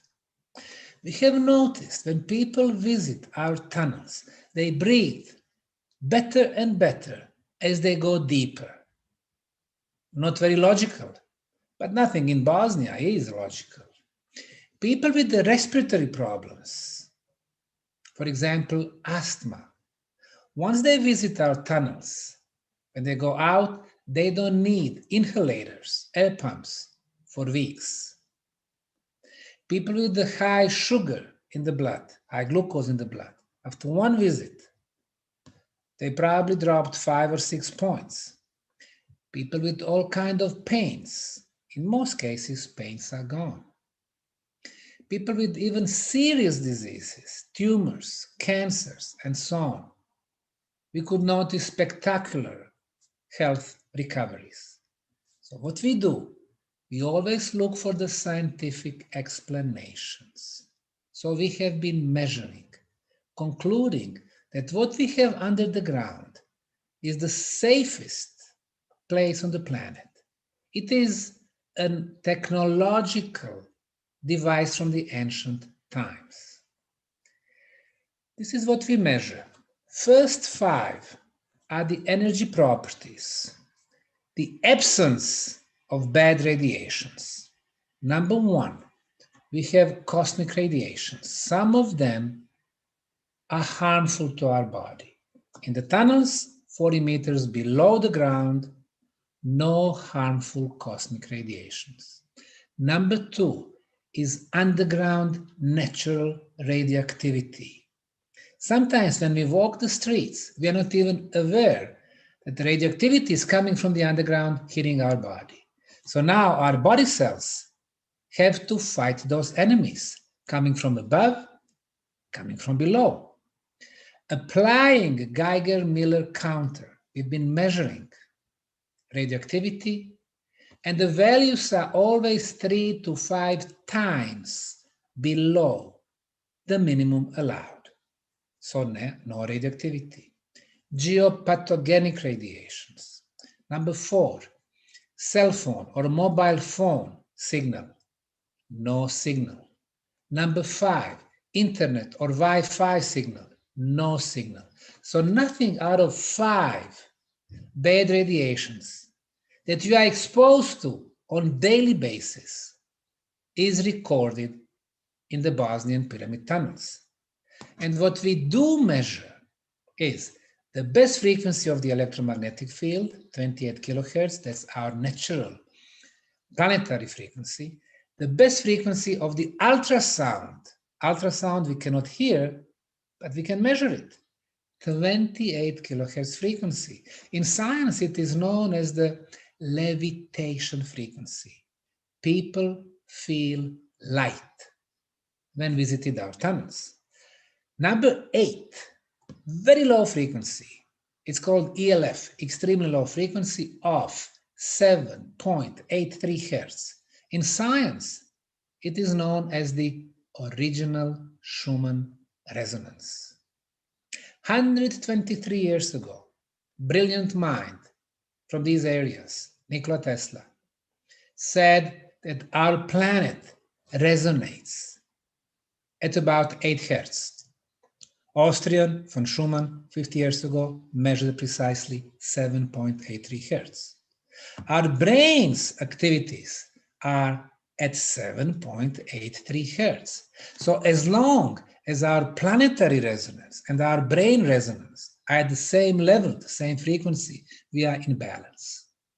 Unfortunately, due to our electromagnetic smoke or our bad electromagnetism that our technology has been producing for decades, TVs, computers, laptops, microwaves, cell phones, energy grids, American Project HARP, and so on.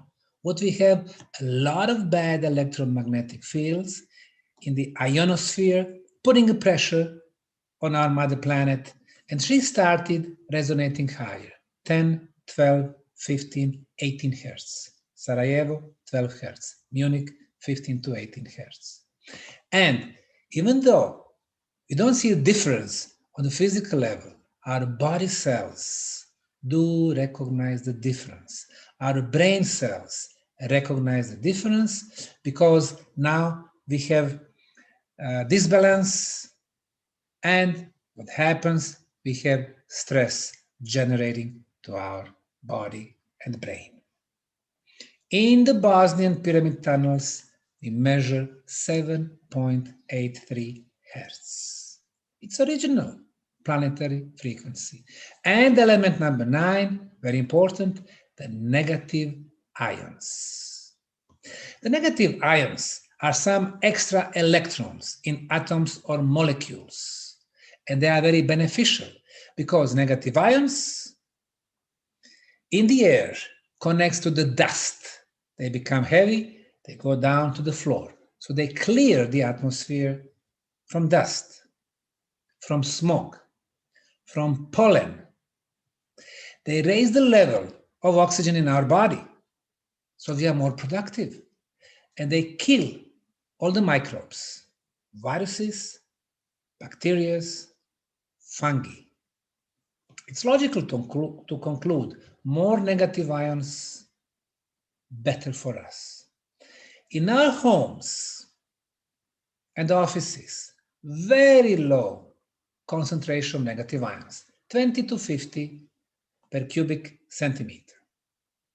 We go outside to the downtown cities, Moscow, St. Petersburg, Sarajevo, London, about 100. We go to the top of the mountains in the pine tree forests, about 1,000, 7 times higher than in the cities, 7 times healthier. But when you go to Bosnian pyramid tunnels, where we measure the concentration of negative ions regularly, they are between 20,000 and 60,000. So they are 50 times healthier than on the top of the mountains in the pine tree forests. So when you have those 9 elements combined, they give you a space under the ground, which is really the most effective and the safest and the healthiest on the planet. What is happening to human body?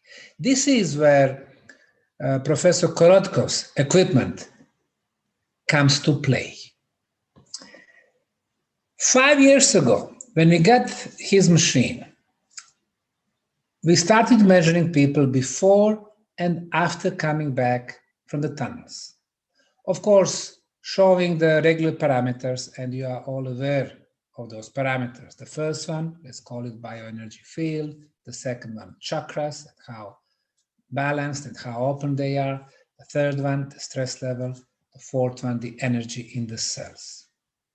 Last time Professor Korotkov was visiting us, I think it was 2017 or 18, we had about 1,500 subjects scanned.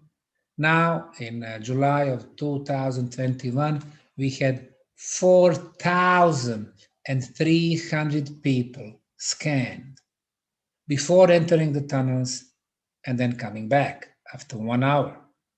So we've been able to see what does exposure of pyramid energy do to human body, energy field, and the mind. The conclusion, more than 90% we have had improved auric field, improved balance of our chakras. They got much more open than before, so energy can flow better, affecting not only energy field, but also our physical body, especially the blood flow. If it is better, of course, we are healthier. The stress level has been reduced in many cases. People are approaching us, telling us how better they feel, much more peaceful. Energy in the cells, of course, rose to the higher level, allowing people to fight daily challenges, diseases, sicknesses. The next aspect of pyramid energy, after the communication and the health protection, is the water. In the pyramid tunnels, we've been discovering tunnels with the water that's been there for thousands of years. It is not a surface water. So this water has been exposed to the pyramid energies, the best electromagnetic field, the best ultrasound field, the best Schumann resonance, and high concentration of negative ions. They did not allow the microbes to attack this water. So once we did conventional analysis, we concluded there are no viruses and no bacteria in this water. pH is excellent. As we know, pH from 0 to 14, 7 is neutral, but our blood is not 7. Our blood is 7.45. The water in Bosnian pyramid tunnels is at the level of 7.45. When we sent samples to the late Dr. Masaru Emoto from Japan 8 years back, he got our water frozen at -20 and then took a photo under electronic microscope. The water from the Bosnian pyramid tunnels had beautiful hexagonal structure with the crystal-like structures, energetically alive. Happy water. It vibrates high.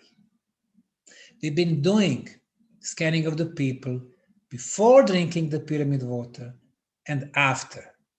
And one of the subjects was Professor Korotkov himself. And yes, he did notice that his chakras are much more open after drinking Bosnian pyramid water, and his bioenergy field is much stronger and healthier. We've noticed also that people using Bosnian pyramid water, even if they are not in Bosnia anymore, that they are able to regulate the blood pressure and glucose in the blood, among other things. So our conclusion was that the pyramid energy affects our most treasured liquid in our life, and that would be water. Number 4, we are still talking about the purpose of the pyramid energy, the food. We did experiment with the seeds of beans. What we did, we had a total of 10 different samples. I'll just explain 3 of them. One was, of course, control group, as every scientific experiment, especially in the area of medicine, require. So we placed a bag with the seeds of beans in our home. One bag we put in the Bosnian pyramid tunnel. One bag we put on the top of the Bosnian pyramid of the sun. So those 2 bags have been exposed to the pyramid energy for 2 weeks, the germinization period. After 2 weeks, we were checking and we noticed that only 60% of the seeds of the beans developed this germinization process. And 100% of the seeds exposed to the pyramid energy. And then we planted them into the soil. And then we could see the difference in growth. The control group and the pyramid group growing 2 times bigger, quicker, richer, and healthier. Conclusion: the pyramid energy affects the growth of food. The next one, our immunity. Of course, conclusion was that the pyramid energy, the Bosnian pyramid tunnels, and the negative ions in general improve our immunity. In the era of the coronavirus, whatever we think about it, we can see that people got sick. Well, our Bosnian pyramid site is unique because we self-finance ourselves through the archaeological tourism. People come visit the tunnels and the pyramids, they pay the tickets. So since we don't have budgets, we don't have any money from the government, And Bosnia is very complicated, 5 levels of government, municipality and city and cantons and entities and the state. And of course, 70% of all the taxes go to the bureaucracy. So we had to find creative way to finance ourselves. And we do that through the archaeological tourism. Now, last year, 2020, was catastrophic in general for the tourism around the world. 80% of a decrease in income, but not in our case. We've been very proactive, promoting the project, and even though we could only receive tourists from the neighboring countries, like Serbia, Croatia, Montenegro, of course, the whole Bosnia, because the whole world was locked, we still managed to have the record year. In 2018, we had 40,000 visitors. In 2019, 50,000. In 2020, the Corona year, 85,000. This year, according to our projection, from January to July, we're going to have 120,000. So we had to have a big service with the guides. We have 36 guides, official guides. They are with the visitors on daily basis. 85,000 visitors last year.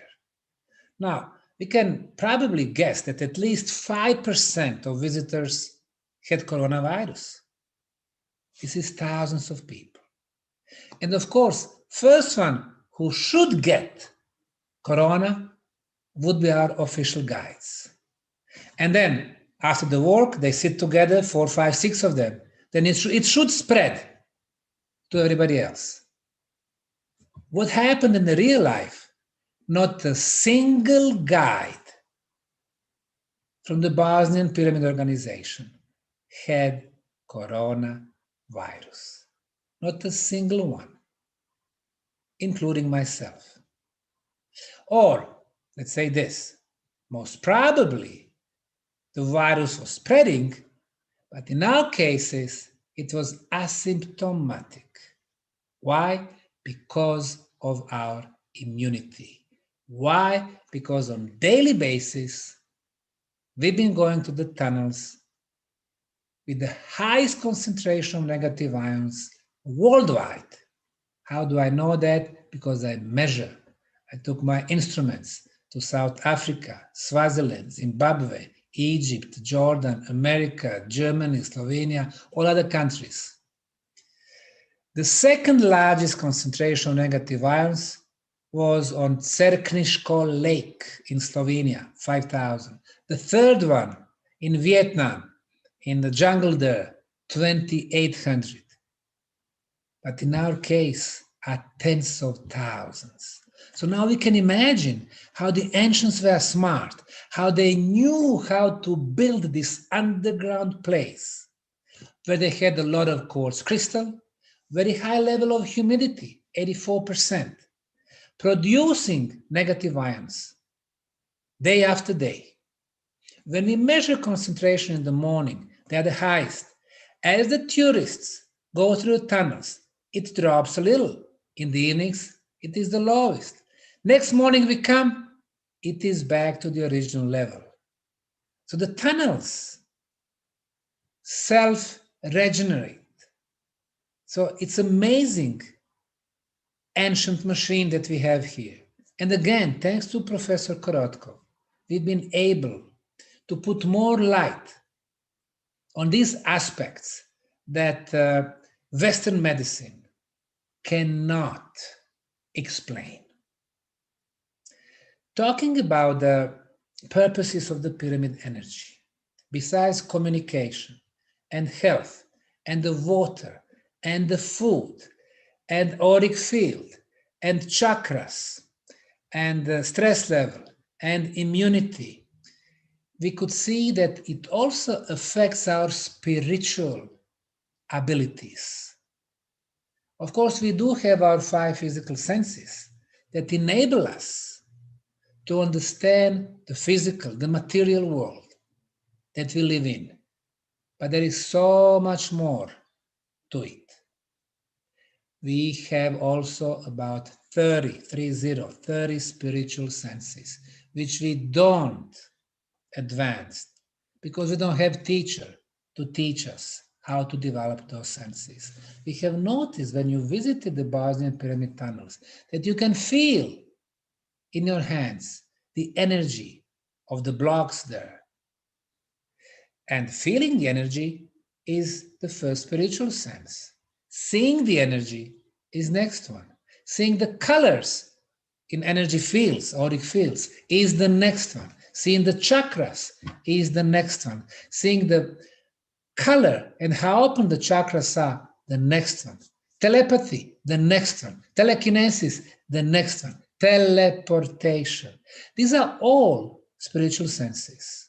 Our society has forgotten them because we have lost our teachers.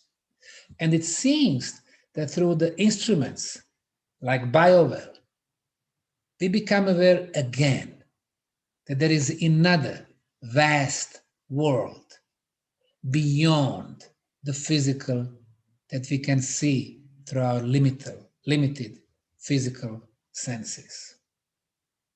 So, in conclusion, in a case of the major, oldest, biggest, and the most superior pyramids around the world, like 20 out of 250 Chinese pyramids in the province of Shanxi, 28 biggest and oldest Egyptian pyramids out of 155, thousands of Mayan pyramids in the countries of Mexico, Guatemala, Honduras, El Salvador, and Belize, hundreds of pyramids in Peru, Acapena complex in Bolivia, Kocher pyramid in Cambodia, Gunung Padang in Indonesia. We talk about, in the case of those, all the superior pyramids, we talk about energy machines that are extremely beneficial to many aspects of our life, and we can learn a lot from them. We can learn about new concept of energy. Look at our concept in 21st century. Dirty industry, coal, thermal power, limited resources, oil and gas, and then again, dirty industries, petrochemical, chemical, oil industry, auto industry. And then we have nuclear power plant and nuclear energy that contaminates our planet from Chernobyl to Fukushima and back. And all of these energy sources and all the industries based on those energy sources produce all the wealth to 2,500 billionaires on the planet. And more than 90% of the people struggle in daily life just because of the concept of energy. Imagine this: pyramids, shape and geometry amplifies natural energy sources. You build them once, they last for millennia, for thousands of years. It's a clean energy, unlimited quantities, and free energy. So much to learn from ancients. Thank you very much.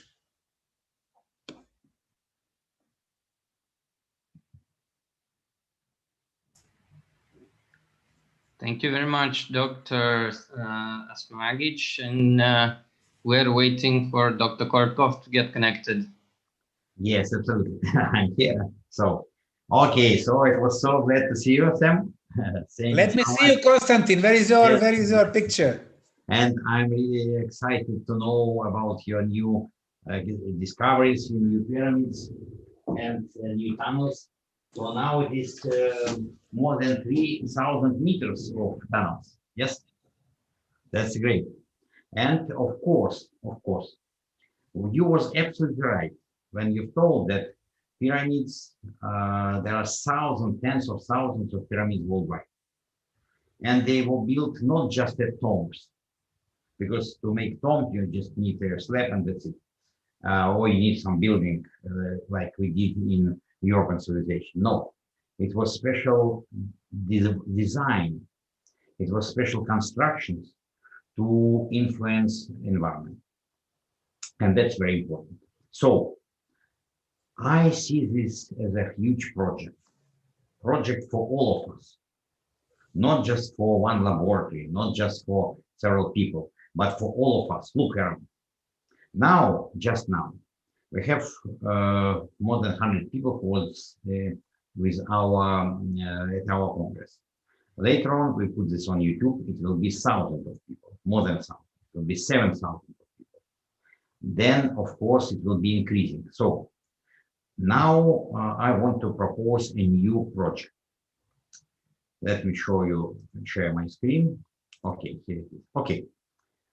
You remember, I've shown you this Biowell mini device. And I've told you that it's our new development that is ready. We have it. And it will be on the market, I would say, on our website later on this summer. Of course, we need to do a lot of marketing, a lot of ideas to apply, how to move it forward. And as I've told, we'll have 3 main lines: consumer line with this little device, professional line, and customer line for some companies. And you remember yesterday it was a presentation of Christian Border, who is using just this customized design for their own products. So we created for him this program, so we can do it for everybody. And what we can do together? First of all, if you are professional, if you are consumer using mini device, you can use Sputnik. And with this new Sputnik, it will be very, very convenient because it's much more convenient to use. It is simple, it is little in size, and also. Then you can take measurement at any place now, because you don't even need computer, you have your mobile phone. And this Biowell mini device, it operates with Sputnik, and I did many experiments with it. You remember I've shown you yesterday our experiments in Altai Mountains. It was all done with Sputnik device. Then it was some presentations in those days, again with the Sputnik device. And it is very reliable because my first patent on Sputnik was in 2006. I patented this, but only in Russia. It doesn't matter. Now it's everybody can use it, so it's no limitation. So my idea, all of us will take this Sputnik and make measurements, because if we talk about pyramids, we did some measurements around pyramids in Bosnia, in Egypt, in Siberia. Other people did a lot of measurements, but we don't have the whole understanding. What does it mean to be around pyramid? Because again, in the pyramid, we have bottom, we have top, we have some levels, and they all may have different meaning. Sam was able to measure a beam coming from the top of some pyramid. It's a huge beam coming to the cosmos. We've been measuring at the top of different pyramids. At the, you remember, Sam, we've been measuring at the top of Moon Pyramid, at the bottom of Moon Pyramid, it was a great difference. But again, it was just random measurements. My idea that we need to do this on a regular basis. We need to do it all together. So if we agree, then we can create even special accounts for pyramid measurements, and it will be open account. So let's name it pyramids. And then everybody can go to this account, take their own measurements, and then we can make processing of the data. Very important. You see, the advantage of this Biowell device, mini device, that as we are measuring with mobile phone, we can detect the geophysical geoposition of this phone. You understand this? You know how. So with any mobile phone we can do it. With computer, it's much more complicated, so it's not so easy. With mobile phone, we have this location. So that's why we'll know location, but of course it's much better if you put down in description where it was, in which location. Very important for us to follow up different cycles, because we understand that we have different cycles of sun activity, moon activity, and again, I'm absolutely sure it will be these cycles of activity. So, for example, for in Bosnia, it would be excellent to have some Sputnik somewhere and to take measurements on a regular basis. Then we would see the influence of this environmental station to energy, and we would see whether it is really something or it is just some variations. Then, of course, we need to have measurements if we are measuring nearby pyramids. Then, of course, we need to have some, I would say, base measurements, for example, nearby hotel. So if you are somewhere in Bosnia, in Mexico, in Bolivia, Peru, or so on, then you are measuring in your hotel. Then you are measuring nearby pyramid. And I want to show you one more topic. Let me share with you another screen. Okay, okay. Now you see this is my screen of my program, and we have two ways how we can measure these pyramids. For example, I have several measurements of Bosnian pyramids. It was from 2018, from my last video. Okay, let's take those measurements and send it to compare. No, I don't need this one. This was 829. Okay, then let's take, for example, hotel. Yes, hotel. And let's take tumulus, bottom and up, top. Okay, now we go to compare, and we compare all the data, and you see a really big difference. So hotel is here. It's huge difference with all other measurements. Tumulus top, it is here. Tumulus bottom, it is there.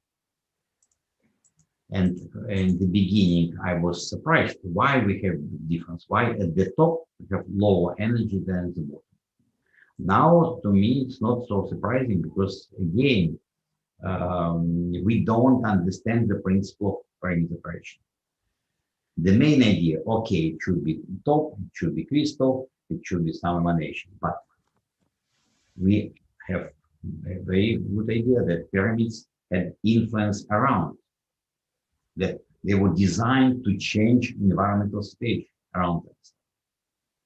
And what Sam was mentioning about this COVID situation, I'm so happy to hear, because I'm absolutely sure after being around the pyramid, after being in tunnel, you have this healing energy, powerful energy. That is why you look so great. That is why you didn't have any problem. Same as all your people. That's important as well. It is much more powerful than vaccination. Much more. So again, we need to understand this. We need to understand where do we have the most potential energy? At the top, at the bottom, somewhere else? Because I'm sure that your tunnels, it's absolutely different story. Tunnels, that's why different. It's very, very special construction, and still it will take a lot of time for us to understand what it's all about. So that is why when we collect this data, more and more data, we would be able to understand the principle of pyramid activity. And at the moment, except of Sputnik, I don't see any other instrument which would allow us to make it in affordable, simple way. Because in one day, you can make hundreds of measurements. You see, typical measurement takes about 10-15 minutes. And we have now another way how we can have the graphs, or we can have this cloud.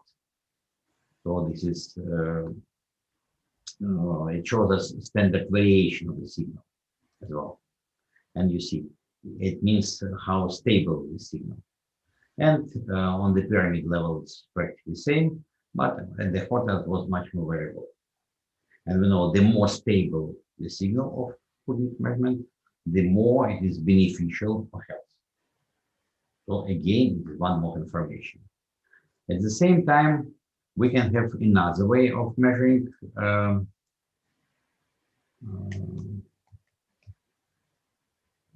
okay, so this is how I did this measurement in Altai area. Okay.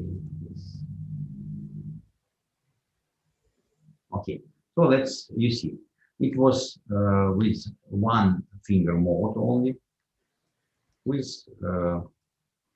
it was done 20 measurements. That's again very easy. And then again we can make comparison with those data.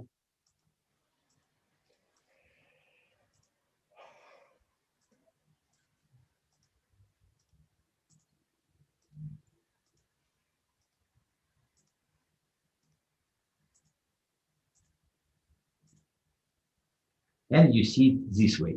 So it's another way of presentation data. But again, you see clear difference. Because this, black, it shows us the level of variation. And this is the average. So it's again, it's actually clear where it was the highest energy. I've shown this graph at my presentation. And sometimes this graph is even more clear, more precise than the previous graph. And again, it's even simpler because it takes only 20 seconds to take click, click, click, click, click, 20 readings. And it's much faster. And if you need to operate a long time outside with mobile device, with this method of 20 clicks, it will be much faster. So this way, as I've shown you, we see, and we can of course look like this, but this is not so clear, and this is absolutely clear. So,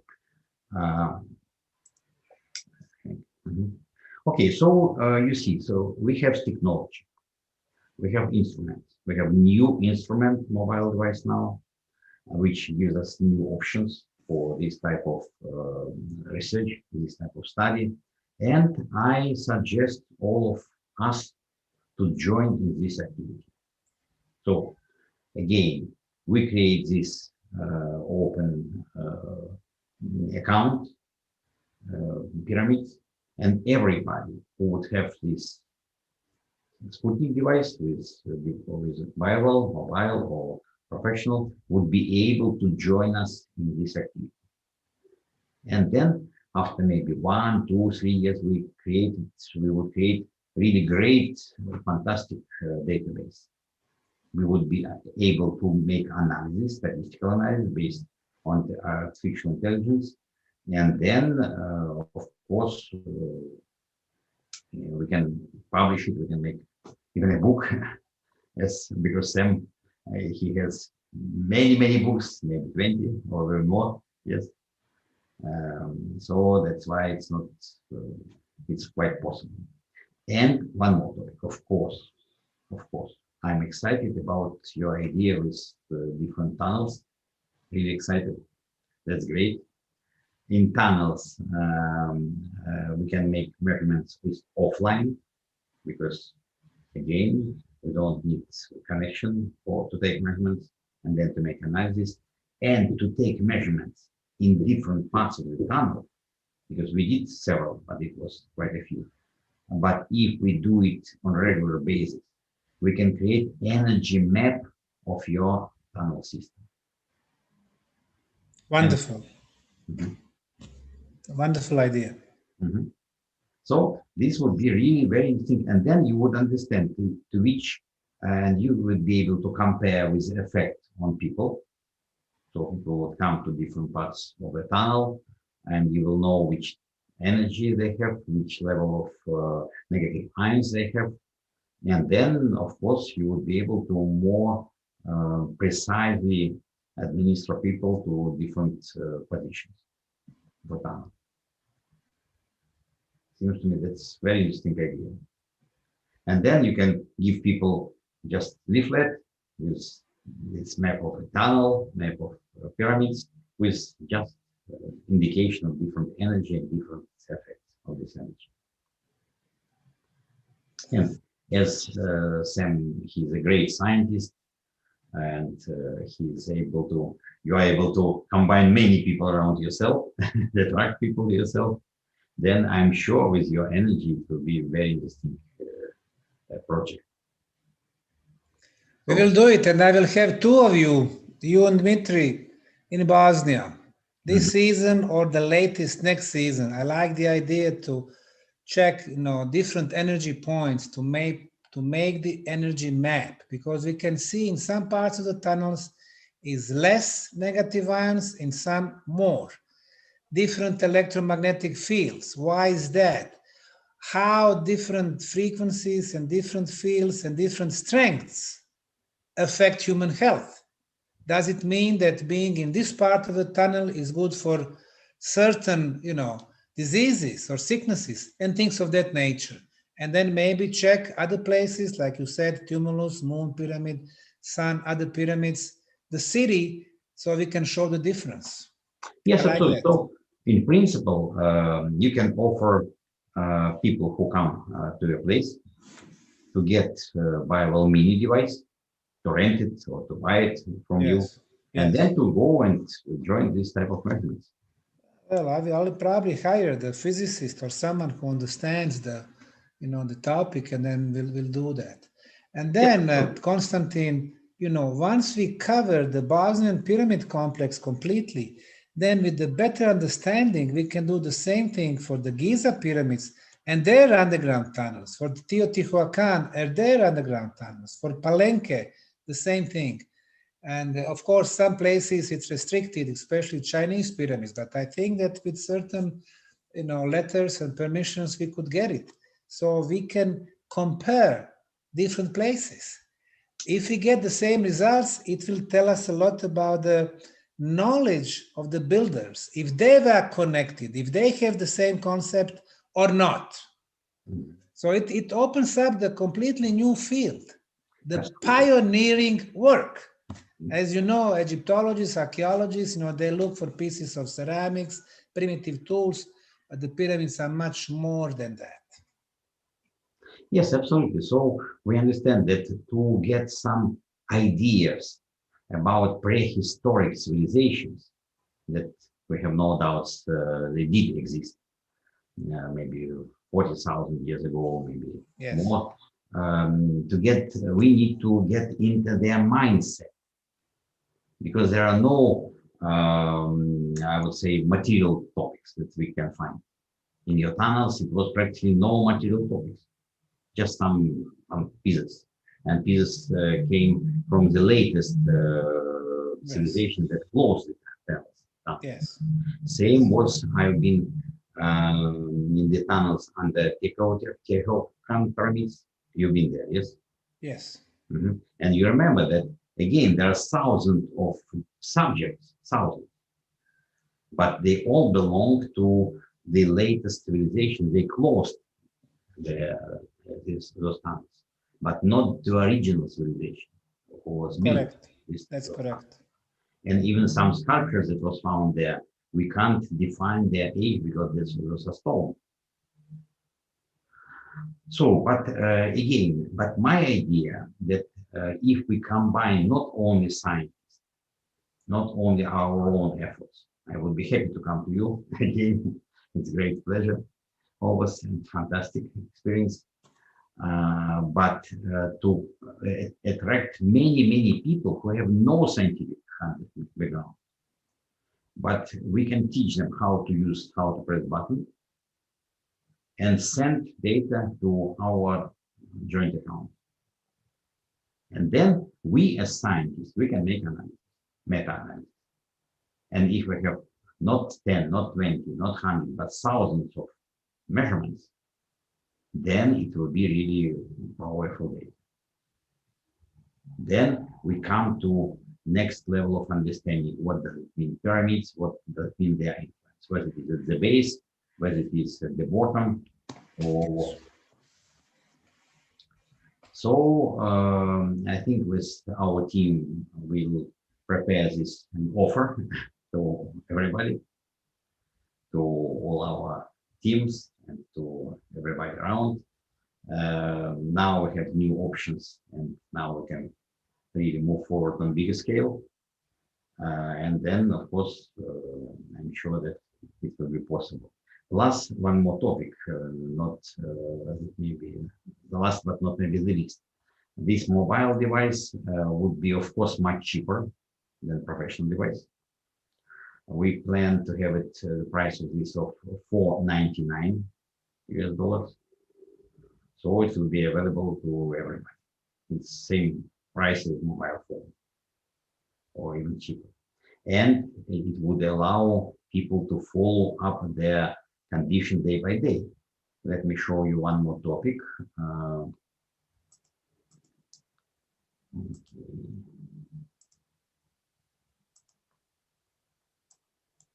Okay, yes, maybe.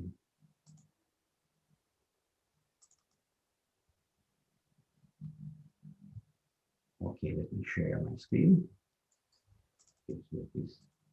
Okay, you see, this is, you see this graph, yes?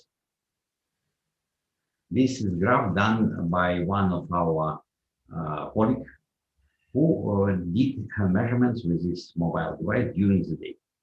So this is morning. She just woke up.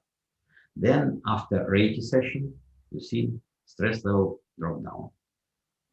Then after Kundalini yoga, it's increased. After, because you know that yoga, it's not just meditation, it's totally different complex.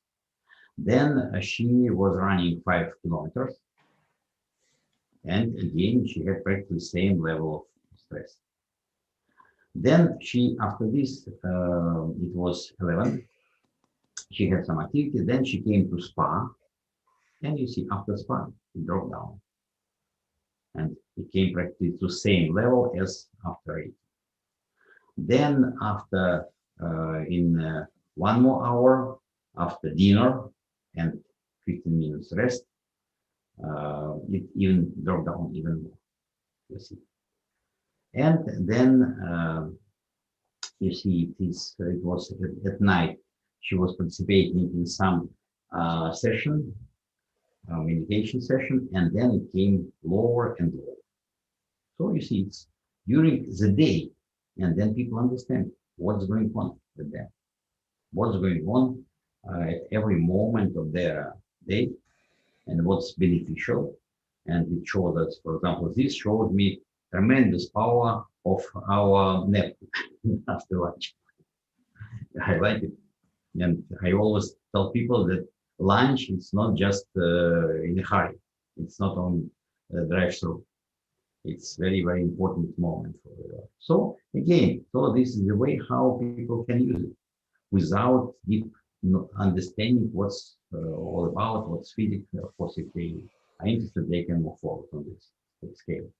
So that is why at this Congress, I want to propose next level of our bioworld development. And I'm absolutely happy that now finally we have people from Africa with us, from Burkina Faso. Glad to have you with us. Absolutely, thank you so much to join us. I'm so happy because we have very little people from Africa. Now finally we are moving forward to this. Thank you. And so now we are moving to big extent to people. And now we can really demonstrate people the power of their own energy, the power of their own mind, the power of meditation, what we've been talking about all those days. Because when people can see this on their own energy field, on their own chakras, when they can follow up their transformation during the day, day by day, then they have tremendous effect, and then they understand what they should do in their life. Then they tell other people, and it comes like circle. And then this would allow us to make our world a little bit better, because this is the goal of our team. Not just to produce some influence. No, we want to make our world better. We want to make people more happy, to increase their well-being. And only then people can really create beautiful life around themselves and enjoy their life. That's very, very important. So I hope that this Congress will help at least a little bit in this field. We have really big plans for next year. You've seen that I'm really happy to hear that, Sam, that you had more and more visitors, and even this year, it's fantastic, really fantastic. It shows us that people are not afraid, many people. Of course, some people sit at home in isolation. Some people don't go outside, but there are many people who are not afraid and who understand. If you have strong energy, if you are doing your life happy, then you are immune. If you are afraid, if you are sitting at home, then you are vulnerable. And we have many, many cases when people were sitting practically for 2 years, then they came out with vaccination and they became winners. So it's much better to go and visit families in the go tunnels than to go and get some medication. Okay, very good. Thank you so much for your beautiful presentation, and thank you everybody, because today was very, very interesting day in all the presentations from, and you see it was from all over the world. It's interesting again. So we have this movement, as yesterday our colleagues from Brazil told us that now it's worldwide movement with this integrative approach to health, to well-being, and we see it. During those 2 days, we had presentation from people from all continents. Yes, and it's amazing.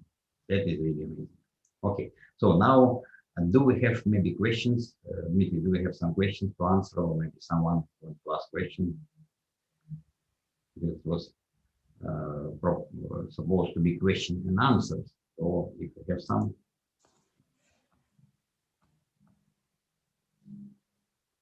Let's have a look. 1, 2, 3. Mm-hmm.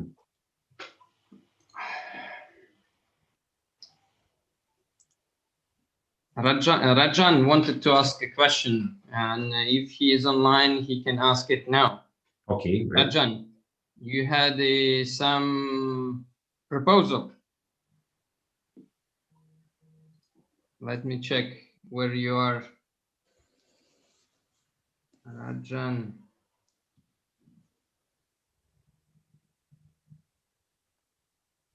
Yes, he is here. Rajan, please. Yes, thank you for unmuting me. Yes. Yes. I had a thought as follows. You have actually seen that Sputnik can measure the state of the mind of the locality and all of that to the point where the nature of crime and various other factors, health and all of this, you can measure through Sputnik, right? So the suggestion that you have about, let's say there are 20,000 Sputniks around all over the world, where you have the latitude and longitude coordinated all in all of them. You get a network, and you can correlate it with so many other phenomena, social and environmental phenomena, and see if you can develop a dynamic model through that. As things change in one place, how it will predict on other things. So that is a very big thought. The thought, there is a parallel to this, and I will share with you. In the United States, a company called WeatherBug. What they did was, as you know, the weather predictions come from the National Oceanographic and Atmosphere Administration. So they get from the thousands of readings around the world. They give the forecast and all of that. But what happens is this company called WeatherBug, they were selling the small weather, air, this thing, and all of them, they were selling to schools as a science project. So in like 5,000 schools around the country, they sent it. And what they did was they integrated that 5,000 data collection that they were getting, along with what National Oceanographic Administration was providing. And with that, they were able to give highly localized weather information, predictive information. So in that same model, I'm thinking, when you said about the thought of thousands of Sputniks located all over the world feeding into the data, I think there is enormous potential. If we work on it over a period of 5 or 10 years' time, there'll be enough predictive data to predict social and environmental phenomenon, is the thinking that I have. Yes, you are absolutely right. That's and this is a great idea, because one topic when we're measuring environment is absolutely another topic when we're measuring human activity or some collective situations, because it was data.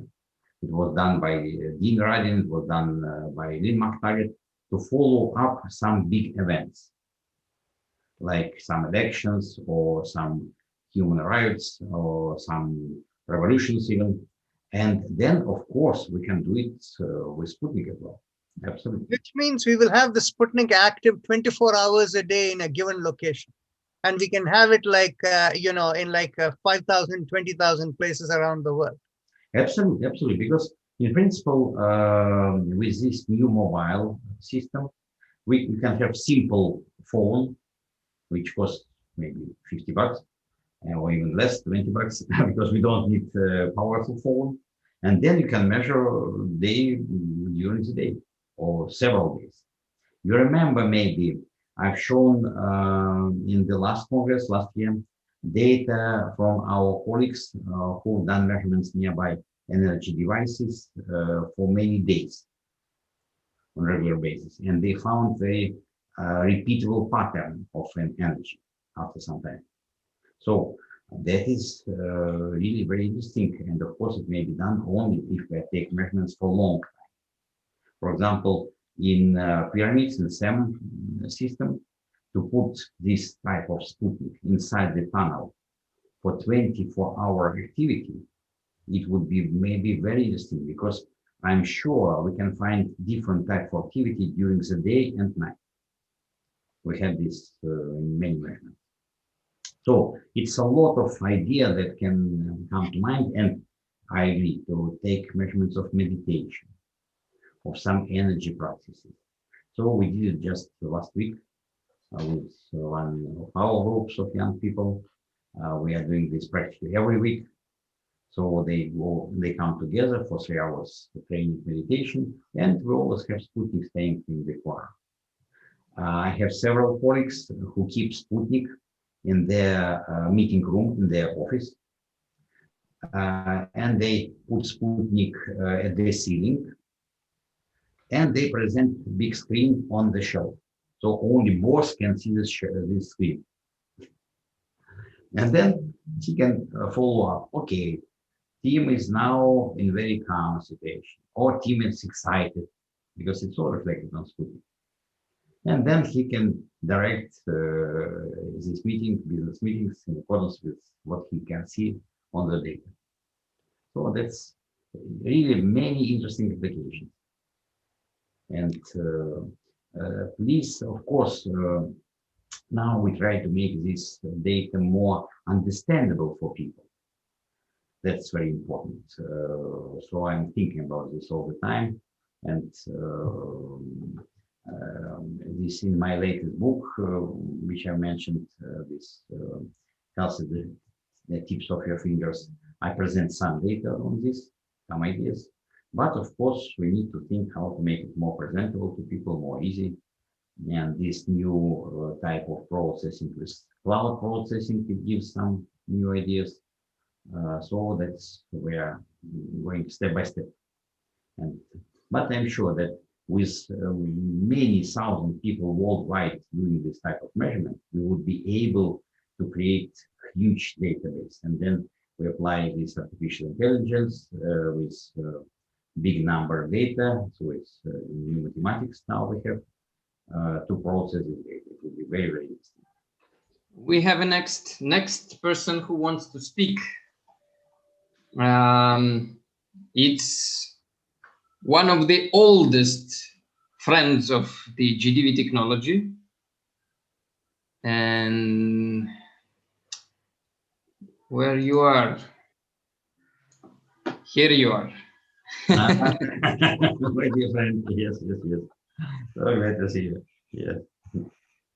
You know, when we are addressing such global initiatives, which is so appropriate for our time period, what also came to me was we have Roger Nelson, who's been running the regs across the world with Dean Radin, now at the Noetic Sciences.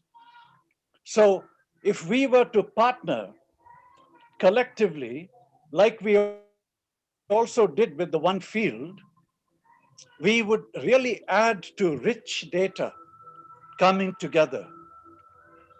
So we got reg data, we have our Sputnik data, we begin to pollinate them together, and this could become really a focal point for administrations to take note. Because we are integrating a very high level of understanding and a very high level of science, which complements to the pandemic, complements to the virus.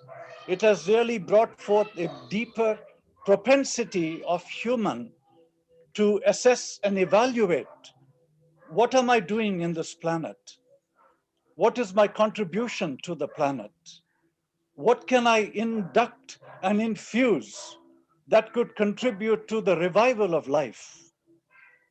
Because most of what we are all witnessing is a deceleration and a decapacitation of life, rather than an infusion and revival. And here we have one of the most advanced sciences and technologies that are here on the planet to ennoble the higher mind, to really pair and really create, literally, I would say, lattice structures across the field of information, whereby we truly can be, as Gandhi said, the change in the world we want. So let us light that glorious lamp. So dear Konstantin, Nitya, Rajan, all our colleagues across the planet, we have a toast to this symphony. Okay. We'll drink later. Yes, of course. Of course, yes. Of course. Chris, you are absolutely right, because to join us with the activity would be really great. And I had this idea in one of my visits to come to HeartMath Institute to meet with McCarthy, because we know each other and we've been discussing many years ago. But first, I think we need to develop this project to some extent. Not to come with idea, but to come with real technology and real some global amount of people who would be involved with it.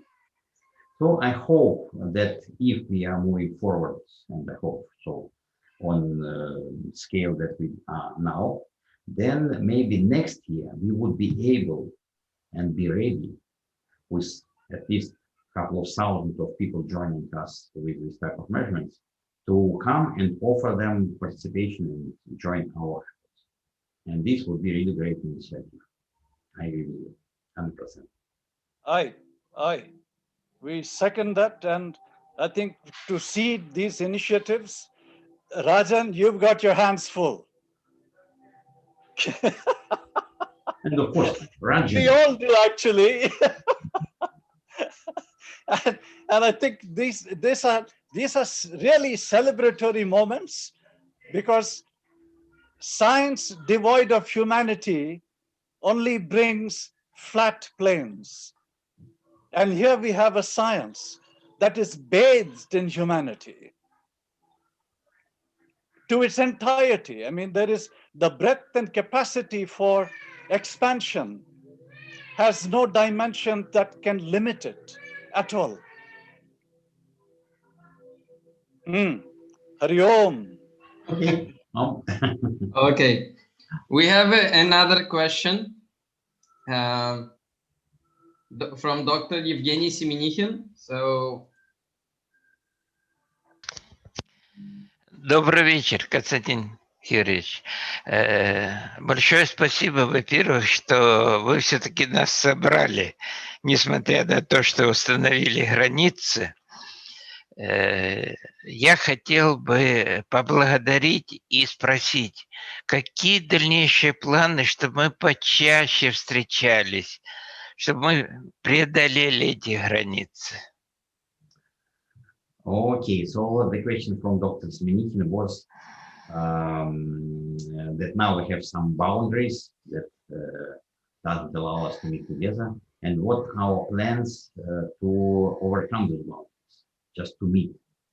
Значит, ну вот, окей, ну, maybe answer in Russian. Ну вот, сейчас, конечно, вот это все это разделение, это нам очень сильно мешает.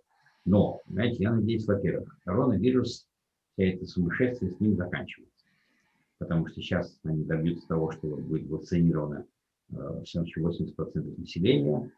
И это, я думаю, что неизбежный уже процесс. И тогда эти все границы будут сняты. Уже сейчас можно, например, путешествовать там в Россию, Украину, это, насколько я знаю, свободно, правда, сложно долетать через вас, через третьи страны. Но, во всяком случае, возможно, точно так и вам, к нам. Ну и поэтому мы думаем уже, вот мы обсуждали, Дмитрий, со всей нашей командой, что опять-таки запустить какие-то семинары. Значит, в этом году, в грядущем, мы планируем большую активность начать в России. И развить эту активность в России, потому что у нас как-то это все было.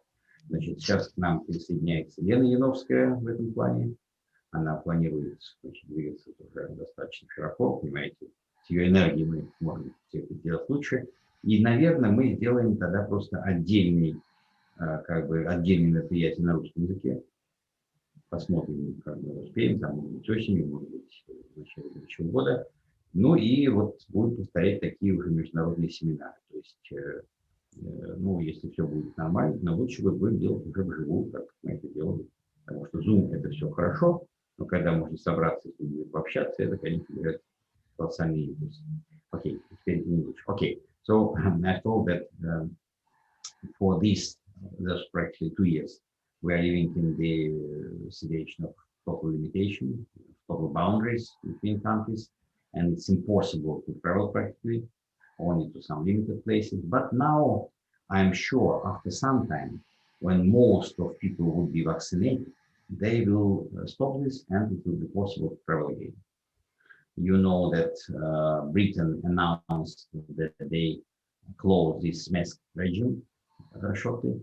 The people will be able to move freely without limitations. Then now we can travel at least to some countries, not to all, but at least to some. And I'm sure till the end of the year, it will be more and more open. So we was discussing to make some special seminar maybe in Russian language, as we do in every particular country. Because in Spain, it should be in Spanish, or in Latin America, it should be in Spanish.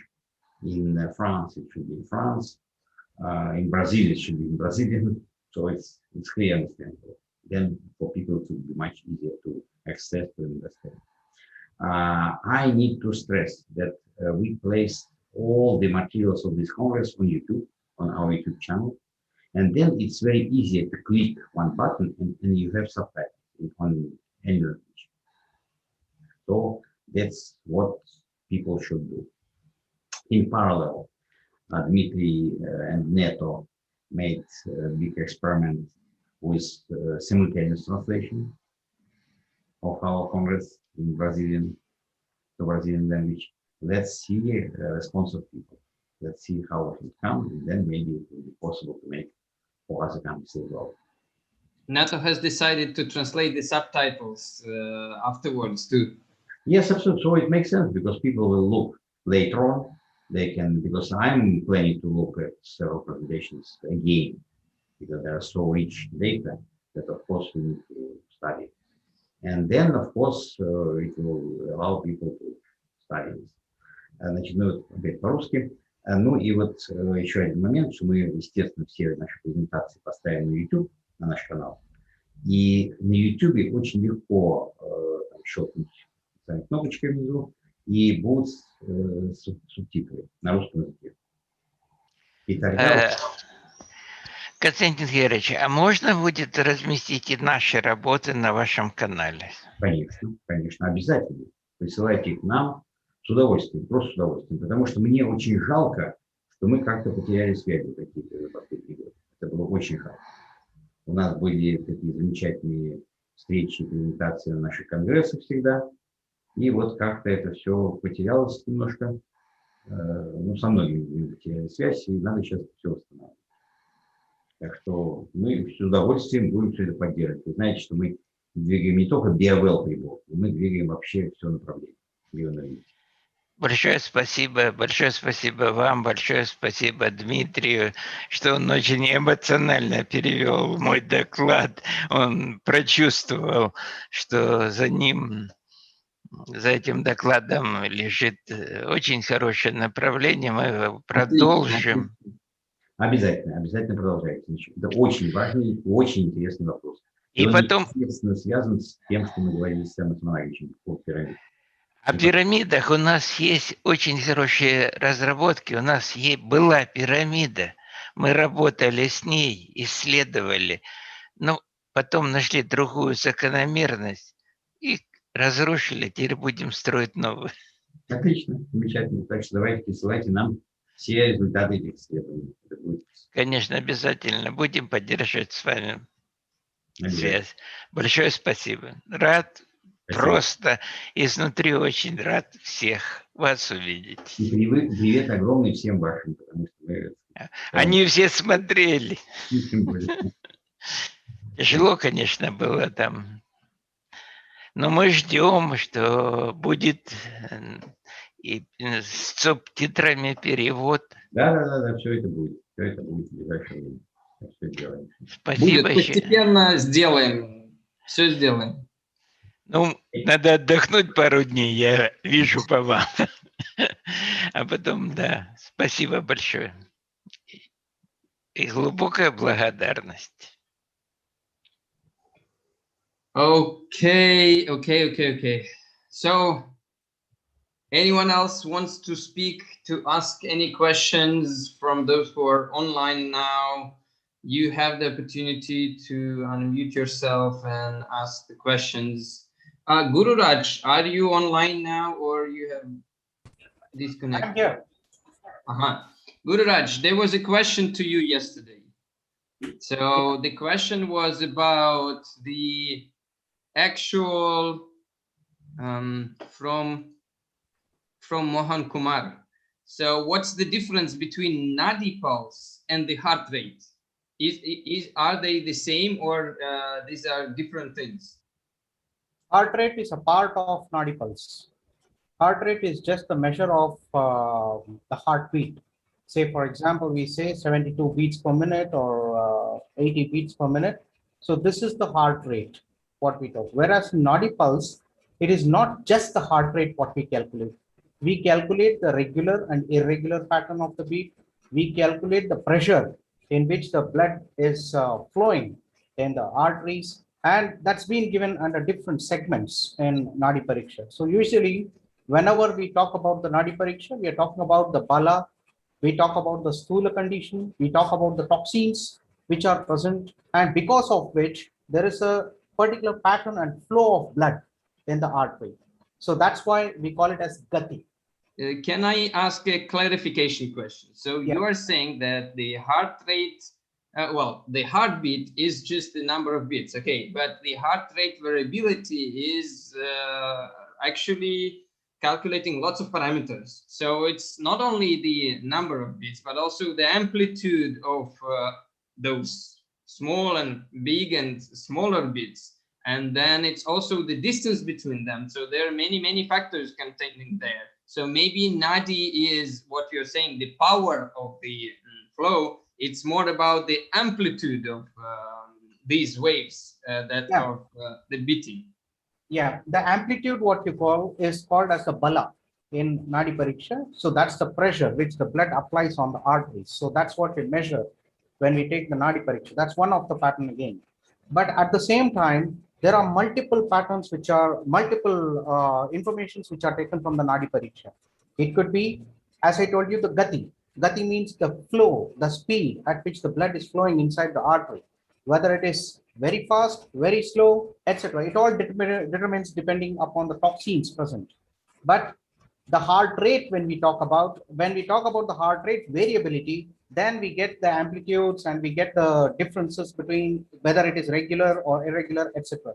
But considering the heart rate alone, it is just the beats per minute what we take. So that's the number what we are having. And in our medical field, we take it as an average of around 72 beats per minute, which is considered to be normal. That's the average range.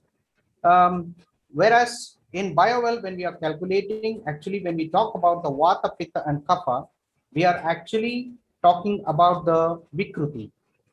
So vikruti means it is a changes in the body which has happened because of either a disease or because of any type of problems the person may be facing. And I also, to add up, we are only calculating the vikruti. It is not possible to calculate the prakriti of an individual.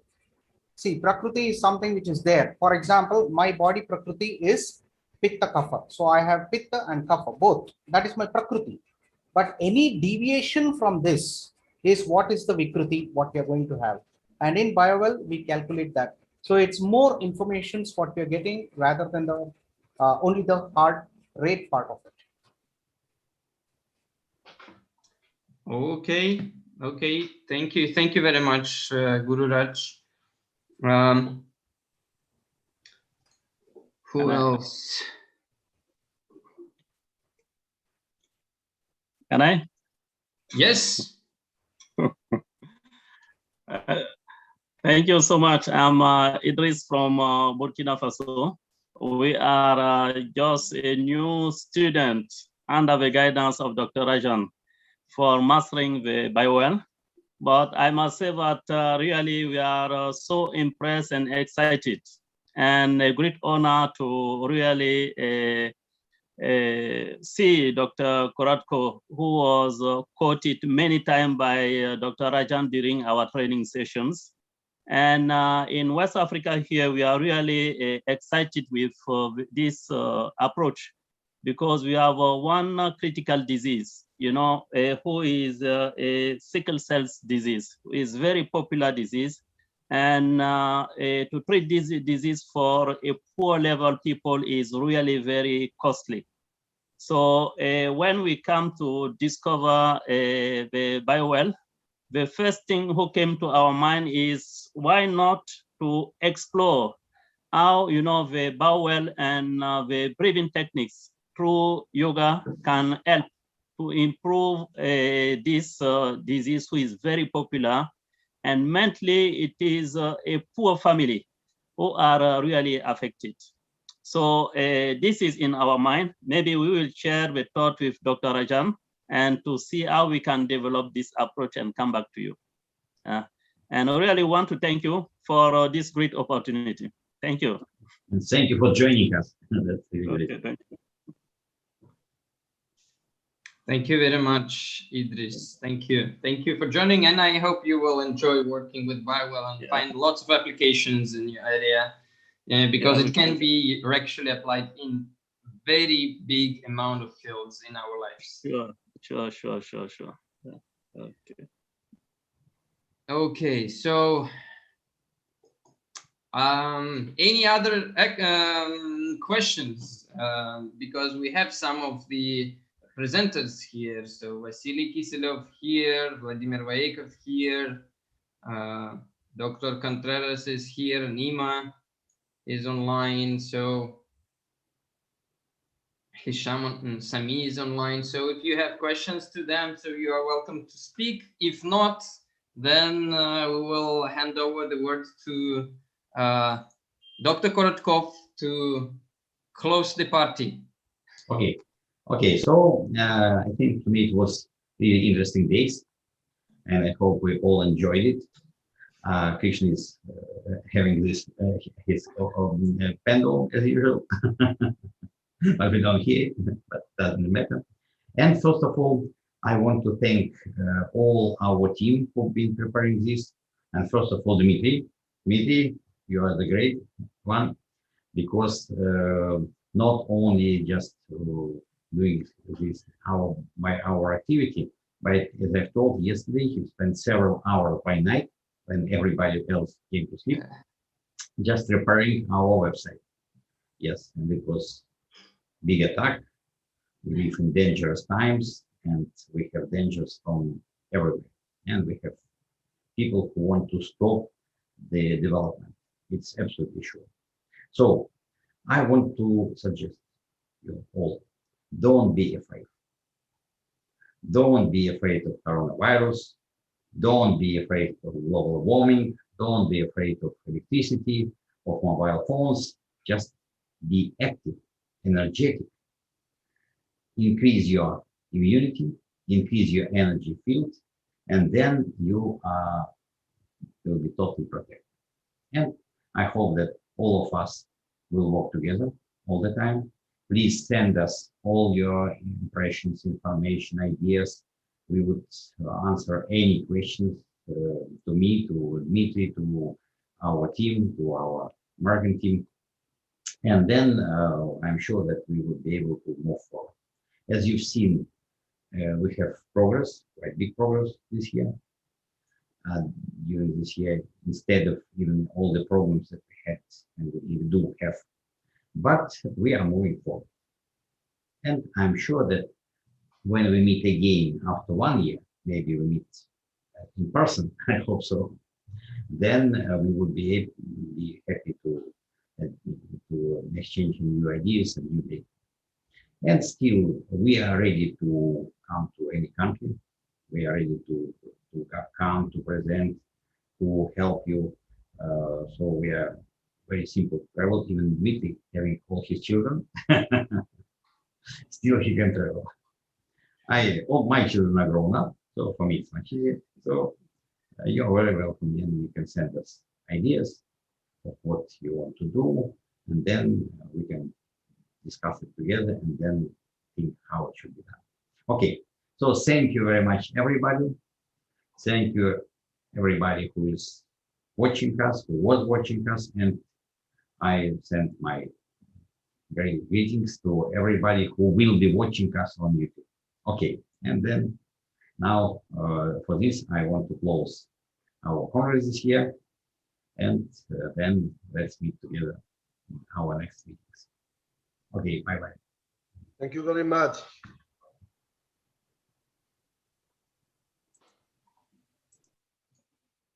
Excellent, excellent. We've done this screenshot of everyone. So you see that we have people from all over the world, starting from Japan and Taiwan. I can see Francis is still here, still awake.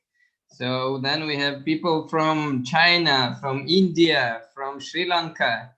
We have people from Middle East, and well, from different parts of Russia, that it's all over these time zones.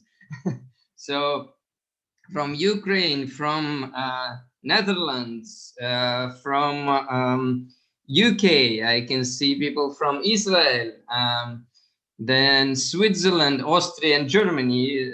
Elizabeth is, I think she is living in quantum reality in 3 places at the time. So, and also we have the South America. Oh, I see Thierry Sutter from France here, Nato from Brazil. So Romania is here too. So lots of countries from Europe, from Africa. Well, that's, I would say, one of the first participants from Africa in all the 25 years. Well, Hisham, you are Egypt, but you are in Switzerland. Come on. Well, excellent. Honduras here. Well, United States and Canada here, of course, too. And well, we had Sweden connecting here in Estonia yesterday. So many countries connected, and we're really, really thankful for all of you for being with us. And one of the best things in this technology is that it unites the whole world. Despite all these borders and obstacles that politicians are usually building for us, we are still able to get connected and feel united.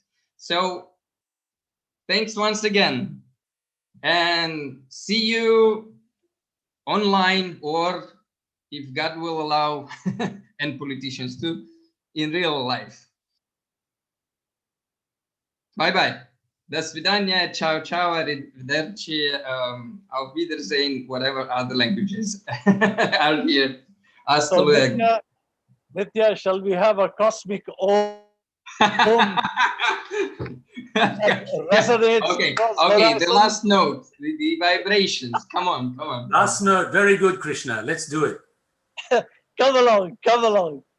Then why don't I get the gong? Where is it? Okay, it's coming. I get the gong. Come on, you're fake Krishna. If you don't have the gong, you're fake one. Come on. There we go.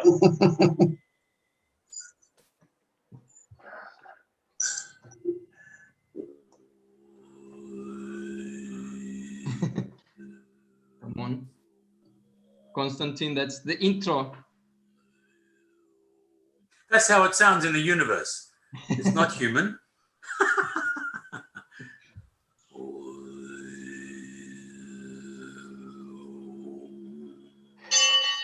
Oh.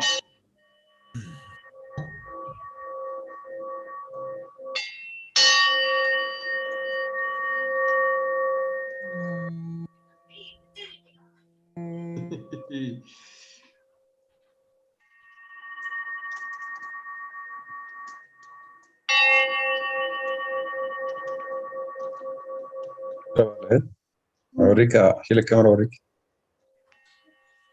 Yeah.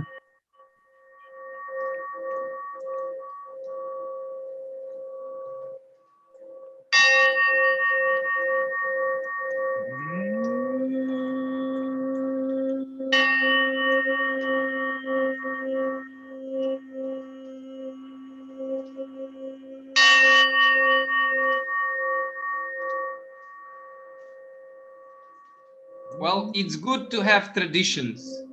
Krishna's gong is one of the traditions of the GDV world for decades already, Thank you, Krishna. Hariom. My bad. Closing the stage. See you online. Don't forget to like the YouTube translation, leave your comments, because it will help to promote the videos so that more people will see them. Okay? Hare Krishna. Thank you very much. Thank you.